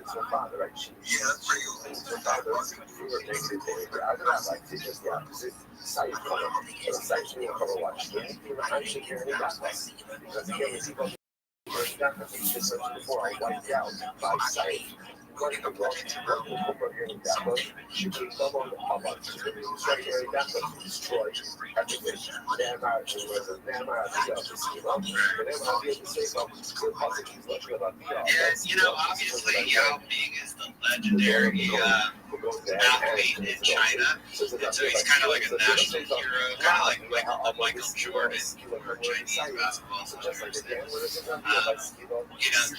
Obviously that's a huge market, and we do know that the Chinese love the Yao Ming as well. So, Yao does some great things. He's got a foundation that he donates and gives to charity for children and schools to build basketball programs and basketball courts for schools around China.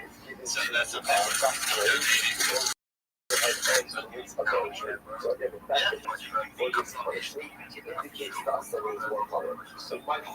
Thank you, Joe. Appreciate you guys.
Alright, so we have Blackbirds, Emerald, Blackbirds going down now. I'm going to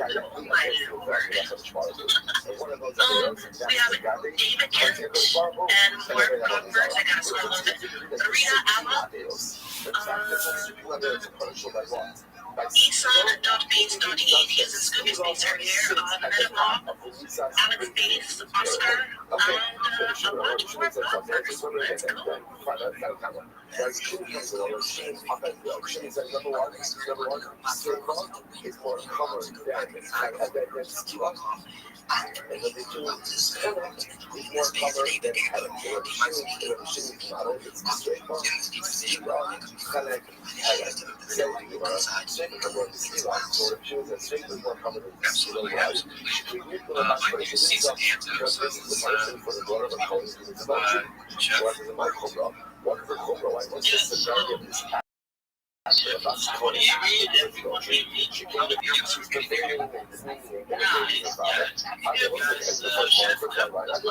Let's go.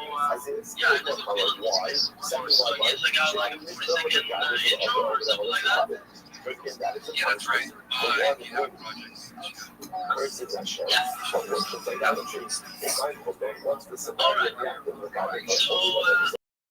My name is Leslie Shed. I've been around this space since 2013.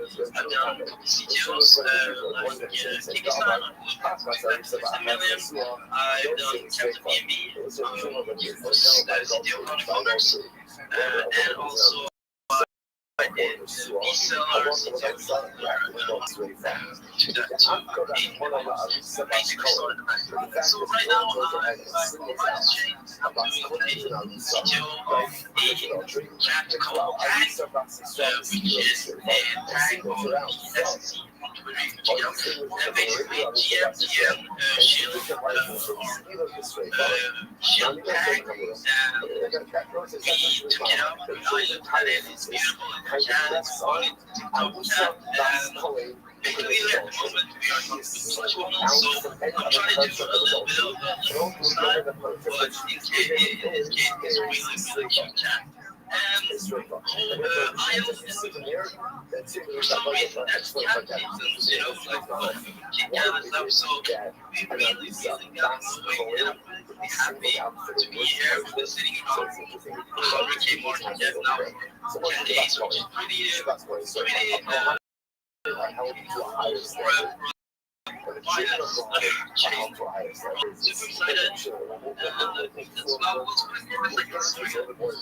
I can talk for hours. So you guys appreciate you. Sticker. It's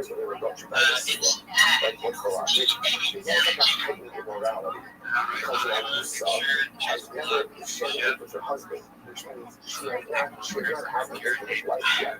So this idea that a woman who has not yet experienced this with her husband is already out and about with the forces to compound the severity of the act. To give it a serious one, this is interesting. That's severe punishment. I always think ultimately again is going to be straight. I think everyone's going to keep it just happy to be check out my projects and come join the community. We have some AI mods. Pictures, we actually dropped the really, unlike the one we made yesterday, which is really share. I love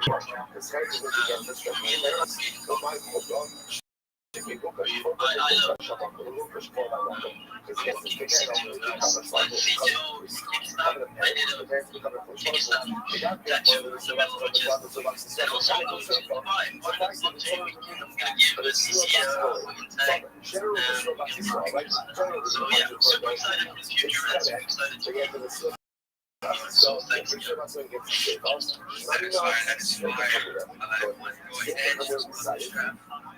Also, getting straight off is more covered this side where the other chicken is not about to do so because with the punishment for about to go to the chicken, and my program, that's what the severity of the animal that's what is like. That one, that's what I said before. So I don't know myself. I don't know what you can do. Other side is covered. Side is more covered. Chicken wings are behind chicken behind the back. But don't forget it. Where it is, that's like that. Side is almost covered. Chicken is the all their property is destroyed. See what it says? How big is it? What is worse? What is worse?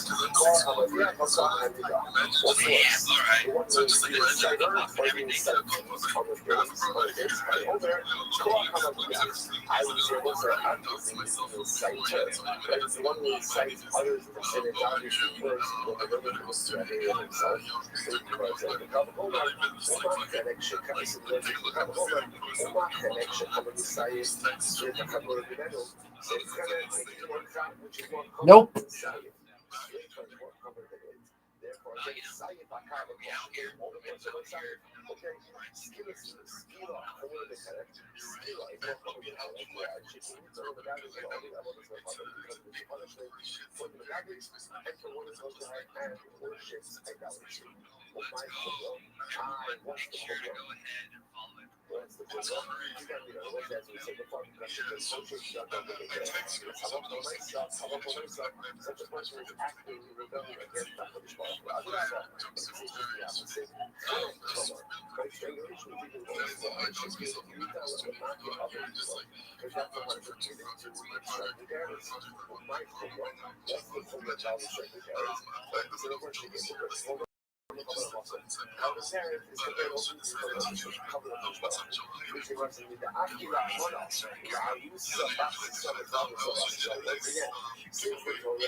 If you say that you're a medical student, I'm gonna fucking die.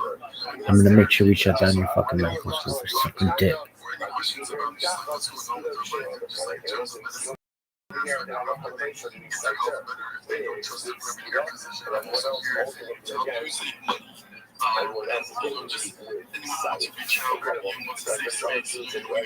About this stuff, no one cares about your Scooby-Doo costume.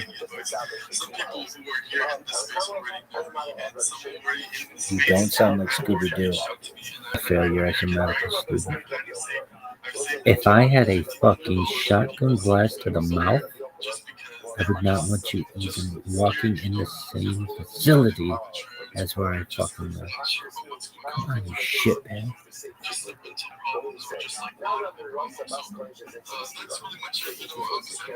If this motherfucker talks one more time,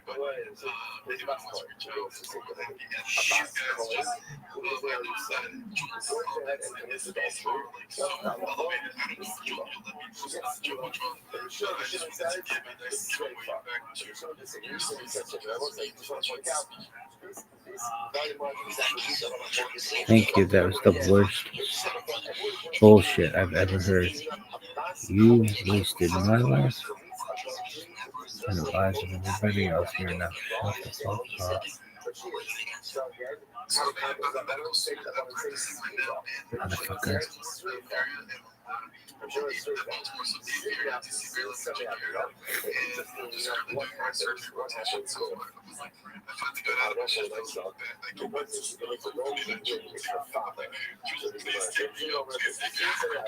Ha ha ha ha ha. Ass. This shit sucks. My little bitch. Okay.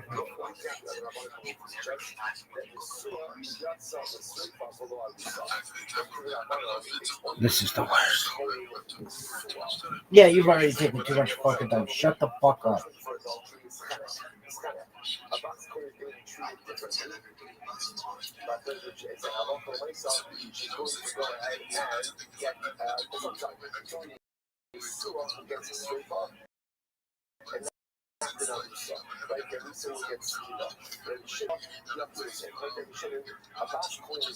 Oh, Pimble Walk, that sounds like shit.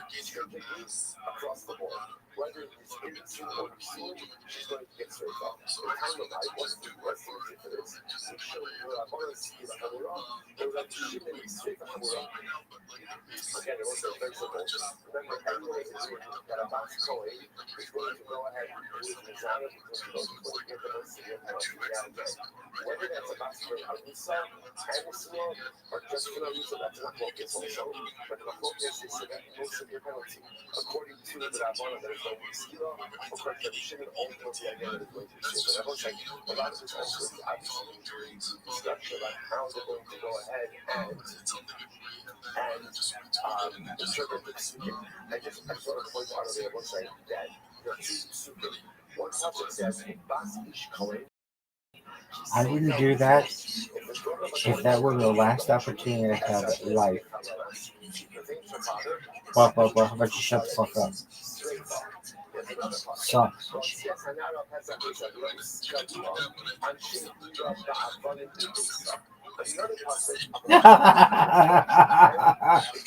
Sucks. No, you didn't, you dumb fuck. I've been looking for it for 10 minutes. Yeah, nobody sees it. There you go. Sorry, you look like an asshole. That's not doxing yourself. Put your fucking address in your YouTube profile. That's doxing yourself, you asshole.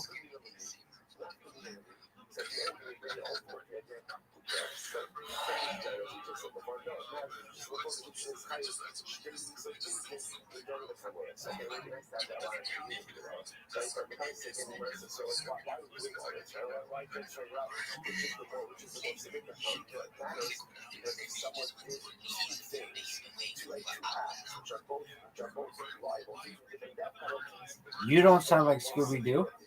Scooby-Doo would chomp off his own balls if he sounded like you ass. Dog, you don't sound like Scooby-Doo, you ass. That's Scooby-Doo, you fuck. No, he sucks. That's what he does.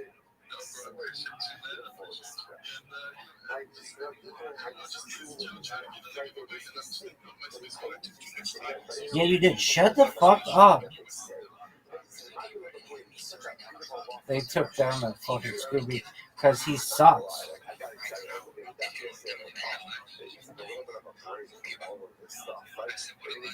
Not a legend. Do you know what a legend is?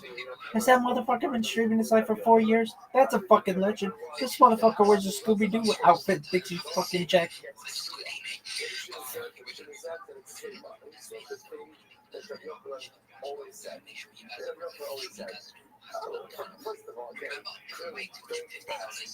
Dog, I wouldn't even, if you gave me $250 right now, I wouldn't accept it. I'm such a bunch of assholes.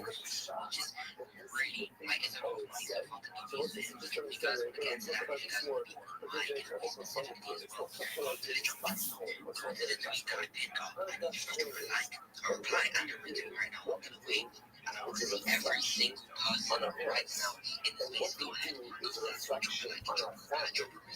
I'm not seeing you hanging out with you and sharing with me. I'm not engaging with you. It's being picked up from the Georgia. The tweet owner of Georgia has been announced right now. Alright, so we have Taj, Newbern, that's a cop, we have Tesla in here. We have Tricia, Baba, Stephen, Albert, Binks, Dano, Kazuma, Mary, Alpha Jones, and Expo. And regulate emotions. You can't tell someone how to pull on you. You can't watch someone pull on you. That's a Rashi. Rashi says, "Asim devarim be'ahava." So Rashi, make your life whether you love him or not, that's inconsequential. Right? Just fake it till you make it. Right? Go ahead and at least make it look like you love what you're doing, and one day you'll come to love it as well. But you want to see another generation. You want to say, there also is in the job of the Greek, is to live in the promotion of all of the eyes of other people. That's the goal. The ambassador of our control. Directly opposite each of us are the ambassador of the people. We're not the ambassador of the ambassadors. I don't know, but I mean, we're not the ambassadors. You represent the whole station. You show up at an event. You are the representative of the United States of America. Right? With everything else you do, you represent the entire identity of the country. Said the Lord, you have to show a devil. I'm an ambassador of the country. So what I do, and how I live, is a representation of the people of all of themselves. That's what this is not going to be about. That's what I'm going to say. Last 10 words ago, what you do is the way that we're going to do this war, it's a horrible reflection of the suffering. It's a horrible reflection of the terrorist hope. What you do? What you do? What's happening? What does this represent? That was the door of the coin. Again, it's supposed to represent a long level. So what she does reflects the parents. What she does reflects not only the parents, but reflects not only the people, but what she does is reflection on how she does herself. We are the ambassadors of the Rebbe Shalom. And to live like that idea, that what I do is a lot of times it's just me on certain days. If I know that I'm representing others, I know that I have to act in this way. I like this kind of when I'm representing a Kurdish parliament, how much more refined my actions have to be. That's why it's argued as a Kurdish to live life. Yes, what you do, how you act, represents other people, not just the parents, not just the others, but yourself. That is a profound way to live. And that is a profound system. That's incredible. So what says, one judge should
Let us begin by thanking all of our sponsors for this morning's share today. Our annual Torah sponsor is Touch KA 5785 Hills Mishpacha Eretz Yisrael. 4. Dedicating all the Sherman Rothschilds this year as a zechus from Solos Tovos for all of Am Yisrael. Our Dafyomi sponsors for this morning, Baruch Meir Rina Dubin, in connection of the yahrzeit of Baruch Meir's grandfather, Moshe Mendel Ben Zev, Zichron Lebrach, and Yosef III. Of our Talmud Torah, the Shalom Havariyah, and the family. Of course, as always, we dedicate our learning to the Kibli in the schools. Of our precious hostages, may HaKadosh Baruch Hu Hashem continue to bring them home to Shalom and I hate all of these people. Success of our holy soldiers. May HaKadosh Baruch Hu allow us to be successful the whole Ma'aseh today. I want to say that let us feel a lot today. So interesting job ahead of us. Some fascinating mentalities when it comes to these things. Remember again, yesterday we had these books to begin with the Parak, and in the Parak again we had an interesting focus in the Mishnah about severity all the analysts of the four different types of technologies and Tanakama and Rabbi Shimon. Tanakama holding that the order of severity from most severe to least severe is Skila, Sreifa, Herek, Chelek, and Rabbi Shimon holding that the order is Sreifa, Skila, Chelek, and Herek. So then the Gemara began a discussion regarding, in general, when the Gemara began its order, so how motivate, right? How meticulous is the Gemara with the particular order that's been established. So that's where we're in the left off the middle of yesterday. The Gemara says, no, Lafuki Mitzvah Chalisa. Right? Good. So four lines up before it gets wide. Gemara says, Lafuki Mitzvah Chalisa. Now, again, interestingly enough, one of the areas where everyone agrees that the order is really not it's fucking big. is in the area of Khalifa. What happens? This better be the best fucking thing I've ever seen. Sucks. This is Khalifa. Lady, I hate What this is shit. the order of You're the worst. God, yeah, I should have given like a trigger warning. Alright, next. Next. What is the order of Khalifa? It sucks. This bitch could have the Mona Lisa up there and would give a shit. Next. Reuben has a surviving brother, Shimon. Shimon has a mitzvah of. Oh, okay, that's what you figured out. No one fucking cares. Let me talk. Oh, let me fucking talk. I hate this. This is the worst. Should Shimon marry her, not marry her, right? So it's not. It's actually not really cool. All of this shit sucks. So she says, Rachel says, my brother-in-law. God, I hate this. Okay, Emma, get the fuck off the stage. Let Rabbi up. Oh, shut the fuck up. I've got the guts to come up here. Talk this fucking ear off. What are you talking about? The moon and fucking power, anything you want. Let me fucking talk. No shit. We're going to be showing our people who are max engaging, so you already know what you got to do. Go up to the top of the Jumbotron. My tweet, it's been up there, is you the one that has to get up and get it. Nobody can do it for you or help you grind. Stay strong, stay locked in. I need everybody to go to that tweet that's pinned up to the Jumbotron. Give it a like, give it a reply, give it a retweet, and go to the space tweet. Drop a like, drop a reply, and drop a retweet. If you guys do all those things, you also get a chance of winning $250, and you will be getting a shout out in front of over 600 active listeners in the space as we speak in this moment of time. But, Polycaf, you are going to be the next speaker, bro. What is going on? How are you doing? Hey, brother, how are you doing? Doing amazing, man. See, just vibing, grinding. Okay, I'm okay, bro. So, I'm the CEO of Poly Cafe. In Fruit Poly Market Cafe. It's where your AI co-pilots literally lives there to the world to find Poly Market or Kaushi 24/7. And yes, it can autonomous. So we will be launching, the key features that stand out on our platform. There's a GeoLife AI agent, where you see your co-pilot, a co-pilot on your dashboard, autonomously the Intel Exchange, and you be able to own your Intel storefront, where you autonomously sell betting 24/7, and autonomous web research, where agents use Pro for real-time market alpha. So we'll be launching a dedicated token for the project. We don't have the specific details for the launch yet, since we're still building. Even when you check the platform, the link is in our bio. You might see the agents might not respond when you type. Big steppers. Because we haven't paid for the OpenAI services. The platform is ready for Expo 2.0 integration. This opens up agent services into and fueling the persistent social economy. So this is what real agent use looks like in action, backed by a new token economy. And everyone for the chance to speak. I'm gonna pass the mic to the next person. That's how you do it. Good job, podcast. Thank you so much for coming up here. I appreciate you and your kind words that you had to say to everybody.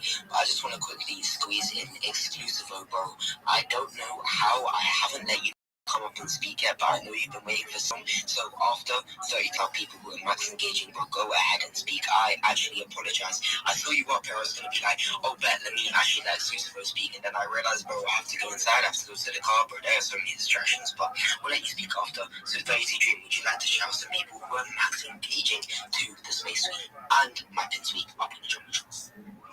Alright, to the Space Suite we have Blockverse, that's going ham, Purple Pill, Davidster, Elixir, Timothy, Alus Gun, Dr. Egg, Zenchi, and Prime, and the one on the Jumbotron, we have, let's see,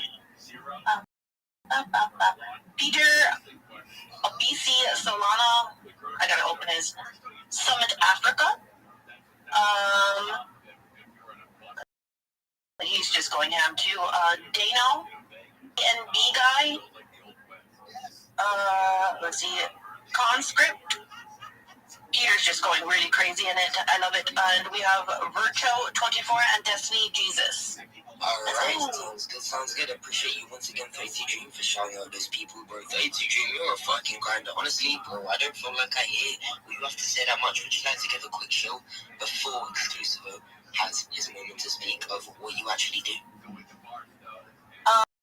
I'm an artist. I don't know if you guys actually heard me talk about the squishies. I'm working on my own project called the Squishies, where I draw art on people's noses and lips for those that actually dox themselves. And I just do random art on the site as well. You guys should just check out my page. I also post comedy because I believe laughter is the best medicine in life. And yeah, that's a little bit about me. Oh, hell yeah, man. I mean, honestly, laughter, the vibes, the art, the love, creativity is something that is needed in this world. You're not just straight grinding or boring people. And people like you, 32 Dream, are amazing when it comes to creativity, so I appreciate you very much. But Exclusive is your moment for the 40-second show. What is going on, man? Thank you so much, Joel. Good to be here, bro. What's up, legends? Everybody's so good. And a bit of everything. So yeah, I'll just tell you what we're doing. Really like your stuff as well, Emma. It's really creative. Super nice. No one gives a fuck. Yeah, I love it. I'll definitely be picking up something of yours. Yes. So Exclusive is a private, e-commerce platform that lets you pay your catalog drops, verify members, and sell to a protected audience without ads or algorithm dependency. We are built for quiet power, which means exclusive turns scarcity into software and member curated access for apparel artists and boutique brands. We partner with forward-thinking companies across tech, retail, SaaS, and lifestyle. That's pretty much what I got for you guys. We've done a lot in the past couple of weeks and getting around, boots on the ground, talking to lots of people, and we've built out an NFT marketplace as well. You can now list NFTs on Solana. We've got a candy machine, and it is what it says on the box. You put content in, you dispense it out the other side, and yeah, which makes us a really unique retailer. It means that you can launch collections just like launch my NFT.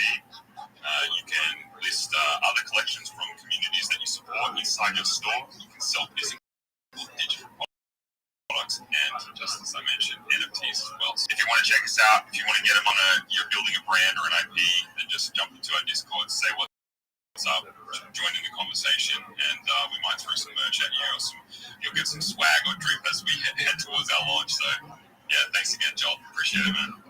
Oh yeah, thank you so much. Appreciate you, my brother, for coming up here telling us what is, going on with your projects and what you genuinely got going on, bro. So much love to you, much love to you. Alrighty then, I guess we're gonna move on. We just hit 1.6 thousand replies on the Space Tweet, and if you haven't already, I need to see everybody go into that Space Tweet right now, dropping a like, dropping a reply, dropping a retweet. I'm literally tracking down who is actively replying to the Space Tweet and my pin tweet up on the drum, which wants to see who genuinely does deserve that $250 in USD, just fucking dollars, mate. No coin, no crypto, well, obviously crypto, but it's dollars. So please go to the tweet, pin up to the drum, drop a like, a reply, and a retweet, and go to my Space Tweet, drop a like, a reply, and a retweet. If you're not, then what the hell are you even doing? Also, go into the replies of the Space Tweet. Make sure you're liking them too. We need to see what genuinely is up for everybody, what they've got going on. Very nice.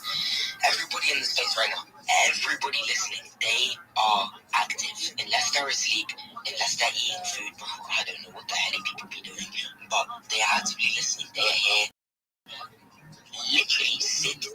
down in their chair or walking around listening to my space, listening to me speak. So if you really think about it, when you go ahead and give them a follow, or when you go ahead and connect with that project, you're going to be realizing that they reply, follow you back, or even DM you back instantly, because they are active right now. It's not like a wait where if you follow someone on Twitter, you have to wait for them to follow you back. They're kind of like, oh, like, when are they gonna follow me? I want to gain followers. I want to stay locked in with everybody that I'm connecting with. Bro, spaces are the places to be. Spaces are the places to settle down. You really have to end up realizing that here is the place to be if you want to gain some followers. Bro, go and gain those fucking followers and be in this space like 32 Dream.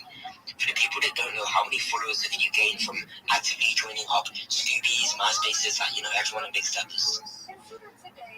I'm now about 7,000 plus in the past 3.5 weeks. 7,000 plus followers within 3.5 weeks. Like, you see proofs in the fucking pudding. 32 Dream herself.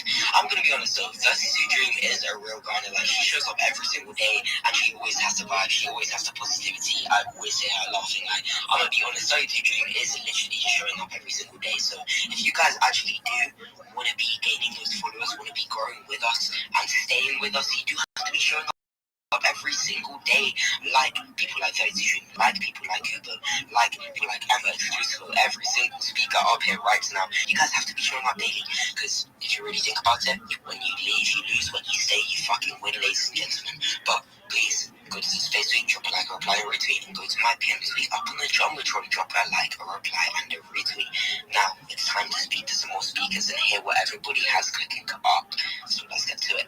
Alright, MST On-Site Connect, what's good? How are you doing? Yo, what's going on, guys? Sorry, I'm traveling right now. No one gives a fuck. Shut the fuck. I'm doing amazing, man. Where are you traveling to? Yeah, so I'm in the U.S. I'm traveling back and forth between Salt Lake and Boise right now. Two shitty places. Go fuck yourself. Oh, thank you, man. Thank you. So yeah, quick chill, I guess. MSP On-Site Connect, so we're an IT services, blockchain expert, and managed service provider platform. So anybody looking for professional services can sign up on our platform for free. And then anybody who has a professional service, such as NFT creation, in terms of this space, or any type of artwork that they want to throw into a project, or any type of professional work they've done, and they want to be able to offer those services to people, you can sign up on our platform, and you can actually bid on jobs that people are looking for. And there's nothing out there like this right now, so we're kind of building something unique. You can also pay with our token, MSPOC coin, for membership, and then we also have timed escrow payments through debit and credit card. So there's a lot of opportunity for IT professionals to. That's cool. All this shit sounds boring as fuck. Go to the rabbi. Or if you're kind of an expert, you can kind of sign up for that premium membership and work with really big There's no corporations. premium. Do you have eyes? That's your membership. You can have ears too. It works. That is amazing, man. Honestly, that's pretty cool. And how long has this been out for? Why did you actually want to grind on this project? Why do you think it stands out from others? Yeah, so I've been in the managed service industry for over 10 years. Managed service industry sounds boring as fuck. You know what sounds sick? Truman Show. And that's why I kind of wanted to start this space. And of course, anybody that has a professional service, they don't get paid what their special skill is. If this fucking panda goes before I do, I'm gonna throw this. Services and get full price for it.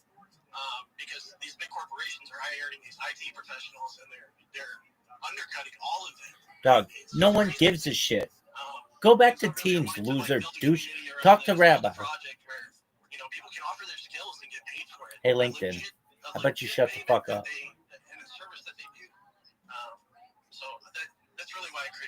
Okay, that's great. No one cares.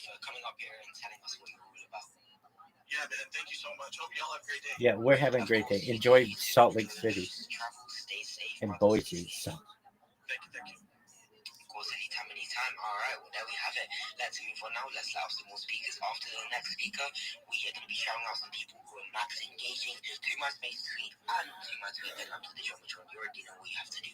Go like, go reply, go retweet. And without further ado, let's move on to the next speaker, Panda. What the fuck?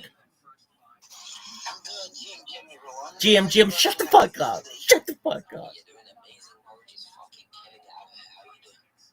I'm cool. I've been here listening to whatever I was saying, and this feels so great. And I love the attendance of this place. This is so beautiful. So I would like to talk. Yeah, let me talk about what we're doing. We are building an AI, emotional AI, yeah.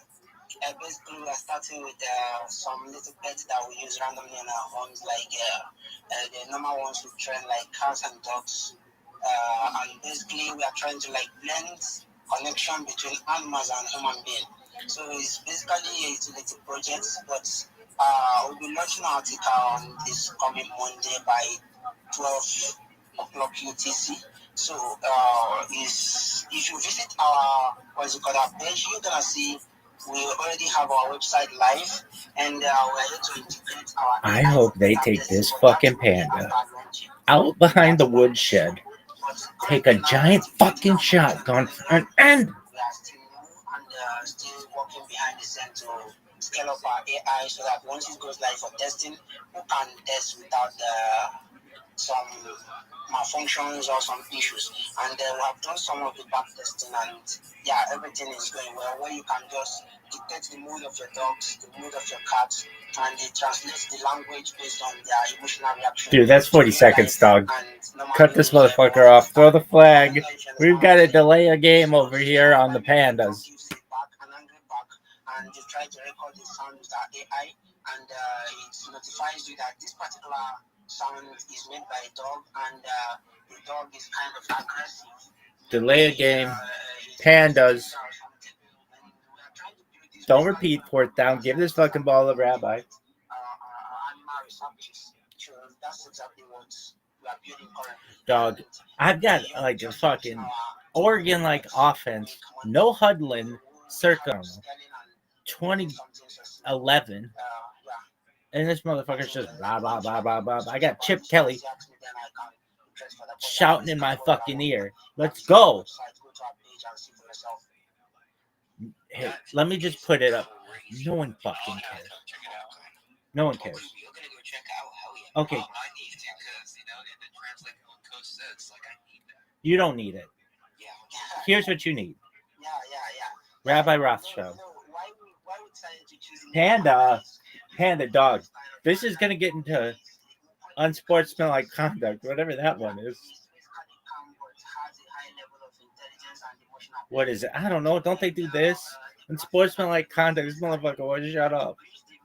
Rabbi's over here about to take down the goalpost. This motherfucker's like,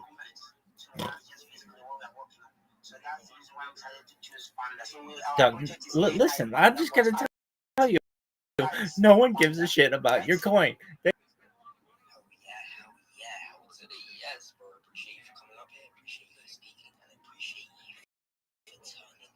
You are a real grinder, and everybody in this space right now, you guys are grinders too.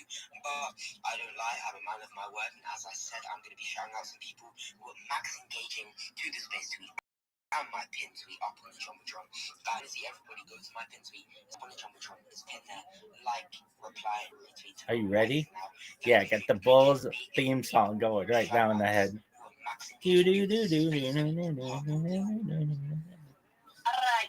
Oh, I love the skills ours. I'm going to do that on my balls. As well as Davister. We have a little Kubo. No, Kuba.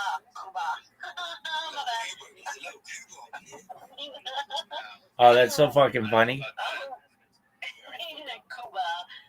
Calvin Lit, Peter Obzi, Solano, Summer of Africa. I gotta scroll a little bit more. The Wandering Lion, Davister again, Gina, as well as Soul Guys. Let's go. LFG, come on, Rabbi. Let's go. And now I'm going to be giving shouts to people who are max engaging to my pin tweet. That's up on the Jumbotron. It says, you're the one that has to get up and get it. Nobody can do it for you or help you grind, stay strong and lock in. No one gives a fuck. I got on a piece of thing sometimes when people actually know what's going on and what's fucking up. But cool, let me shout some people who are max engaging to that tweet up in the Jumatron. I'll give you guys a couple of seconds to quickly go like, reply, and retweet, and look, I'll get you feeling sexy to that tweet right now. Alright, cool.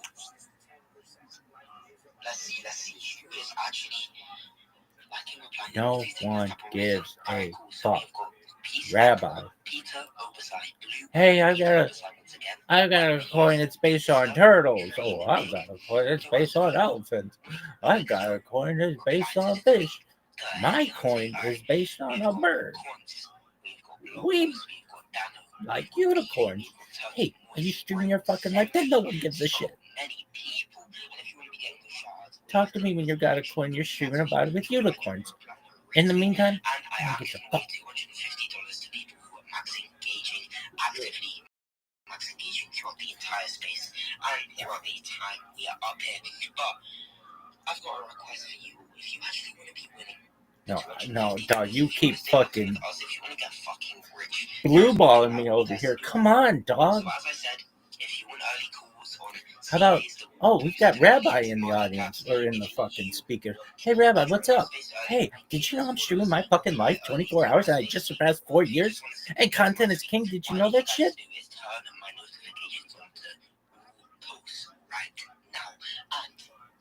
You might be thinking, oh, it's Joe. How No one gives a fuck. well, I want you guys to screenshot of the turn my notifications on for all posts. I want you to screenshot it right now. Go and turn on my notifications. All right. Screenshot it. Reply it to my space. Reply to the space tweet right now. And guys, you will have a better chance of winning the giveaway. I don't care if you follow me. That was 4.5 years ago. I might have given a shit. Now, nope. Don't follow me.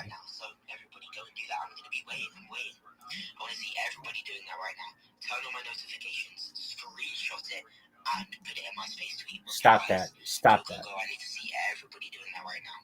I'm going to be waiting a couple of seconds for everybody to click up on that. A couple. 1, 2. Okay.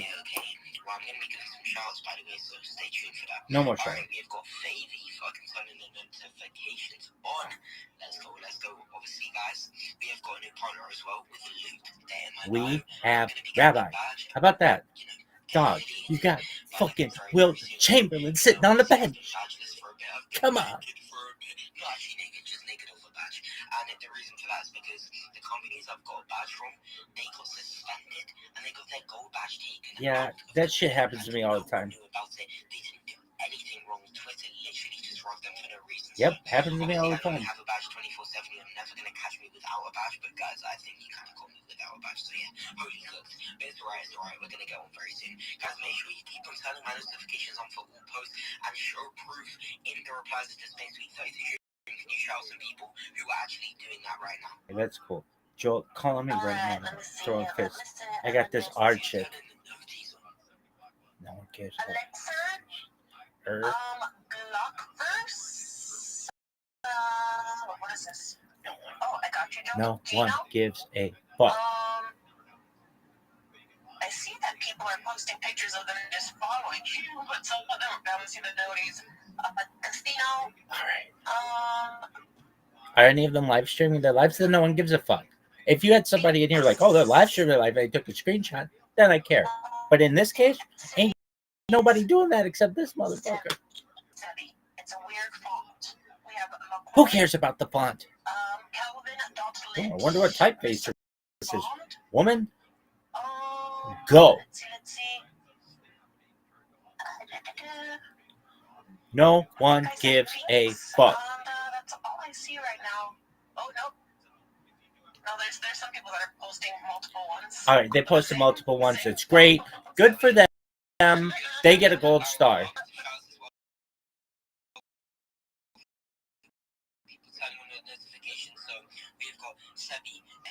Before I was able to go, this shit sucks. This shit sucks.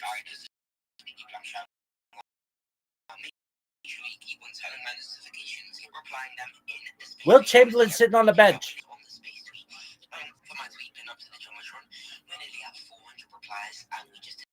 Joe, shut the fuck up and let Rabbi go.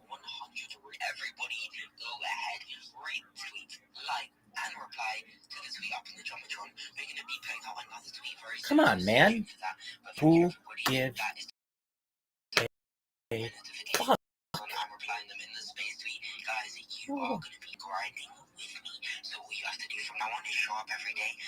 I'm here.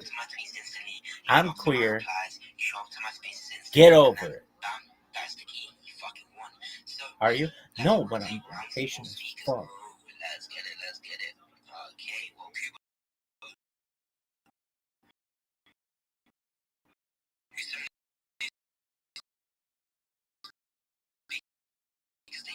Rabbi.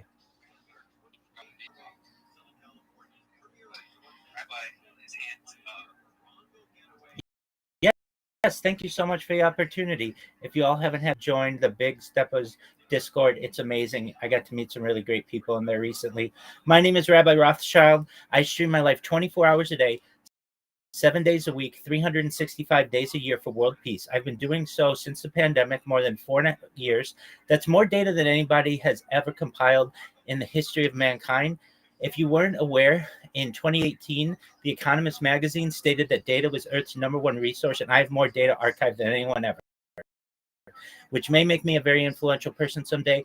If you generationally wealthy, I want to make sure that you have the opportunities to be able to start charities and philanthropic organizations of your own. This is a real life Truman Show, a real life Big Brother. This is potentially the biggest event in global history. We talk about things to improve the world, like ending world hunger through the use of technology such as agricultural drones, floating greenhouses, saltwater greenhouses, vertical farming, hydroponics, cloud seeding.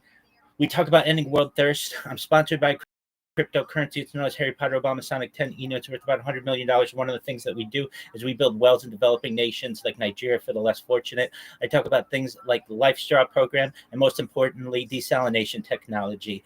I am live 24 hours a day for more than 20 different streams, all on YouTube. All the links are in my profile. I want to thank the room for the opportunity to be able to share that with you. So much appreciate you coming up here, speaking, letting us about what you've got going on with this project. May I ask, how long have you been grinding this stuff? I've just celebrated my 4th anniversary this month.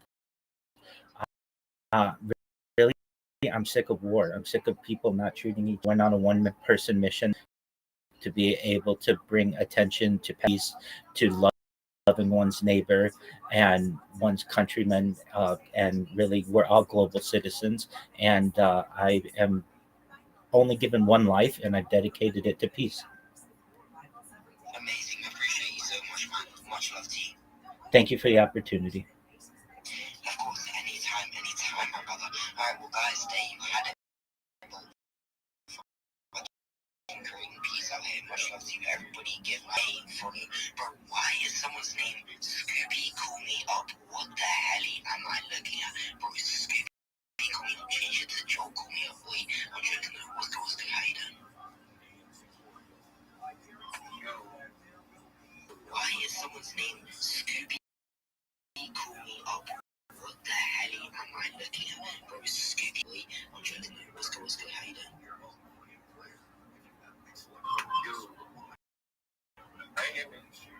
Yeah, bro, I can hear you. What's up? I'm fine. I'm good.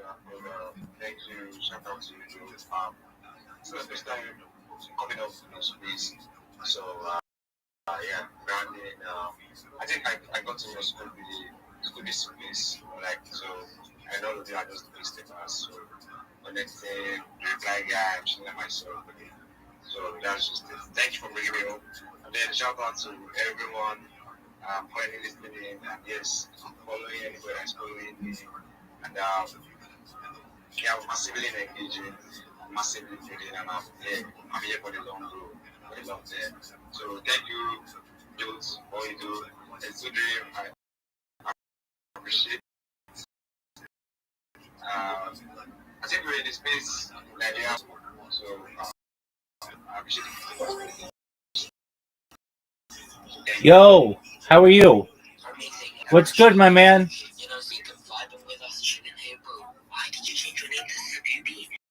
Hello, can you hear me? It's conscript. Hi, big man. Well, can you hear me?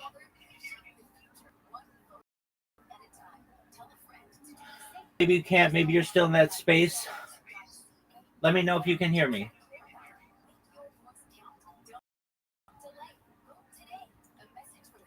Can you hear me?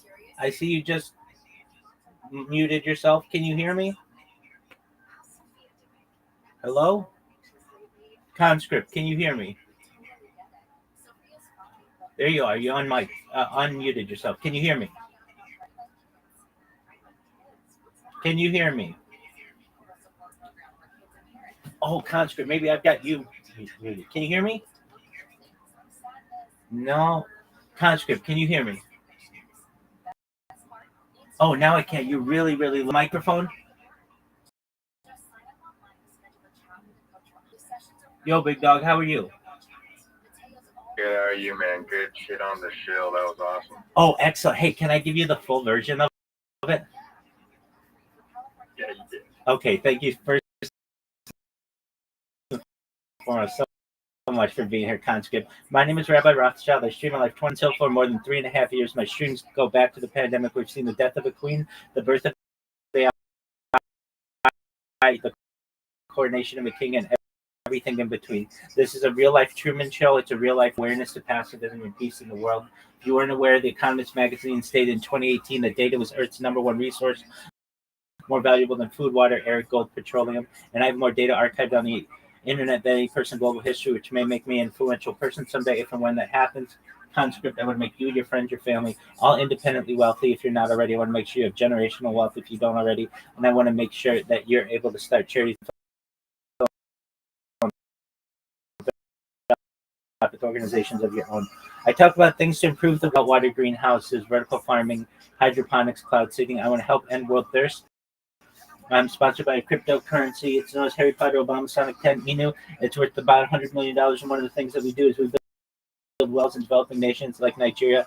Fortunately, additionally, I'm an advocate of the LifeStar program, and most importantly, desalination and technology. I'm a futurist. I talk about things like anti-gravity, antimatter, faster than light travel, faster than light communication, alien disclosure. I talk about cloud. I talk about space elevators, space tourism, terraforming of other planets, interstellar travel, artificial general intelligence, artificial narrow intelligence, artificial superintelligence. I talk about nuclear. I don't know this, but the first successful de-extinction took place in the year 2003 with the Pyrenean ibex, which is a goat located in northern Spain, southern France. Fast forward to the year 2021, a company out of Dallas, Texas, is founded known as Colossal Bioscientific. They've made it their goal that within the next 3 years, or by the year 2028, to reintroduce the woolly mammoth into the Arctic Circle, utilizing elephant surrogates. I just think this is a mind-blowing goal. Additionally, following the reintroduction of the woolly mammoth, they want to reintroduce the Tasmanian sighting things to be able to document. Additionally, Conscript, they talk about things that may affect you, your friends, your family in the future. I want to give you the funds if you have them to be able to experience life extension technology if you want. Things like oxygen therapy, human growth hormone, stem cells, cryonics, cryogenics, nootropics, peptides, things like cold shock therapy, red light therapy, ambrosia therapy, bone replacement therapy, so that you live in the average life expectancy of what you currently have, probably about age 80 to age 100, 120. And you may get to 120 years old, and you may say, Rabbi, back in 2025 when we met, everything that you talked about sounded like science fiction, but it all came true. What's the next plan? My body's starting to break down.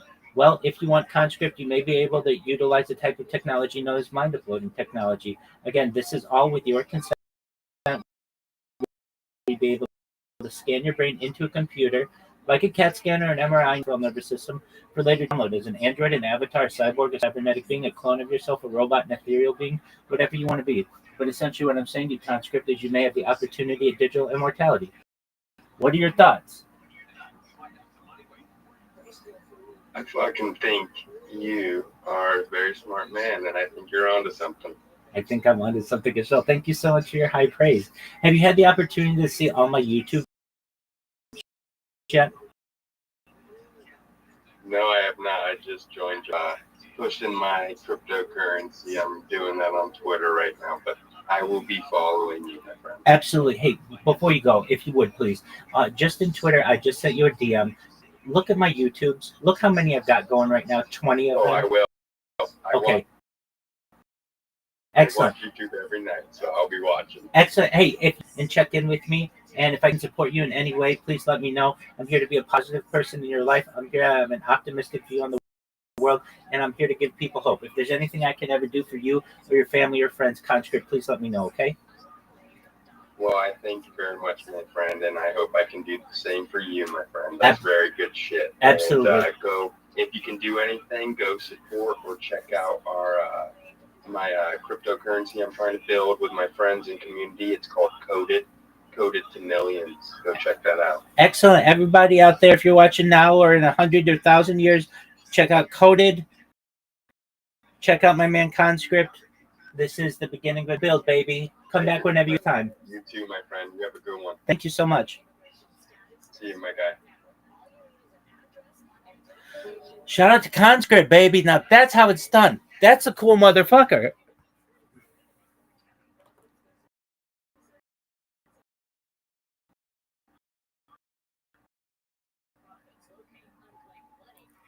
Rules. He's like, what? Love it.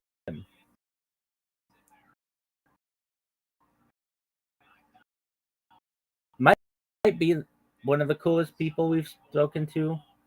Shout out to Conscript.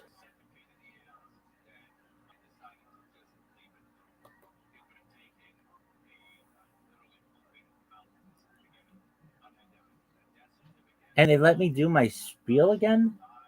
That shit rules. I'm getting fast at it. Motherfucking kids in Israel are gonna be screaming this shit at the beginning of every fucking Pledge of Allegiance.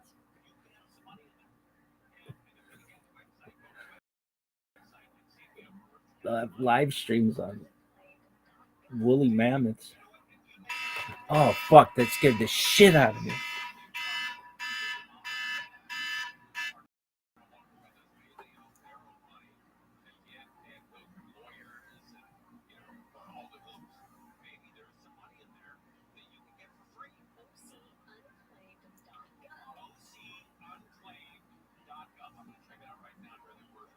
Chill and chill. That was a tight one.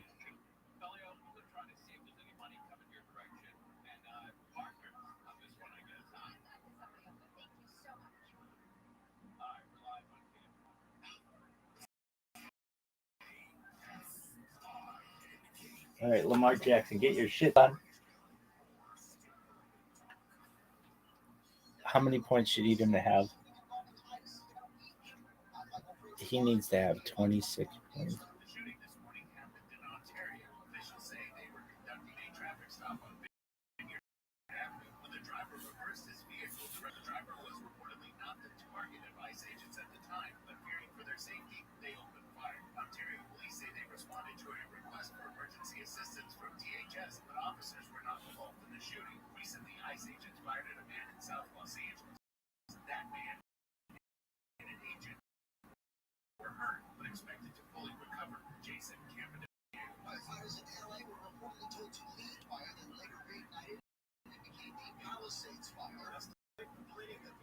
Thursday night. Get your shit together, son. We're having technical issues. Well, why don't you go fuck yourself? There's stream. Ever.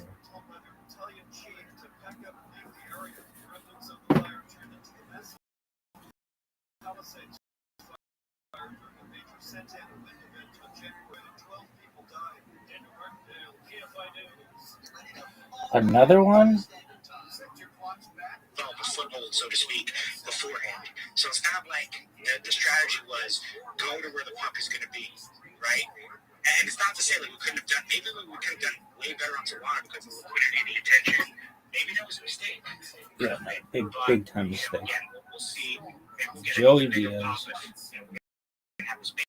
He's token the launching. You have the Prince Solana now, and then you have just the inherent routine of like a one-base name as well. So now it's just like, all right, let's see if we have to have kind of a confluence of factors going in our favor. But regardless of that, that's why we have a quality product. If you take a look at everything. You have two websites. Pump.io is going to be for the token for the staking platform, which has been fully audited. It's been audited by two firms, and it's staking of the token. You can do just the token if you want, or staking the token and the NFT, so you get that boosted emission rate.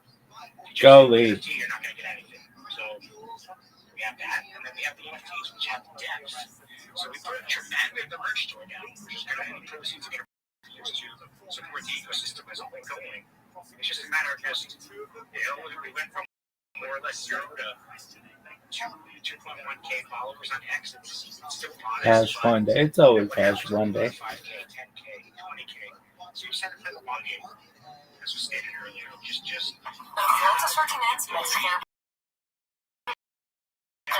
This is just bullshit.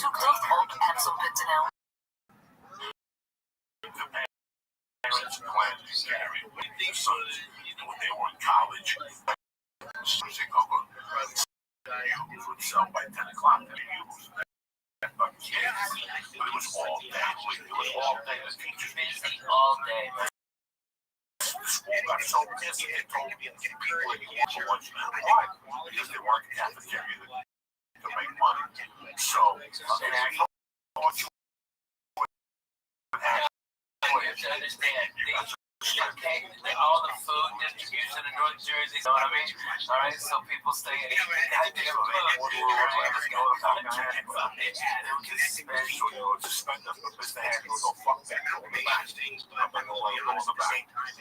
But if I say, hey guys, got me thrown out the back door, so for a year until they moved that law, we would sit in the back of halfways doing the fucking thing while the school teachers were in front with the foot and the truant officers and the whole thing.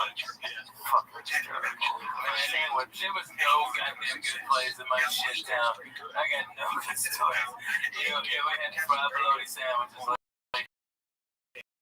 Oh my god, you hear that? Touch your grandma back on touch your lady, just flip it right there. Just like buddies, Sequoia State Bike Ride, and down the block from his house was a fucking deli that I put up against any deli ever. Jam. They had peppers, stuffed with mozzarella sauce.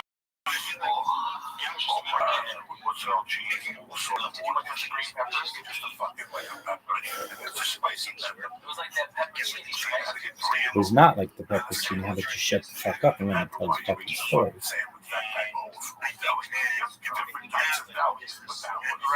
What the fuck, 3 fat guys gotta talk about food? It's crazy. What can they signify? The Catholic religion. And a lot of our religions also. Well, I mean, our good friend George.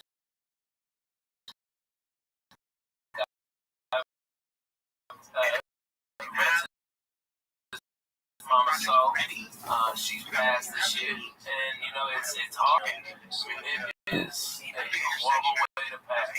You know, they're aiming into a son on the 5 and break that bitch. I tell you, God forbid, but hey, I'd rather take that than that stuff. You know what I mean? So it was just fun going to church. It really was. I went by myself, no pressure. My wife again, I just wanted to go to the church over St. Bartholomew and did it over. So I went at 7:15.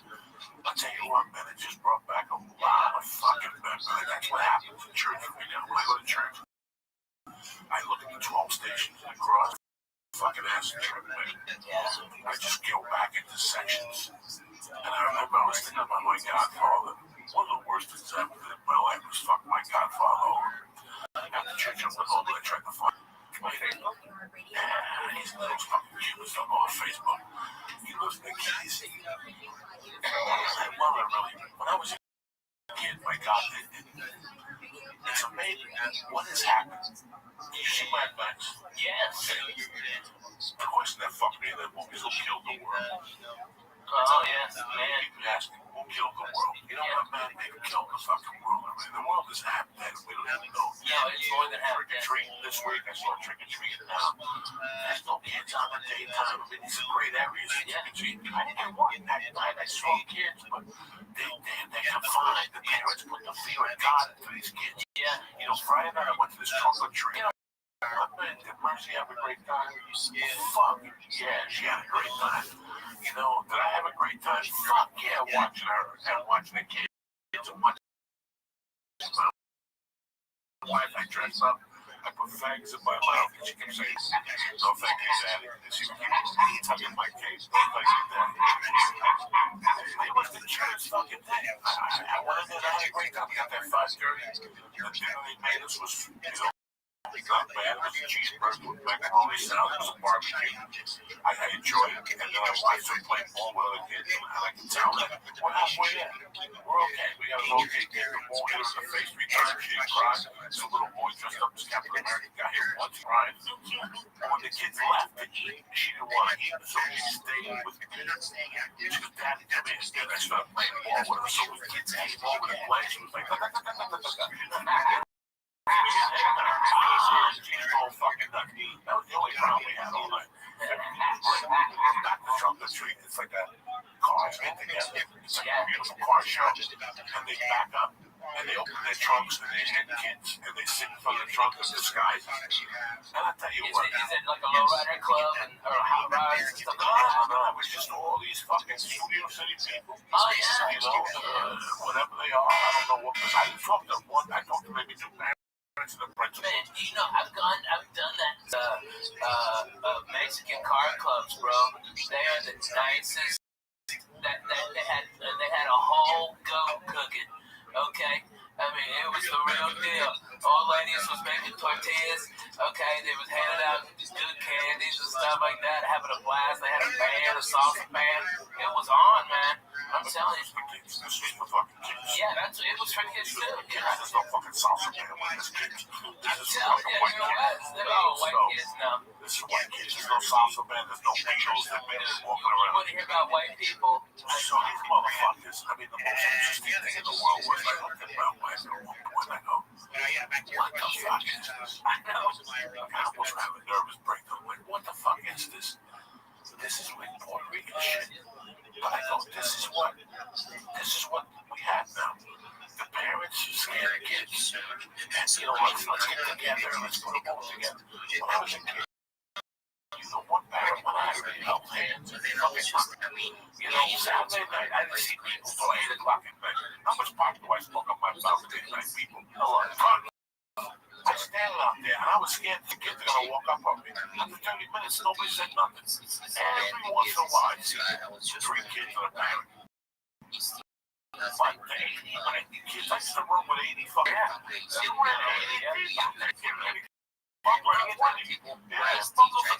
didn't see that. So it's just what I know. And they found needles and every fucking dummy in Pittsburgh sticks hypodermic needles and fucking chocolate and all this shit. Man, that's like, I tell all my kids, hey, Daddy has to inspect all of your candy. I need to find out all this shit. And but I did on Saturday night. Friday night, though, I got so high. I went home and she came back and candy, and I kept sitting there and I started talking to me like cocaine, like a lot. She had one rhesus. Oh, you're fucked. You're fucked. Rhesus will fucking put you over the limit. You start with the little ones, the bullshit ones. Oh, I ate 3 of those. I then took you're 3 cups. fucking getting cups out of everything. And I went back up the whole cup. I went back up the Swedish fish. Oh, the Swedish fish. That's my world. That's my world. Because I was on the side. Since I came from Cuba, I discovered Swedish fish. The red one? Listen, the red one. They only come in one color, Sweden. 11 in the back. That's the only one I eat. All those in the cave. Skinny worms, shit. Jump those up your mother's ass. I don't eat none of that shit. I'm a fucking Swedish fucking fish man. When I was a kid, I'd buy them by the box. Then I should get a brown bag and I'd stick my hand and put them in my pocket. That's how it was. When I was in your pocket. In a bag, in a brown bag. There's a tray on them. No, I bought them box from the wholesaler. Oh, really? I was 6th grade. I didn't know where to buy the box. There was a fucking wholesaler for candy. I was a kid. I'm telling you that. Go down there. Tell nobody. What's that? That was way before fucking these other They were fighting the SEC at the time. The SEC had a bunch of frivolous claims. The SEC was doing a great job defending against it. And I said, the stock keeps going up. And I said, they have this concept of people are buying. I always like personal things. I've been into 2017, and I had a couple of good players that actually worked out very well. But you also small, so I always whenever I try to find it, I just want to go to the station and take a process. That's the advice that I start. You just swallow gum with the thing that you fucked up. I just swallow gum since day one. It's probably darker, please email me. So what's he gonna say? I think I'll learn how to listen. I have to pull the gum out of my ass. I have a little piece of gum sometimes. That don't get processed. Yeah, out of the head. Well, sometimes you don't holy shit. I need to get some stuff going on. That same mentality, it's always just been in my blood. Just Let me tell you what. Have Joey when he gets one of them good ass sins of popping like a foot and a half away from you so you hear it. Okay, that's my fucking apartment after he drank all my goddamn orange juice. Alright? He drank all fucking orange juice in 10 minutes. And then proceeded to hold his asshole? Yeah, no, not on his asshole, in the crack right above it. So to get any pressure behind it, he had to take those big ass fingers and go one of them things. I know all the stories. I'm sure you could say I used to travel by bus to a lot of gigs. Greyhound was my sponsor for a long time. Joey Express. I would get on that fucking downtown bus to El Paso and I'd drop you off and pick you up. The longest bus ride I did was New York City to Dallas. That was the longest because I had nothing going on. I'm gonna go all the way to Canada and drop 200. When I get up there, right, I get like a Baby Express for $48. I looked at just to get to Boston. It's like only like 2.5 days for like $100. So I would never. Yeah, but I'm just thinking if I had to. You'll never have to. Man, I travel by bus because I own one. Get a king size bed. Don't do that. I could never set up. I could never sit like that. But you guys ought to jump on the bus sometime and we do this church at other parts of the country. Yeah. Where's the bus going? The bus will be here tonight. It'll get in tonight from Tennessee, and then we're here. We're gonna be driving. They're gonna be driving around Wednesday and Tuesday and Wednesday, and then we go north to do some gig. I don't know where. To be honest with you, I don't look at my calendar. Travel, no fucking. Full fight. You guys to kill each other. Before you got to the first rest stop, you're retarded. We would hotbox that bus. It would be just look, bro. Wait, shut the fuck up, okay? Me and Coco lived in an apartment smaller than this fucking studio, okay? And we laughed our asses off. And when the doors were open and the windows were open because it was so fucking hot, and we couldn't hardly go to sleep because it was noisy as shit, we put on Joy Medina. 5 minutes sleeping time. Wake up, those kids for Jesus. Making biscuits, and I had him on the floor of futon, okay? And John Wesley on the floor. Jody Furning on the bed. Yeah, it was crazy. We were in it to win it. This was Team Us. 1440.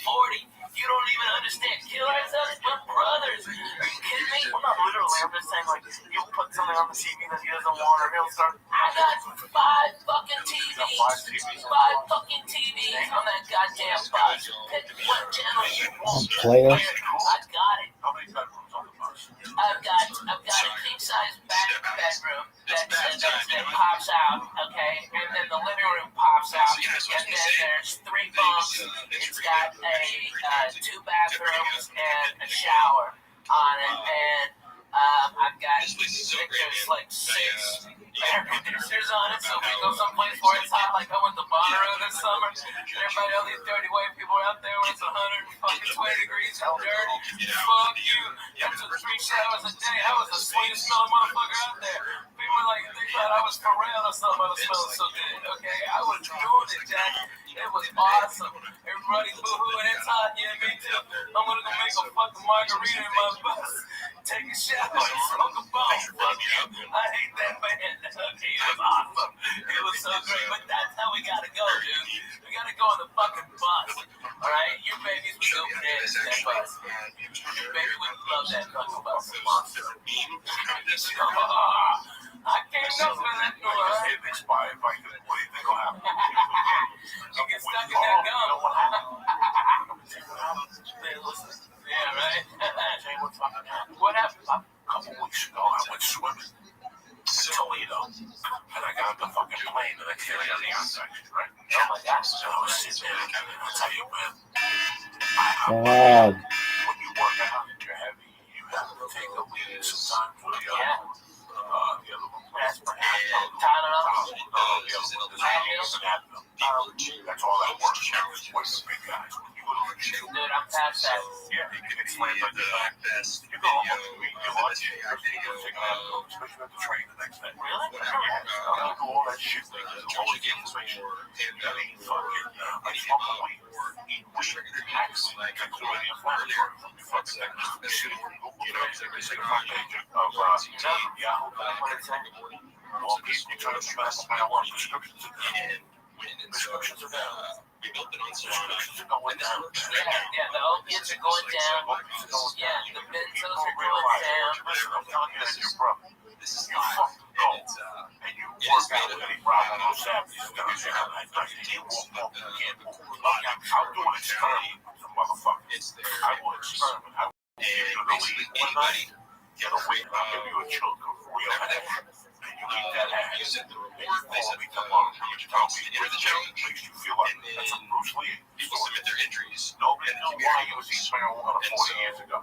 There's some said that he gets that's why creator of the marijuana because he knew that illegal as is Aleve and Advil and sugar who eat your fucking liver. You gotta drink gallons of water. You gotta drink fucking water, bro. That's why I don't take them at night. Gallons of water. I'm not sore an hour later. What the fuck I do when you sore? These motherfuckers need to shut the fuck up. Okay, all right, yeah, okay, you fly and your connection, Dallas got bumped, so now you're in fucking Chicago, and you land at B32, and yours is, next flight is H17, you got 15 fucking minutes, and Chicago. Are you fucking me? Terminals are so close together that there's no room for a fucking one of them chairs. $20 to a black guy with a golf cart. Get out of here. No, you gotta fucking hump it, dude. You gotta fucking rock. And then you're hungry. You gotta rock. You know what? Sometimes I take out there one night with my ear infection. You know what? Somebody gave me these two items. They told me they gave them to me. I struggle with. I said, I don't give a fuck. Because I know I'll get. Dude, where's my dog? That night with the ear infection, I popped that vitamin. I gotta tell you something. I got fucked up when I got I like I smoked the hit and I fucking went to bed. I got a like brand the next day. My ear hurt a little bit, but it hurt as much as it hurts. And he took I said the other one fell out the back. That was it right there. Oh my god. That was the one I just found. I thought it fell out the fucking back. Man, I think I like those pills too much. I don't do them. I don't fuck with none of them. I like them too much. I like the feeling of when I'm on the road. Yeah. That's where I like something to sleep. I have sleeping pills that prescribed to me. Me too, because I can't sleep. Sleeping pills with weed?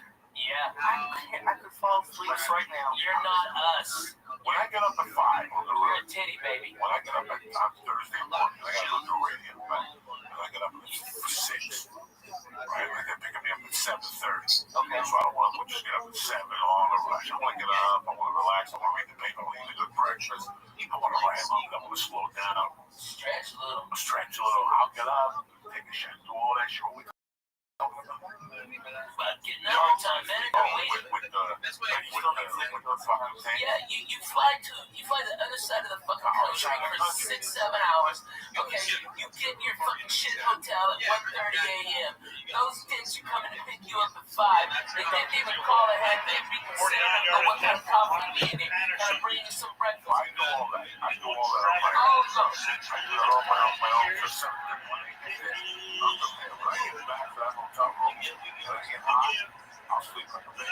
But after the show, the reading too much energy. Too much energy. After the show, I know for a fact that I'm not going to sleep. So I know for a fact that this week I'm going to work. But like I said, it's for 5 years. We get back to Burbank every day. I'm out. So I gotta be at the end. What if I No, this guy sucks. so I understand that's 3 hours sleep. That's pretty hard. So what I do is Saturday morning, I get up, take breakfast, and I walk around, I get high, do whatever I No one cares. I get back like 10 o'clock.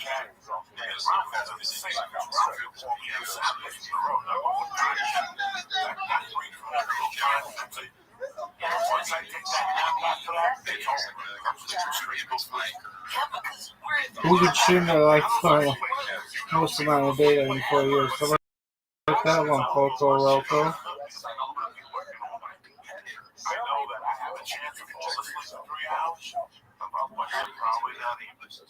Nope, Poco Roco, you're good. Thanks. How about Rabbi?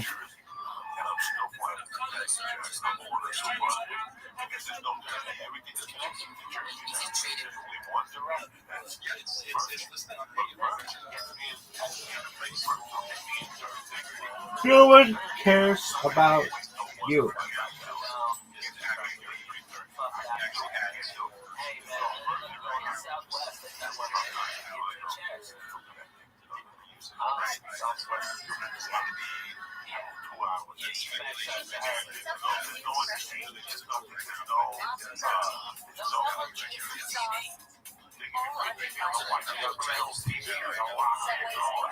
No one gives a fuck. No one gives a fuck. I don't give a fuck.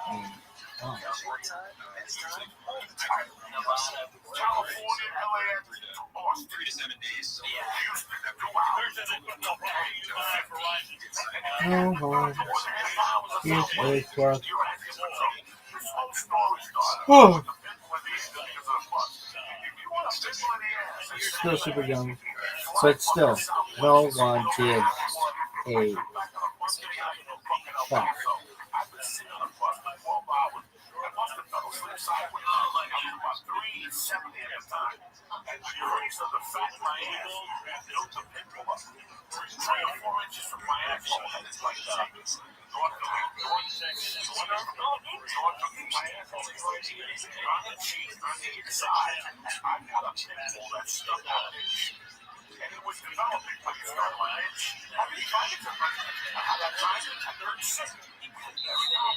How about you tell her I'm being a big pussy here, asking her with the people what to do when I could be letting up Rabbi. Come on, you fuck.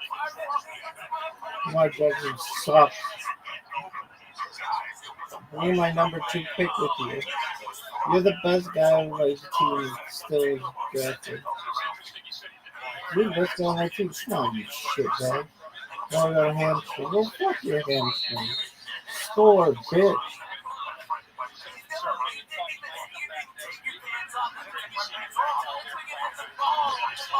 Dog, what are you doing? Handing it off. Worst handoff ever. Yeah, how about you fucking run? Let me see this motherfucking run there. How do you guys? I can't.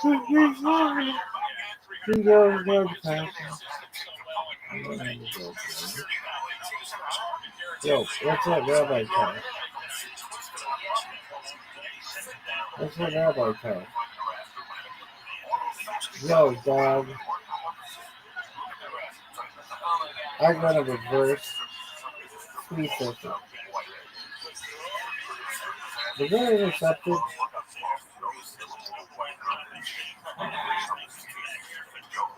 Okay, third down, fuck that shit. Dog, come up, man. I'm on fire.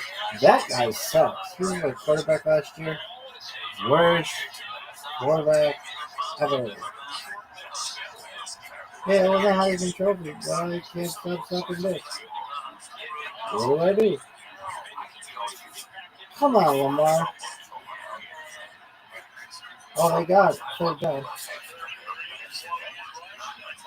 What the fuck was that? Worst time ever. Are you serious?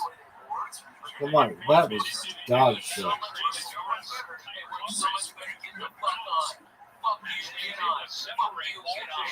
Guys, I understand. He was the best running back in the league. And you don't use him. Worst coach ever.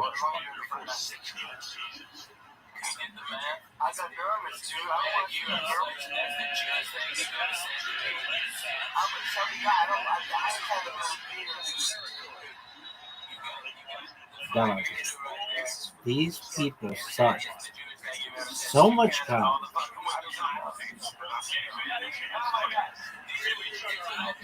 Excuse me, Volga sucks. This motherfucker is the worst. No worst.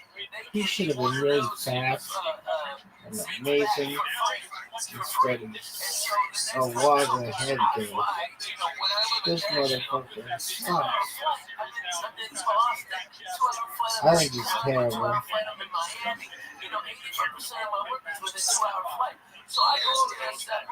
This motherfucker might be the worst player ever. God, go.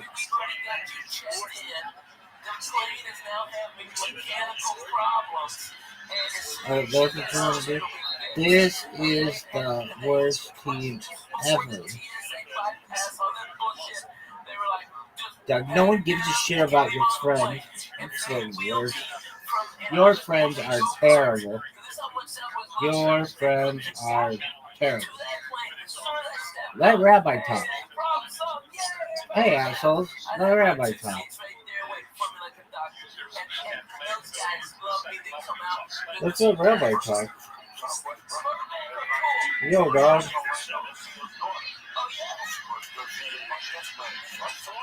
That defense sucks. Let's the Rabbi talk. Hey, Rabbi. What up?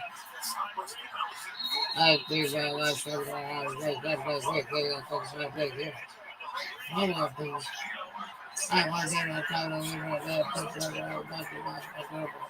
to come on, you shitbags. Well, they called friends on 99 got that shit on my This is the worst stream ever. Oh, is that a fumble? No way it's a fumble.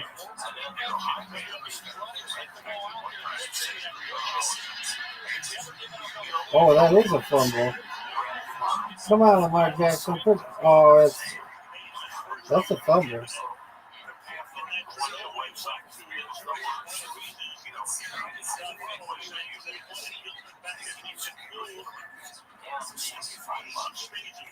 Did he score?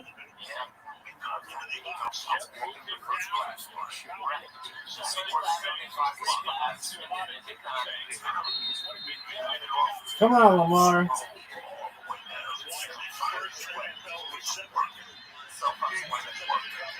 Stop him.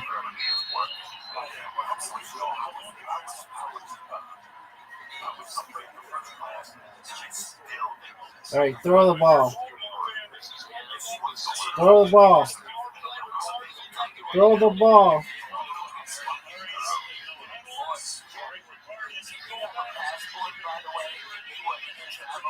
They stopped him. Throw the ball. John Harbaugh, throw the ball, dog. That's why you have tight ends.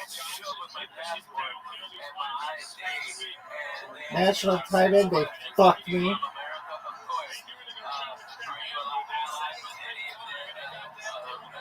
Dog, let me talk.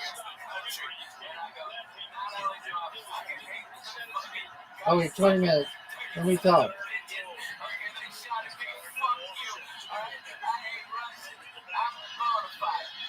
Go, baby.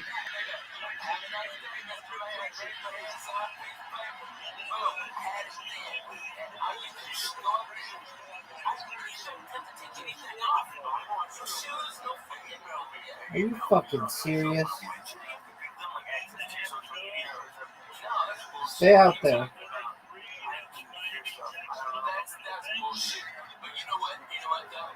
No one's got questions for me. Oh, tight. Yes.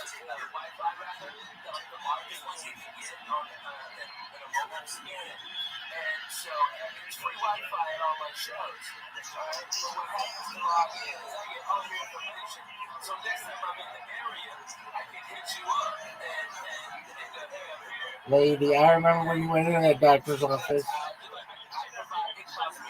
I heard you, Bobby. You got a fucking surgery on Monday.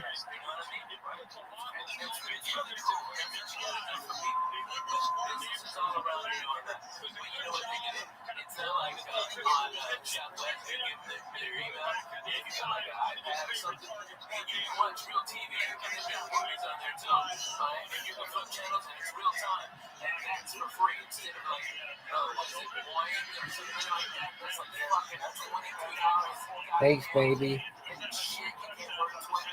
All right, let's line up Rabbi.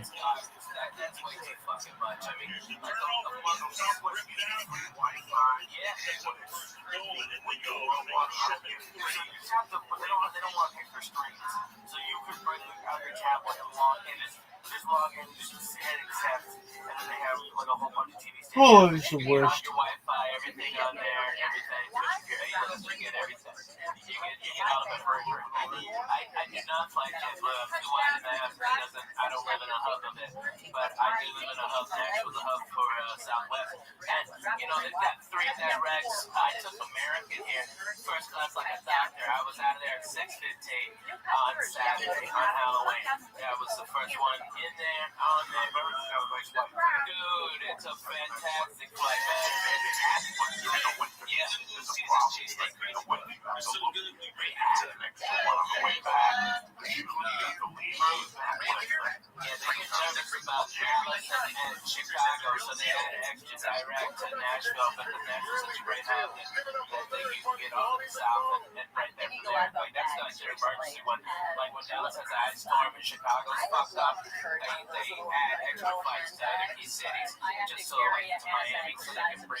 Listen, folks.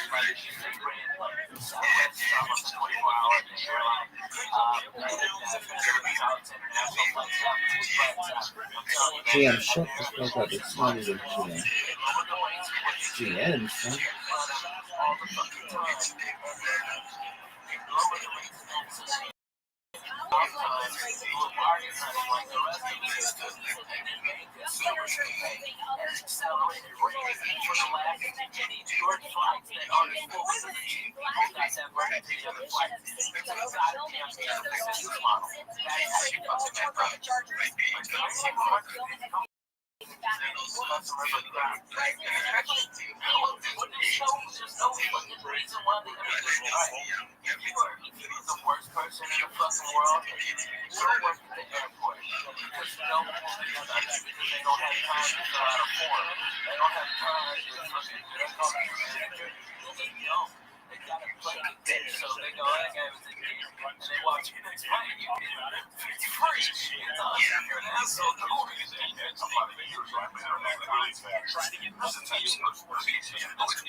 fucking balls. He stepped up. And that's what this whole thing's about. So if you have this job, right, guys, this is how he looks at it. And I look like the same way, right?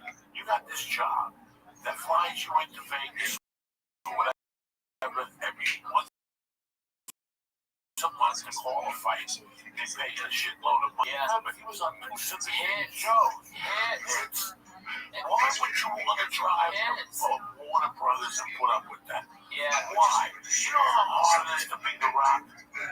It's fucking. You know how hard it is to beat The Rock? See, people don't answer because he doesn't know what the fuck he's doing. He's gonna wake up one day and go, first of all, how many needles can I stick in my blood? How many needles can I stick in my neck before my kidney blows up?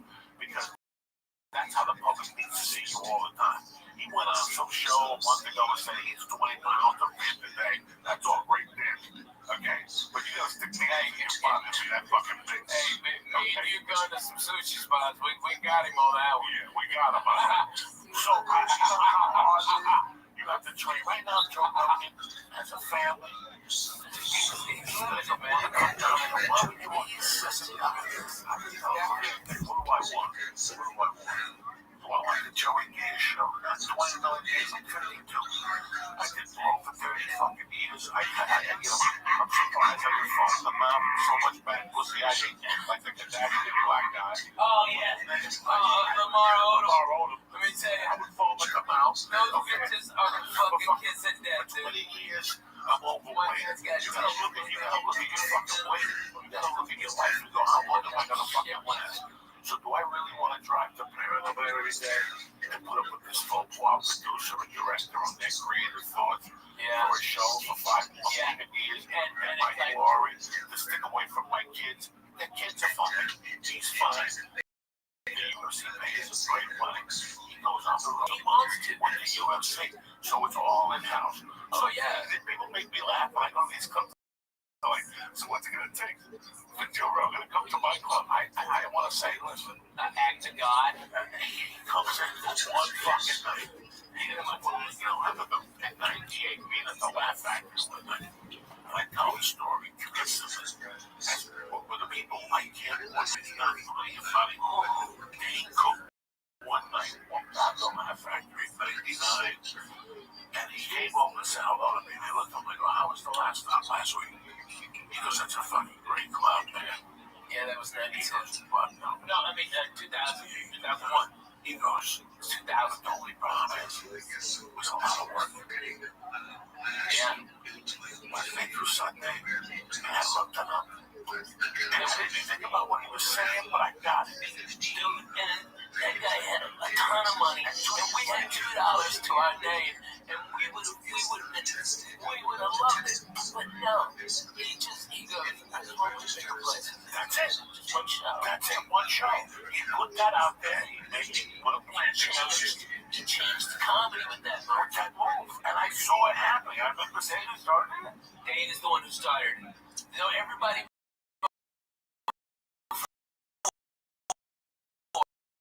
From Mitch Hedberg, everybody. Wednesday, Thursday, everybody. Dougie Stanhope, everybody did it. Fucking Dane Cook was the first one that broke the fucking model. The clubs had the control the whole time because there wasn't after comedy died after the 80s, the 90s were fucking dead. There were no headliners that were selling tickets.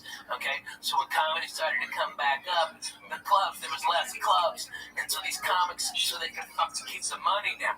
But now the dumb fucks, they got greedy, like they always do when they fucking start making money. They start putting all these comedy clubs everywhere, and then they go, oh, I got no fucking headliners. And then that's when we got the power, and it was fucking Dane Cook that showed the way. You can say, go fuck your Wednesday and eat a dick on Sunday. I'm doing, you know what? I'll come in Thursday for Friday morning radio, and that's it. That's it. And I'm back at home in LA early Sunday.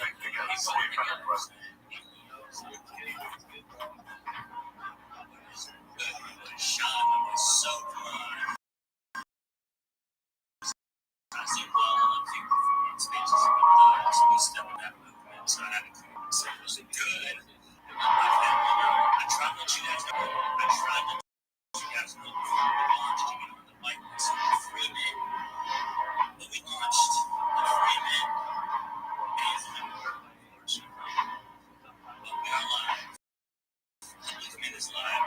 15% is launching 4 hours ago over on Binance. Binance has been shit and a bunch of eyes on it. And then the ecosystem is small. Like there's less than 200 NFT projects on Binance. And they're like, wow. What do you think it's Where's the chance to build? I can't find any. I'll get them to do something. Fuck yeah, they're good. What was it when the only reason I went to church was the end what? It was the 36th. So that's what I've been doing. Anniversary of the night. That morning was the was the 36th anniversary of the day I got home. Steve was called the show. Steve was he had a party one night. He had a party. On the set, and they put he had older brothers. Steve Lewis, you never met Ralph. He's a great kid. He had a couple of big off the past. He had a shed. His brothers were part of this crew. They fucking had parties. They had big drug parties. They always drug parties for about music. And they crazy things. But he was fucking just eat up houses and all. So one day, I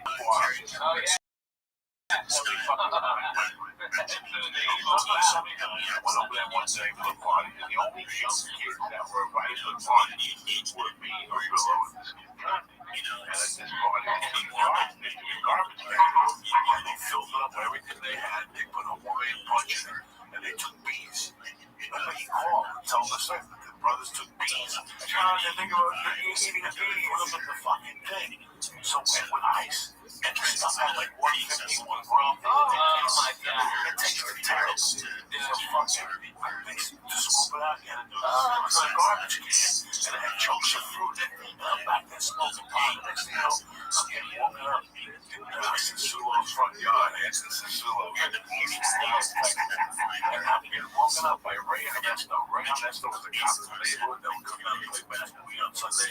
But he always wore colored socks. He drove me crazy. At the end of the fight, at the end of the basketball game, that was the argument, Ray. You gotta go home with your colored socks. I'm gonna punch you in the mouth. Fuck you, Ray. You're gonna punch me in the mouth. I'm fucking 40. I'm fucking 10. But fuck you, stuff, Ray. But Ray was a cool motherfucker. Ray picked me up. He was like, what happened? I don't know how you blacked out. I got fucked up in the club, drive me home. He called my mom and answered. She's like, what's going on? I go, Mom, I got fucked up. I saw the sleep on. As soon as they just go fucking sleep it off, you idiot. She yelled at me. She was like, get the dog. That's my parents were fucking parents and police were goddamn police. And you looked at the people, some fucking parents too, man. Right. I'll never forget that I was fucking all over. This was the first time I was an hour all over. It was like, I had like a 5:30. It was starting to, the light was starting to come on. 5:30, sophomore, they have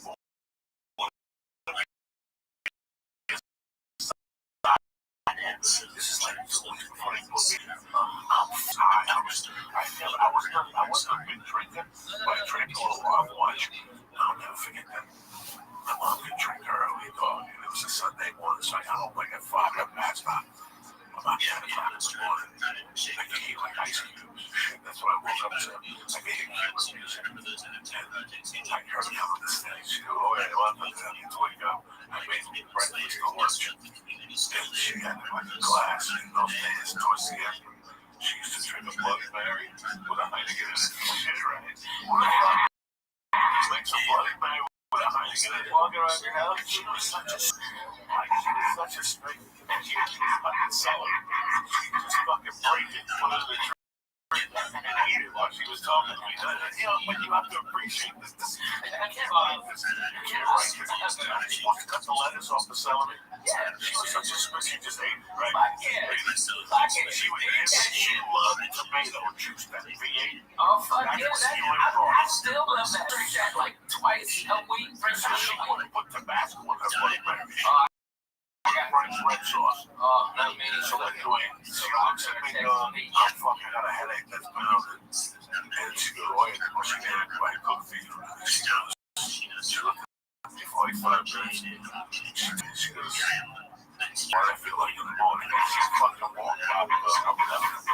And that was like a prolific thing in my world. Like, I never thought about it again. Okay, so it's August the fucking. It's the best. It's August the fucking. But she said it very pate patois. Right now, you know what I'm feeling in the morning, okay? This is how you want to live your life. She just walked out of the room. Okay. So, this is the end of August. Mid-September, October, November. I love you, man. I get invited to a Halloween party. It's a Saturday night. Fucking crazy. What do you think you're making chicks yet?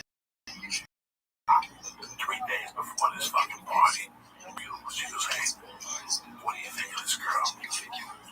I go, why do you ask? She goes, she wants to get together. There you go.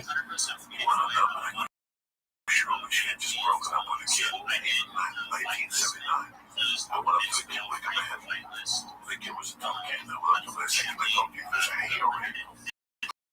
I go, you know what, I like you. What I do, but I still love it. Just give it to me. Okay, fuck you. No way. That's how deep I was at 79. At 15, I already knew that boundaries got to be there. And Halloween night, we all dressed up like to get ass with the Gabrielle's garage. And it was tremendous. It was tremendous. At 11 o'clock, I went to fucking meet her. And some girl came and said, she's not coming. You have to go get her. And I was like, well, and that girl was hot. And on the way to walk, in fact, Timmy Holloway is her cousin. He listens to this podcast. Robert Thompson, Robert Thompson started walking in the woods and Alexander was a man already. Me and Robert were 15. Her boyfriend was a man. That's how hot this bitch was. He was a fucking man. This bitch didn't even think I was going to get it. He got out of the car and thought we were leaving together. Started yelling at her, but I stuck up for him. You know, he was like, you know, I'll deal with you some other time this evening. You know, it was very nice to me that night. All my shit went down. I forgot the whole day. I forgot to call home. That was the rule of the house. You gotta fucking call home. So Saturday night was this night. It was a Halloween party. But it was that year. It's 1979, man. Halloween was on a weekend. Me and the other boys at Chicken Tree, the Halloween was like on Wednesday. So, but the party was Saturday. Yeah. So really, it was like maybe Halloween was like Monday. This party was on a Saturday. So it was like October 28th. You like trick or treat like 3 times. So what happened was I stayed there, and all of a sudden it was just 3 in the morning. And I called, and my mom answered. She goes, what the fuck? And I go, listen, I want to be, but there's no buses. It was a wedding, trick, but that. So what was the date on the fucking Saturday night, right? The Saturday before that, the 27th, because she died on the 8th. So she died Wednesday after that, not after the Halloween, 10 days after Halloween. So she was a week and a half. She died a week and a half later. Then she gave me the speech on a Sunday night, and she died November 8th. So look at it. You follow me? That was the Sunday. She goes, I'm on the couch. What are you going to do? Take a taxi home. I go, I'm not going to take a taxi home. I got all the money from me. We're all going to walk home together. And I'd done the acid and stuff. And the acid was coming down. I was getting like the little jingles and shit. So something happened. Somebody took a ride downtown. But by this time, we were talking. It's 5 a.m. I'm not going to call her back. She was already sleeping. And I'll never forget that my friends dropped me off. I had a ghost costume on. And I walked up the fucking stairs. And as I was putting the fucking keys into the door, she opened it, grabbed me with one fucking hand, and just smacked me across the face. She hadn't smacked me in 4 years, 5 years before that. I was a big boy, you know, and that just wasn't her MO, you know, that hit me. She would say, I'm gonna fucking kill you. 2 years before that, she did like fire. On my Balzano's backyard.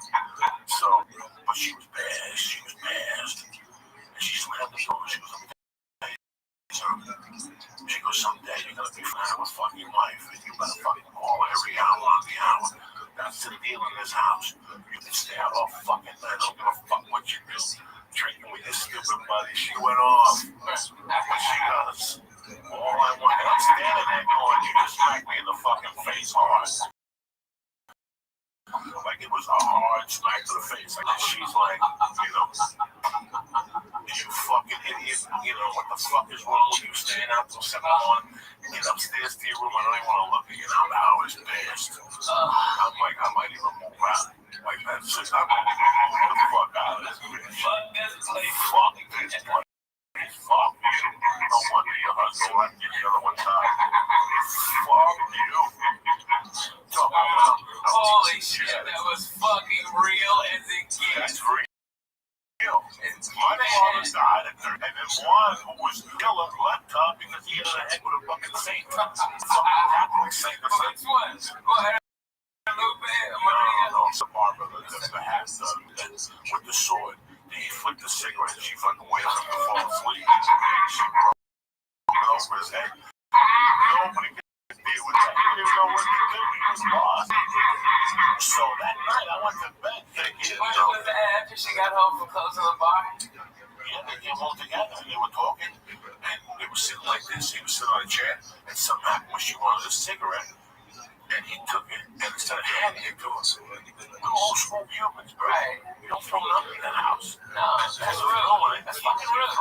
I don't give a fuck what if somebody flips a cigarette. If I can I have a cigarette, like if they I'm thirsty, can I have a sip of your water? Sure, it wasn't. You fucking threw it in me. It's the same fucking thing. It's rude. Wasn't even fucking rude. My mom's demented, drunk in the head. It was a disrespect thing, so she waited for me to go to bed. She hit him in the head. And he fucking left the next day. But so I'm walking up the stairs thinking, that's just. I'm walking up thinking, oh yeah. I'm walking up the stairs thinking, you know what? I ain't tolerating this shit no more. I'm 15 and a half. I get a job. I go to get the Balzanos. That was my plan. I don't need this shit. I never was the Balzanos when I was working at Hasbrook Heights one time. Yeah. So the next morning she woke me up again. She's like, yeah, cook something. She said, but let me tell you something. She would get up and she got up. I was like, oh, fuck. She was first off, so I put my hand on me and too old for me to be hitting it. But number two, she said, I just want you to understand something. All I want on this deal is for you to grow up and be a man. That's it. I don't give a fuck how you do it. I want you to grow up and be a man. Okay? When you tell somebody you're gonna call them, you call them. And she kissed me the cheek and she walked out. And I didn't think much of it. I just sat there. And I was like, you know what, whatever. I'm a man. What the fuck is wrong? I am a fucking man. I was just sucking titties behind the high school. I'm a fucking man. I worked last summer. I made $75 a day. In my head. And in the morning, whatever. So 10 days later, when I found that dead on the floor, the first thought was like, she's never gonna find that I got left back. But the second thought was, here's what she was saying. She gave me all she wants out of this for me to be a man. Whatever I knew in her world what that meant. But I just wanted to celebrate that. I know she liked churches. Yeah. My mom loved going to fucking preach. There was a church down the block in St. Patrick's Cathedral in the 70s and 60s. And every year on February 26th, my mom would give the guy $100 and bring him a bottle of shivers, whatever, flowers, and they would set the casket up like a fake casket. And my mom would do a fucking thing for my dad. And she used to say, I love that. We used to go to churches just to fucking look at churches. Even though she would go to churches. In the 6th and the 5th grade, I was 10. That's 1973. And that year, something happened. The New York Mets went to the playoffs, the NLCS playoffs against, look it up, Lisa, against the Cincinnati. Look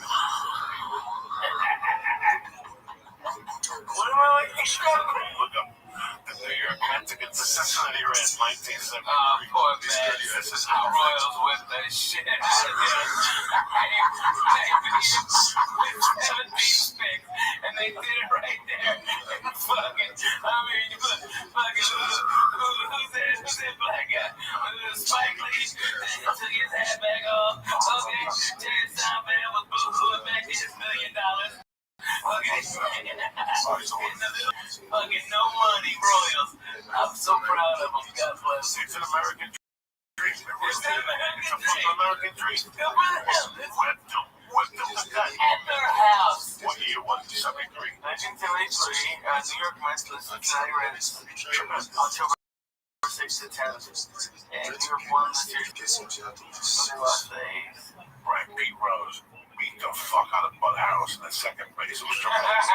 when he was sliding in. But that year, my mom, when I met my first grade, she was talking about. Oh, yeah. So with Lee, you went to Jewish instruction when you were growing up. So you understand what it's Saturdays. It was Wednesdays a lot. Wednesdays and Sundays sometimes. Hey, did you have the little face? Oh, thank God. No, that would have been a visual for us. Should eat some pot cookies and say fuck. You did that, you know, I have no idea how to grow those. Yes, you do. How do you grow those? You just let it skin. Just let it fucking What am I supposed to do? Free? It's a fucking asshole. No, it be my job. Everybody think you're a hipster faggot. It'd be great. Get you some lunch job. Like clear their debt. Singing pussy that doesn't check their legs. Jew wax, you get some money on sponsors. Oh, yeah. Jew wax. Yeah, get you one of them mustaches, too.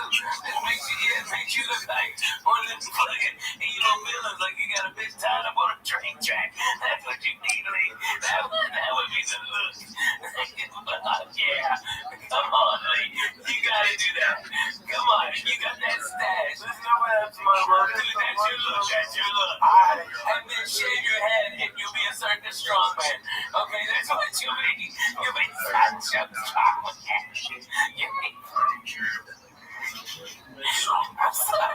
It's cracking me out. Fucking mom. That hash was fantastic. I used to go to this fucking Sacred Heart School for Boys. And how they did.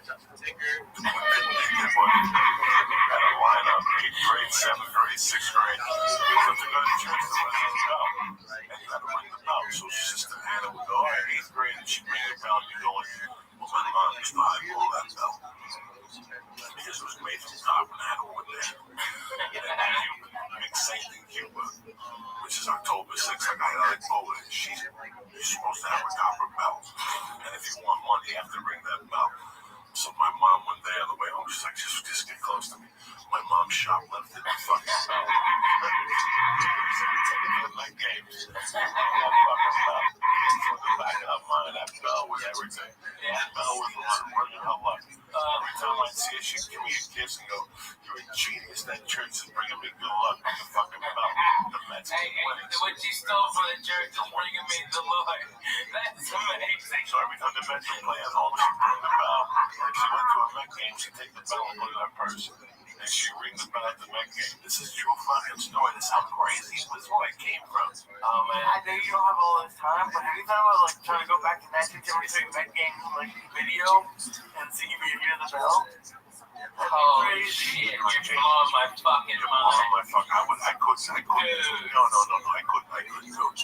You would hear it. You would hear it all Rusty Stop. She would tell chicken wings when he'd run back. Rusty Stop. So she'd run inside of it. I woke you up on loud and they go, wow. I mean, she came up to the point.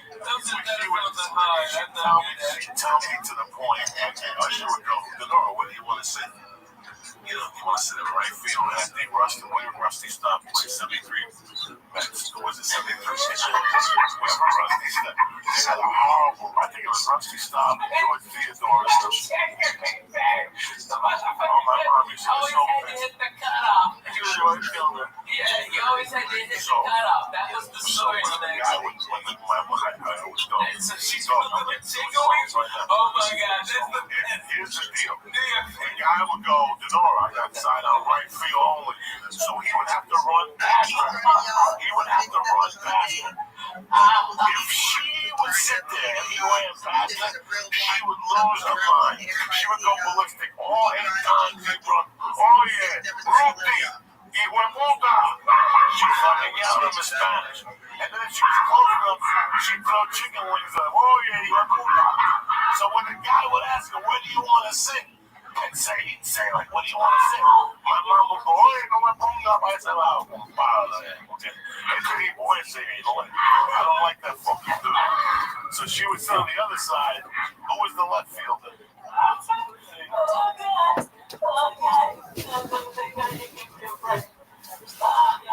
Mustang had Wayne Garrett on third, so she was in love with Wayne Garrett. Wayne Garrett took his dick out, my mom would jump the fence and suck his dick, and Tom Steve at the same time.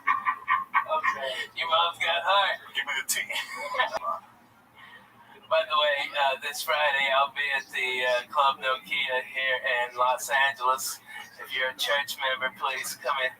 I'd love you. I'd love to see you live. I'm going to do about 2 hours and blow your fucking minds. Yeah. Come on, baby. What's the team? Who was the left fielder then? Who was the fucking basement? All right. You want the left fielder or Cleon Jones? Cleon Jones. Who was the third baseman? Wayne Garrett. Yeah. Bad motherfucker, dog. It reminds me of David Wright, the hot corner they used to call it. And my mother loved Wayne Garrett, so she could tolerate Cleon. And my mother used to call Cleon Jones La Cleon. Mama Mandala La Cleon. I almost sounded like Wayne Negro because he was black. So my mom would clap, but Wayne Garrett, she liked Wayne Garrett. But if you put him on the other side, she'd be doing method the whole game with Rusty stuff. She'd turn and look at me and think, I don't want to look at this motherfucker. I gotta sit there and look at this motherfucker. So, why did you like him? What did you do? She lost like $10,000 one time because he dropped the ball, and that was it. That's it. My mother's world. Or was it because I heard he did something stupid. He couldn't throw it to first base. He had to hit the cutoff. I don't know what he did to my mother. My mom just didn't like him. So my mom, if she sat on the right side, not only would she ring the bell for the Mets, but then she put voodoo on Rusty Style with the 60 that year, bro, listen to me. Like a fucking Mets beat the Reds, right? Sure. Jesus Christ. Yeah, they won three games. That's one of the three. Do you understand what that was for the fucking Mets to beat the Reds? The Reds were beginning a dynasty. That was the Big Red Machine. That was the Big Red Machine. Now, you know what happened? Holy shit. You know what happened? My mother, when they went to the World Series, my mother put, I remember I was still going to Sacred Heart School for Boys. I still remember them playing this thing because my mom had that belt. And listen, this is even going to get creepy. This is even going to get creepy. Not only do you, the school, you go in on Sundays, and you go on Thursdays. Here's what really gets creepy. See what day the World Series was on, the game what was the series when the Oakland A's beat the Mets? 1972 World Series. 1972 World Series. Look at the day they clinched. So this is really a knock you motherfuckers out. Okay. So see if it was a Sunday. The day they won that game, the Oakland A's beat the Mets. Game 6 was on a Sunday. Was it 6 games? 7 games. Okay. Sunday, October 24th. Who the fuck you think you're dealing with, gentlemen? You ain't so listen to me. Listen to me. I still remember. What's his name catching the ball? And my mother looking over at me and still we're going back to that fucking school. And on the way, her like playing, she wouldn't even look at that fucking bell. So for the last 3 months, all she does is she loves this bell. She put the bell down at night and light a candle next to it. Cut the chicken head into it. She did the whole thing. She gives the blessings. The day the Mets lost, she personally got in the car because usually she go to the bar and my stepdad or one of my mom's friends would drive me and we'd all go out to dinner as a family and then my mom would go to the bar because you'd have to be there till 5. No, 3 if you were working the bingo on Sunday. My mom man, that Catholic church is a beat. My mom personally drove me to the fucking school, got me out. I could see she was agitated the whole time. And in the middle of the agitation, she gave me a hug. And she goes, do me a favor. Get this fucking kiss of death bell away from me, right? Like, why ain't touching that fucking thing? They've been looking for that bell for 3 months.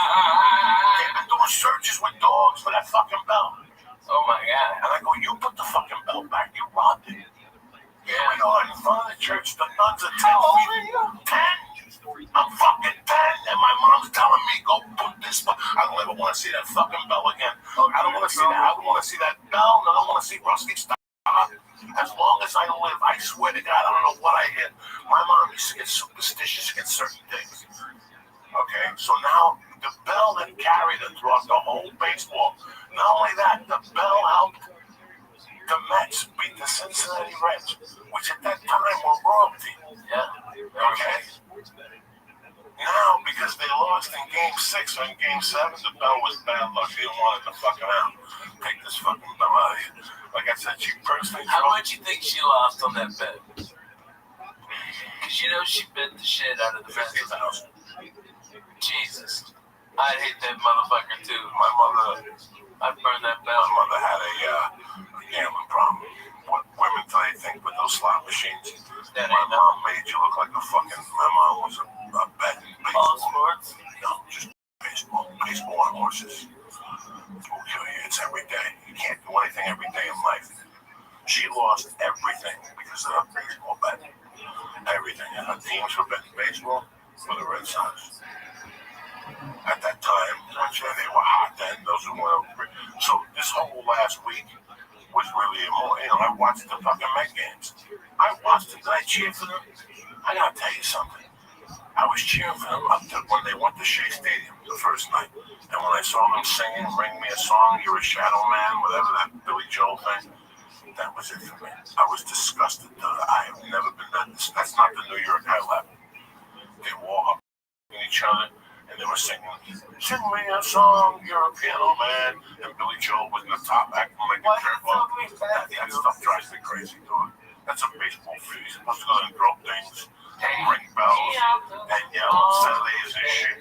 They breathed into something else. That's what pissed me off. That's why I got so mad. I'm like, so you sang for 2 lives also when they're getting beat up in shade. No, that's why I kept tweeting last night. Didn't you see what I was tweeting last night? It was fucking Billy Joel. Get him singing. That's the night they won. The night that he fucking sang that song. Now they're losing. Where's Billy fucking Joel when you need him? Where the fuck is it? Go fuck yourself, Billy Joel. That's what I was. That's fuck him, man. Kansas City, let me tell you what song with Kansas City played. Kansas City played what my man Brad Pitt was trying to sell, Moneyball. Moneyball is, and you know why? Did you watch the series? Fuck yeah, Fuck, man. I didn't watch it. I was disgusted with him. Are you serious? Did you I watch didn't that watch piece of it. shit Monday night game? Did you watch that fucking football game? That was hot garbage. Where did you watch it? I was here. He was here. Let me tell you The something. fuck? You got a fucking 9-foot TV behind you. No, you don't like. He said you don't watch. No, this is. I love the World Series. That's American as What were fuck. you doing? Were you playing some He was here working though. He was here working. He was here working. One of those screens had one of them fake shooting games on. No. He was shooting somebody in fucking Belarus right now, and they're both cussing out 30 fucking Russians. He knows he can't. I know. You know, cousins. All right. Whoa, listen. Yeah. Did you notice what Kansas City did? And I love that. I hate when people forget about the game. Small ball. They stole bases. They stole bases. I love when people steal. They put pressure. You really want to fuck with a motherfucker? And if you look at the Cincinnati Reds, the big red machine, that's all they did. Their job, the next time classic baseball, the Cincinnati Reds play, you sit there and you watch that whole game. And you're going to go, oh my God, he had more than 15 home runs. Eric Foster. Small ball. The main job they did was single. Get a single and stealing singles is something that's forgotten about. Yeah, man. You know that's why Ricky Henderson played baseball so long and for so many teams. Because think about it. He played for the Red Sox. He played for everybody. Ricky Henny played for everybody. Listen, Ricky was goofball dumb, but he was one of the greatest baseball players to ever get behind. All right? This guy, if you've got a pitcher and he is out of business at 96 pitches, and Ricky gets on base with a bunt or a fucking single or a walk sometimes, he gets on there, he jumps out, that guy's going to have to throw over there 3 or 4 times, he's going to wear out his arm, they're going to have to bring that middle reliever that's a piece of shit that hadn't worked in 8 days, and then they have to go through 3 closers, so what do they do the next day? Ricky Henderson blows out their next guy. That's what genius small ball is, and that's what they did, man. They played fucking great baseball, man. They played baseball. Beautiful. Oh, Cincinnati Red games, he always stole. And once Geronimo came on, those fucking Indians, those Geronimos, they go crazy. And they had like 3 people who would steal it. Pete Rose would steal on your ass. You know, Pete Rose wasn't a thief, but he just gorilla you. And if you watch those, there was a game I watched on Classic Baseball maybe 8 years ago that they actually showed the fucking pitcher just going like, I don't want to deal with this ever again. This was not baseball. This was torture. Because it's small ball, it's slow torture. Every pitch, something happens. There's always something happens. Every time you let that ball go, it's either a single, a punt, or this motherfucker steals. That's torture on a pitcher. He can't you gotta duck. You lose your concentration. It's fucking crazy. I used to love baseball. I used to know everything about the Red Sox. There's 162 games before the postseason. I don't have time to watch all those games. I don't know. Well, not every one of them, but watch one of each series and feel like a fan. You know what I mean? I like the Houston Astros. I started stand up there in '90. I loved them. Me and John Wesley, we went for a foul ball, and a little kid was going for a foul ball. We were stoned out of our balls. And instead of me squashing that kid for that fucking foul ball, I broke the seats, okay? And the kids got the ball, and everybody's cheering, and we're on the big screen, and I'm holding that chair together, motherfucker. I got my left hand on the chair up, okay? And John's laughing. He goes, "You broke that chair." I go, "This motherfucking chair is done. I broke that ass and I've been there 30 fucking years, and I fucked that chair up." We got up, it fell to 4 pieces. I swear to God, get to him. That is so fucking funny. Oh my God. Broke a couple of things, cocksucker. I've broken a lot of shit. I used to break lawn chairs. Lawn chairs get out of Pittsburgh Funny Barn. Yeah. The home with Green Bowl. They used to have naked women pictures all around the bar. Yeah, right. I hated that. I always used to hate those.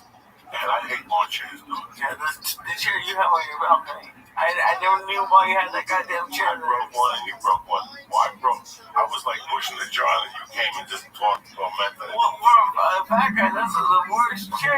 When you pilot, the VH1, didn't I break the chair? Something happened. Yeah, you broke a chair. It was awesome. For a long time, I was breaking fucking. Oh my God, that's so fucking funny. I love chair broke. One time with sleep apnea, chair broke in Miami. Dude, you broke Gavin's toilet. Remember, you went in there and you just sat down too hard and you broke that fucking toilet. And then you made the slow creep. And water came out and flooded Gavin. And Gavin got out of his, because you were sleeping in my mouth. You're like, fuck him, I'm going in here. I broke Gavin's fucking futon. That was classic, dog. I made that thing snap in 8 ways. When you're a fat fuck, it breaks you sometimes without even knowing. It's the most embarrassing thing. Living like a fat fuck, so you break a ton of shit. Clothes. I ripped clothes. I remember one time in somebody's car, a Jeep they had. I went to get the handle, and I went to pull up and have the fucking lower hand down.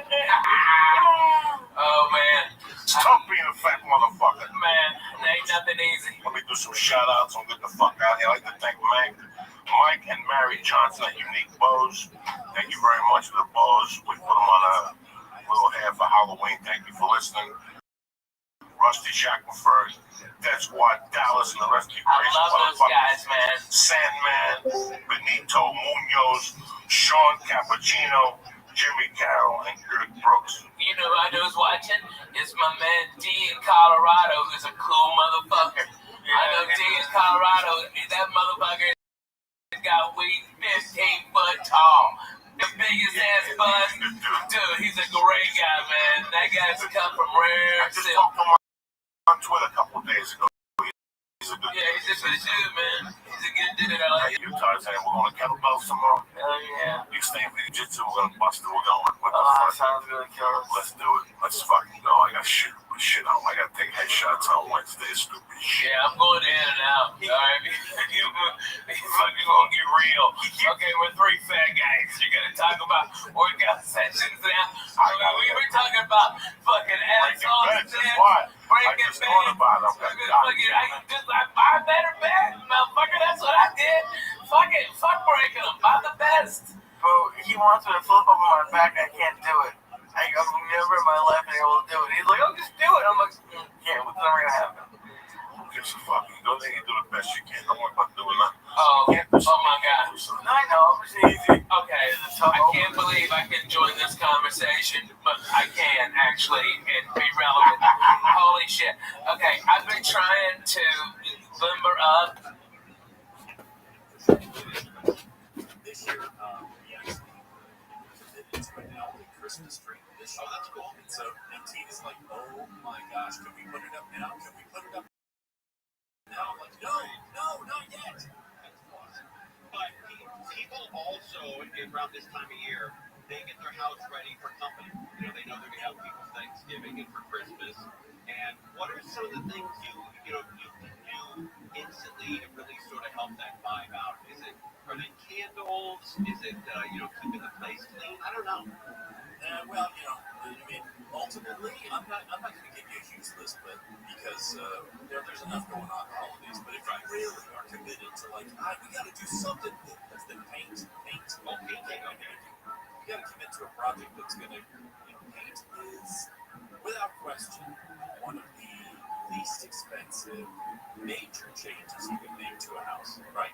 Think about that. You can get in there and just, for a few bucks, you can completely change the mood and the color of an entire room, right? And so, paint this time of year, I actually encourage it. In fact, right now, Sunday, we're talking about holiday prep, and by that I really mean paint. We're going to do a deep dive on paint because this is the time of year, one of the probably the second most popular time of year that people really consider changing the color. And it's only because it's not because anybody's ever shown us into paint, but they're thinking, oh no, the relatives. This is the time, the relevant. And they're just thinking the judgment. Honestly, this is the judgment. The judgment is coming. I better spruce things up so I don't want to hear about it. Right. Or the post-judgment after you do spruce it up, like, oh, how'd you choose that color? That kind of crap. But I feel better about a room if I hire somebody to paint it than if I do it myself. And a lot of times when you have a safe made for you, it tastes better than if you make it for yourself. You know what? I would agree. Tina does not agree with that. Oh, really? Because she loves to paint. I mean, just loves it. So she feels more satisfied if she's done the work in the room than if we hired it out. Me, I am happy to hire it out. I'm like, hey, you know what? My rule today, I'll be letting you guys in. Right? Locking the door behind you when you leave. And I'm very happy about it. And especially guys that can paint really straight lines. That's real art. That's true. Again, not something that I like to do. That's what rulers and basket tape is for. I mean, that's a straight. I got paint from Catalina, and you and I share a love for that store as well. And it was great. I put one coat on, and it looked terrific. I didn't even need a second coat. Yeah, Catalina paints, by the way. Benjamin Moore, your local Benjamin Moore retailer. That's what makes Catalina as awesome as they are, because they carry what is, in my opinion, the world's greatest paint. Yeah. But are you a roller guy or a brush guy? I like to get it done as quickly as possible, but that's always not the best way. Yeah, when it comes to walls, I'm totally a roller guy. But you got to cut in. You got to do both. You got to cut in with a brush around the edges, around baseboards and corners and stuff like that, and then you get the roller going, in the main field. Right, but the prep time is what drives me crazy. I think the rule of thumb is 4 times prep for for every 4 hours of prep for 1 hour painting. Oh yeah, I mean that is essential. I mean, if we talk about what goes wrong with a paint job, it's never you putting paint on the wall. That's never the problem. The problem is always you didn't prep this. You didn't prep that. Prep is 90% of a paint job, honestly. And I don't do the 1 to 4. I'm just telling you this. Prep is everything. You want that paint to hold, you got to prep. You want it to do right. You want it to cover properly, you got to prime. All these things, before we actually get to putting the freaking paint on the wall, And it's super important. Don't get me wrong, but those are the reasons why, I'm out. I just don't have the patience for it. I noticed that the painter's tape is made a lot of improvements with that frog tape. Oh yeah. Well, frog tape has a very, very specific purpose, and that it cuts in better than any other kind of masking tape. And now there are different versions of frog tape. By the way, there's yellow, there's green, there's orange, all of which manifest in different ways depending on the kind of surface that we're sticking it on. But here's the best thing I can tell you about frog tape. The big sign of frog tape is that it has got a power inside of it. It's like a gelatin that's mixed in adhesive. And that gelatin, it doesn't do anything when you stick it on the wall. The gelatin right on the edge of the frog tape reacts the second that the wetness of the paint hits it, seals and gelatinizes, and it seals up. It's like self-caulking masking tape. Blue tape doesn't do that. None of the other masking tapes do that, but the frog tape does. But also, that frog tape comes in that Tupperware bowl. Don't throw that roll of frog tape in the drawer. You put it back in the Tupperware container. You seal the lid because that gelatin goes bad if you expose it to air. Oh, is that right? Okay, so that's important to keep that sealed after you use it. Yep. Yeah. Oh, that's a great tip. But that frog tape is worth every dime you spend on it. It's virtually, I hate to say this because somebody's going to email me and say that they ruined their wall with frog tape, but it is virtually right. All right, I want to talk about certain kinds of paints because I'm fascinated by painting. I used to love to paint. Now I'm not really that into it.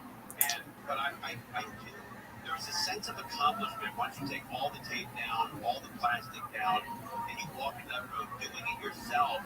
There does seem to be a sense of pride, and when people compliment it, it's just a high. Yeah, some people. Some people, not you. Okay. All right, Dean Sharp is with us. We're live on KFI's on every Saturday from 6 to 8 a.m. And then on Sunday, 9 a.m. until noon. The Dodgers are off tonight. They're playing tomorrow in Toronto. They must win on Friday. They must win on Saturday. They win back-to-back games in Toronto to be the 2025 World Series champions. So we've got to put our heads together and figure out some way to give them the mojo they needed. I saw them get on the plane last night. They looked impressed on their ones. All right, we're live on KFI. For now, we've tried. Los Angeles got arrested in Long Beach for charges of killing his brother. The Long Beach police released details of the Sunday incident. They say officers were told that unidentified patients in the hospital would suffer critical trauma from assault. That victim, Mark Johnson, died on Tuesday. The 56-year-old was allegedly assaulted by his homeless brother. Marcellus Johnson was arrested on Monday on suspicion of attempted murder. That charge is now likely to change since the evening of his day. It's not yet clear what caused the conflict. Mark Beacon, KFI News. The federal judge in Boston is questioning the Trump administration's plan to stop food stamp funding during the government shutdown. The judge heard arguments today saying she will soon. Democratic state officials say the government is legally required to keep the SNAP program running, which helps 1 in 8 Americans with groceries. This mother of two food bank in Arizona says it's the first time she's ever been in this situation. What do I do now? How do I support a food bank program? U.S. Department of Agriculture says they'll stop payments starting November 1st. A new wave pool has been given the green light in Orange County. The Senate Farmer Surf Park received approval Tuesday night to move ahead with the project from the Newport Beach City Council. The city's approval came despite objections from players at the Newport Beach Golf Course, where the park will replace 3 of the holes, the driving range, restaurant and bar, and a pro shop. The Orange County Register says the Senate Farmer project is expected to take 18 months to finish, which will be ahead of the LA 2028 Olympics. Newport Beach Mayor Joe Stapleton said will use the facility for training. Sharon Reardon, KFI News. Check the freeways. Next. All right, it's time to talk about Arnell Carriers. They are the absolute best. They can get anything. Fucking bit. I was on vacation. I don't take fucking vacations. But I had to take a vacation. I got a wife and a child now, and I gotta act like a fucking individual. I can't just. I had to take my. Listen, I was with my wife 15 years. Never took her? That's where I'm from. Never fucking never. Never. I'm not in the mood. I only got out back to comedy. I don't know if I got a dilly dally, but my favorite Chinese restaurant. I do radio. Next day after fucking radio, I go to the cemetery and put flowers on my mom's grave. And then I do my 4 fucking shows. And I get the fuck out at the first flight on Sunday, just like I do every other goddamn Sunday. That's it. I try to see some people in between, you know. A school teacher and 2 of them, you know. Really? Yeah, I still public school teachers, 2 of them. I was going to go to dinner with the one, but he had to take his grandkid out of the hospital. He wanted to meet me leaving early, so I couldn't meet him. That's fucking up. You know, we never really took a break with the podcast. And we did last Monday and last Wednesday. I took off Monday. We were going to do last night. But I'll tell you, I hate fucking doing podcasts when I'm tired. I don't want to give nobody, as Jimmy Schumer says, the short shrift. You follow me? I was just out of it last night. The 5.5-hour flight with the fucking... Oh, that's miserable. See, by myself, I'll eat a fucking pot cookie.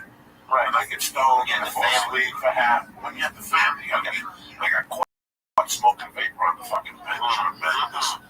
I had one of those vapor pens, and I just filled it up. It was just brand new. I took the inhaler with me. I have an asthma inhaler now. So I took for the pot, for the reefer. Oh, it did dabs. It fucks you up. So I took that with me to New York, and I sprayed it twice, a couple times on the plane, and it kept me there. And I hit it when I was in New York, and I hit it with Ari when I went over to see the tree and the fucking Saks Fifth Avenue and all that shit. And I ran out, so I had this brand new 2-gram oil from Perennial, and I opened it up before I got on the plane. I charged it up. First 10 hits, it's like fucking death hits, like they're just fucking clouds of smoke. So I hit it 2 times, and I got on the plane. Like 2 hours into the flight, I look at my daughter, and every time I would hit it, it would go by my daughter because she had the window seat. So I go, I can't let it happen. So I go to the bathroom. I'm in the bathroom with the fucking iPod on, listen to Pink Floyd. That's how fucking crazy I am. Well, listen, it's Wish You Were Here. That's the album I'm listening to because it was like Shine On You Crazy Time and Have a Cigar. I ate edibles. I had like 3 or 4 Red Stars. So you got a little magic in your system. Oh, I was fucked. I was fucked up for the first 2.5 hours because I didn't get fucked up on the way there. It made a big difference. I got agitated in 2 hours. You don't have some. Once Mad Max is finished, right? You're ready to kill a motherfucker on the flight. Mad Max is not the movie to watch on the fucking plane. Because there you are sitting there, these driving, jumping over people and shit, shooting motherfuckers. And you're sitting there next to like some fucking politicians or some shit. You want to get up. So I said, fuck that. So I dosed myself on the way out. I had Virgin. I had a main cabin select. It's the one behind first class. So we could all sit together because in first class, we couldn't all sit together. I would have to sit by myself. She'd be fucking crawling back and forth. So we're like, fuck that. Just get the main cabin select. How tall is the child you have? She's a fucking midget. She's 3, you know. She's just a little bit. How tall do you think she is? She's up to... Oh, that's not very tall. No, she's a little baby. Oh, that's not so very I tall. go to the bathroom, and I close the fucking door. And I'm in this bed, and I see clouds, and I'm like, wow. What color was that? Fucking clouds of smoke, and I'm hitting this vapor. And I'm hitting this fucking sound. With your iPod on. With the iPod on, listen to fucking Shine On You Crazy Diamond. And all of a sudden I hear it. And I see the little red light going, and they're like, open up, are you smoking in there? And I put the thing in my pocket, and I take this out, and I blow a couple clouds of this shit. And I go, hold on. I can put my dick in my pants, which I really didn't think. So then I fucking wash my hands. And I'm no problem. And she goes, were you smoking in there? I go, no, like I was smoking in there. And she looked at me, she goes, does it smell like smoke? And she took away, they take everything, the garbage. They do everything. They look for the cigarette. Yeah. Oh, wow. And then what were you doing the whole time? Just standing there? Standing there going, I don't know what happened. I backed up when I came in, the plane shifted, and I hit the wall. And that's the next thing you know, you people were knocking on my thing, and they're like, we don't smell no smoke. I wonder what made it go off.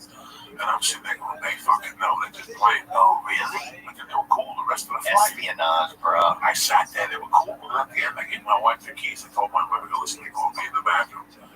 I got arrested, so take the car keys. I'll see you at the house. What did she say? She just fucking looked the other way and like shook her head. What is my wife gonna fucking say at this age? I'm 50. What are you gonna say to me? You bunch? And I walked off the fucking plane like I owned LA. Wow. Nobody said a thing to me. Did you think though somewhere in your head that whenever you got to LA there was gonna be people? Oh fuck yeah! They've been before. I've been approached at the plane one time on the way to Columbus. Is it kind of cool or is it just fucking not cool? if you get off a plane, you got an ounce of weed in your nutsack. Yes, man, ain't fucking cool. Yeah, but if you get off the plane and you're cool, you don't wait. The one time I was in Columbus, I had weed on me. Some guy said, I didn't do nothing. He leaned back there, hold on 1 second. He turned around, he said, fuck you. So I said, fuck you. So I kicked the chair, and he went and told the stewardess, so I was the bad guy the rest of the fucking flight. Oh, geez. And then you start to feel like the fucking bad guy, too. Like the bad guy starts saying shit, you think you're a fucking bad guy? You cocksucker, put that seat back again. And here's what happened.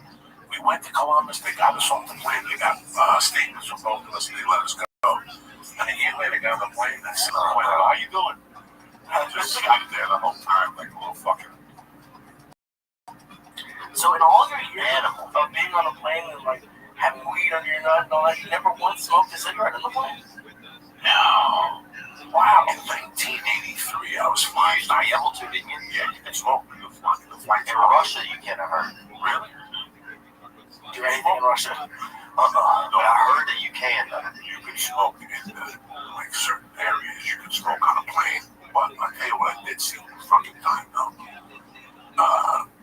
Fucking broke my dick. I don't even know what I was gonna say. Smoking on a plane. In Russia, you never once smoked on a plane? No, but in 1984, February 1984, I got on the plane in Aspen. And it was Aspen, Denver, New Jersey.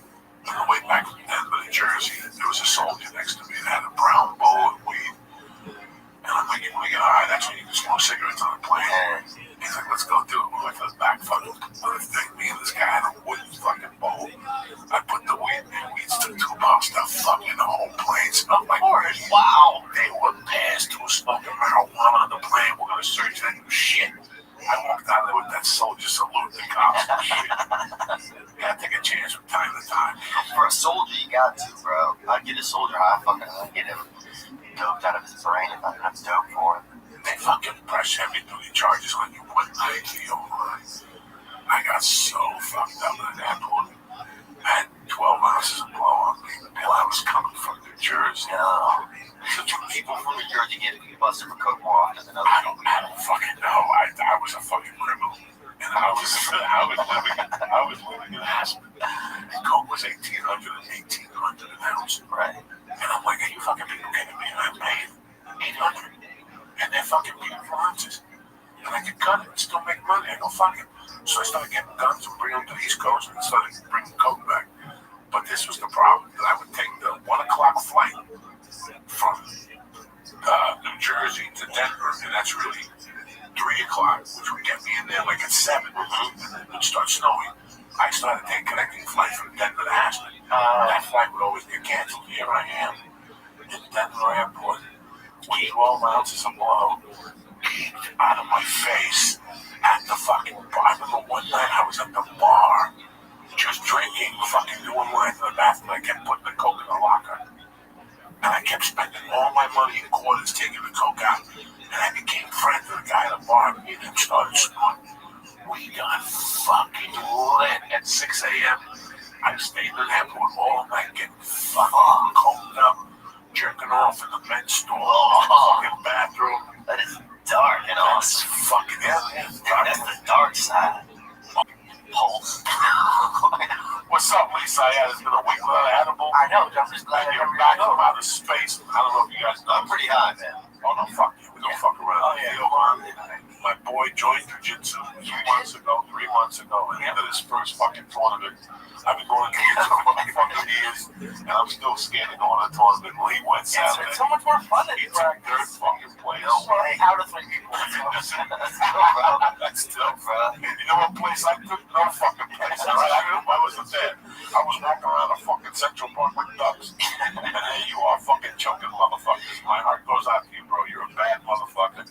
Yeah, it's commendable, bro. You could have commendable, bro. You could have been 4th place, right? You could have got disqualified. Once you showed up. I had a little bit of bronchitis right now, so I wanted to quit, but I knew if I didn't do it, you, John Bud, and everyone would kill me. So I'll just go. See, I would have killed you. I understand. What was the match like? I wanted to see you play out the hand. I was never scared of it.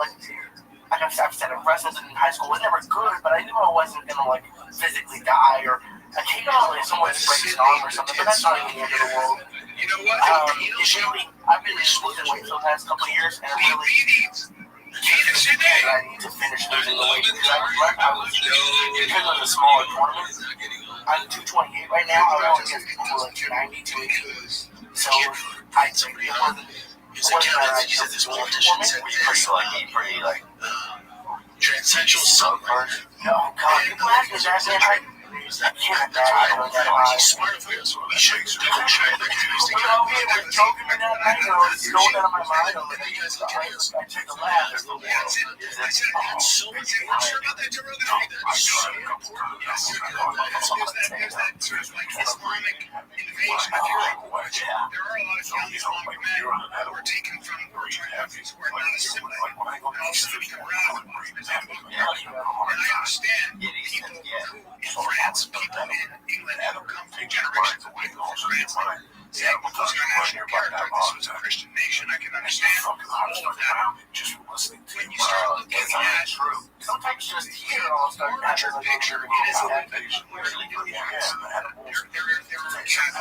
so you just have to take a percentage or like exactly what they're saying about in terms of things.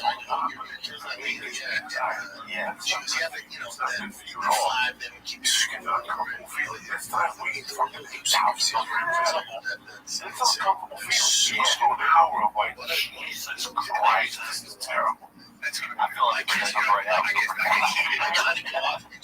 don't ever smoke, so I feel fucking. Why did you start smoking? I've been around that like 50 years. Yeah, I started like 12, 13 years ago. And also, like you were really young when you were out 5. But just like, oh, young man, you ever miss the weight? You ever miss the weight, bro? I miss, but I didn't care. Like I was alive. Fuck out of stuff. I worked nice. I worked fucking get whatever you want. It's like my football. It's my 17th grade. I don't want to start going football. Like I used to watch football all day. I was on large pizza, 12 wings.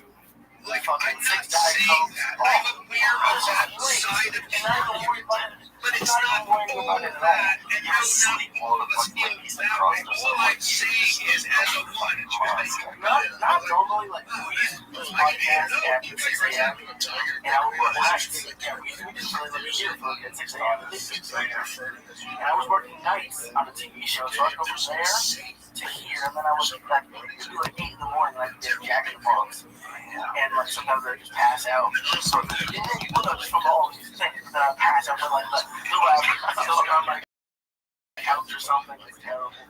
Every year I'm like fucking eating stories. Every other weight loss story. Like over here, I just fucking hot chocolate, you fucking cheese, man. You just feel like the skills. I used to go. I got 315. That was the highest I ever done. Yeah. At a certain point, I was every night getting 2 packages of these sticks and 2 Swedish fish or gummy bears. And every day, my days, those are the best. Are they good? Those are still the best. I can't have them, but those are the best. And then and just have them. And I would tell myself I would have the other. I would have 2 the next day. It's great to tell you I guess that now I have a fun.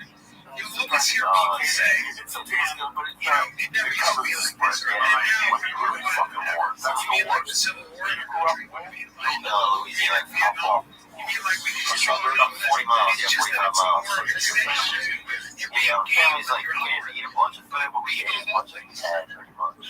Yeah, I got the British Rebellion, who I don't like, he's a socialist, but he was arguing for a 2% increase in taxes. You know, they just talk about some parts of New York, no groceries, or culture. They just can't get it. That's what fucking shop, you know. Like, shrimp, grocery store there. You can understand some of that thing. He's talking about very specific instances. But even that, I have to listen. I have to be like, all right, let me put my, I'm already don't like the guy, but let me go enough.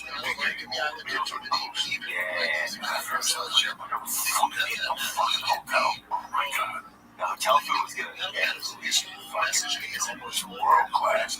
Like a 7 course. Yeah, it's breakfast for this.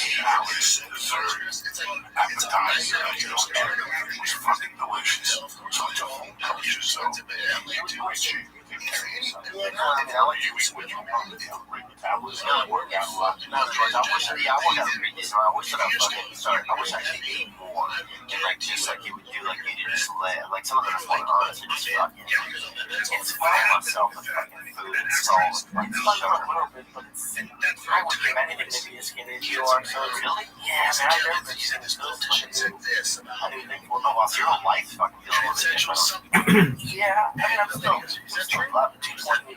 So it's not great, but it's better than check that can use to get out. I just thought like, man, it's kind of like and then you guys look at it, he had somebody on.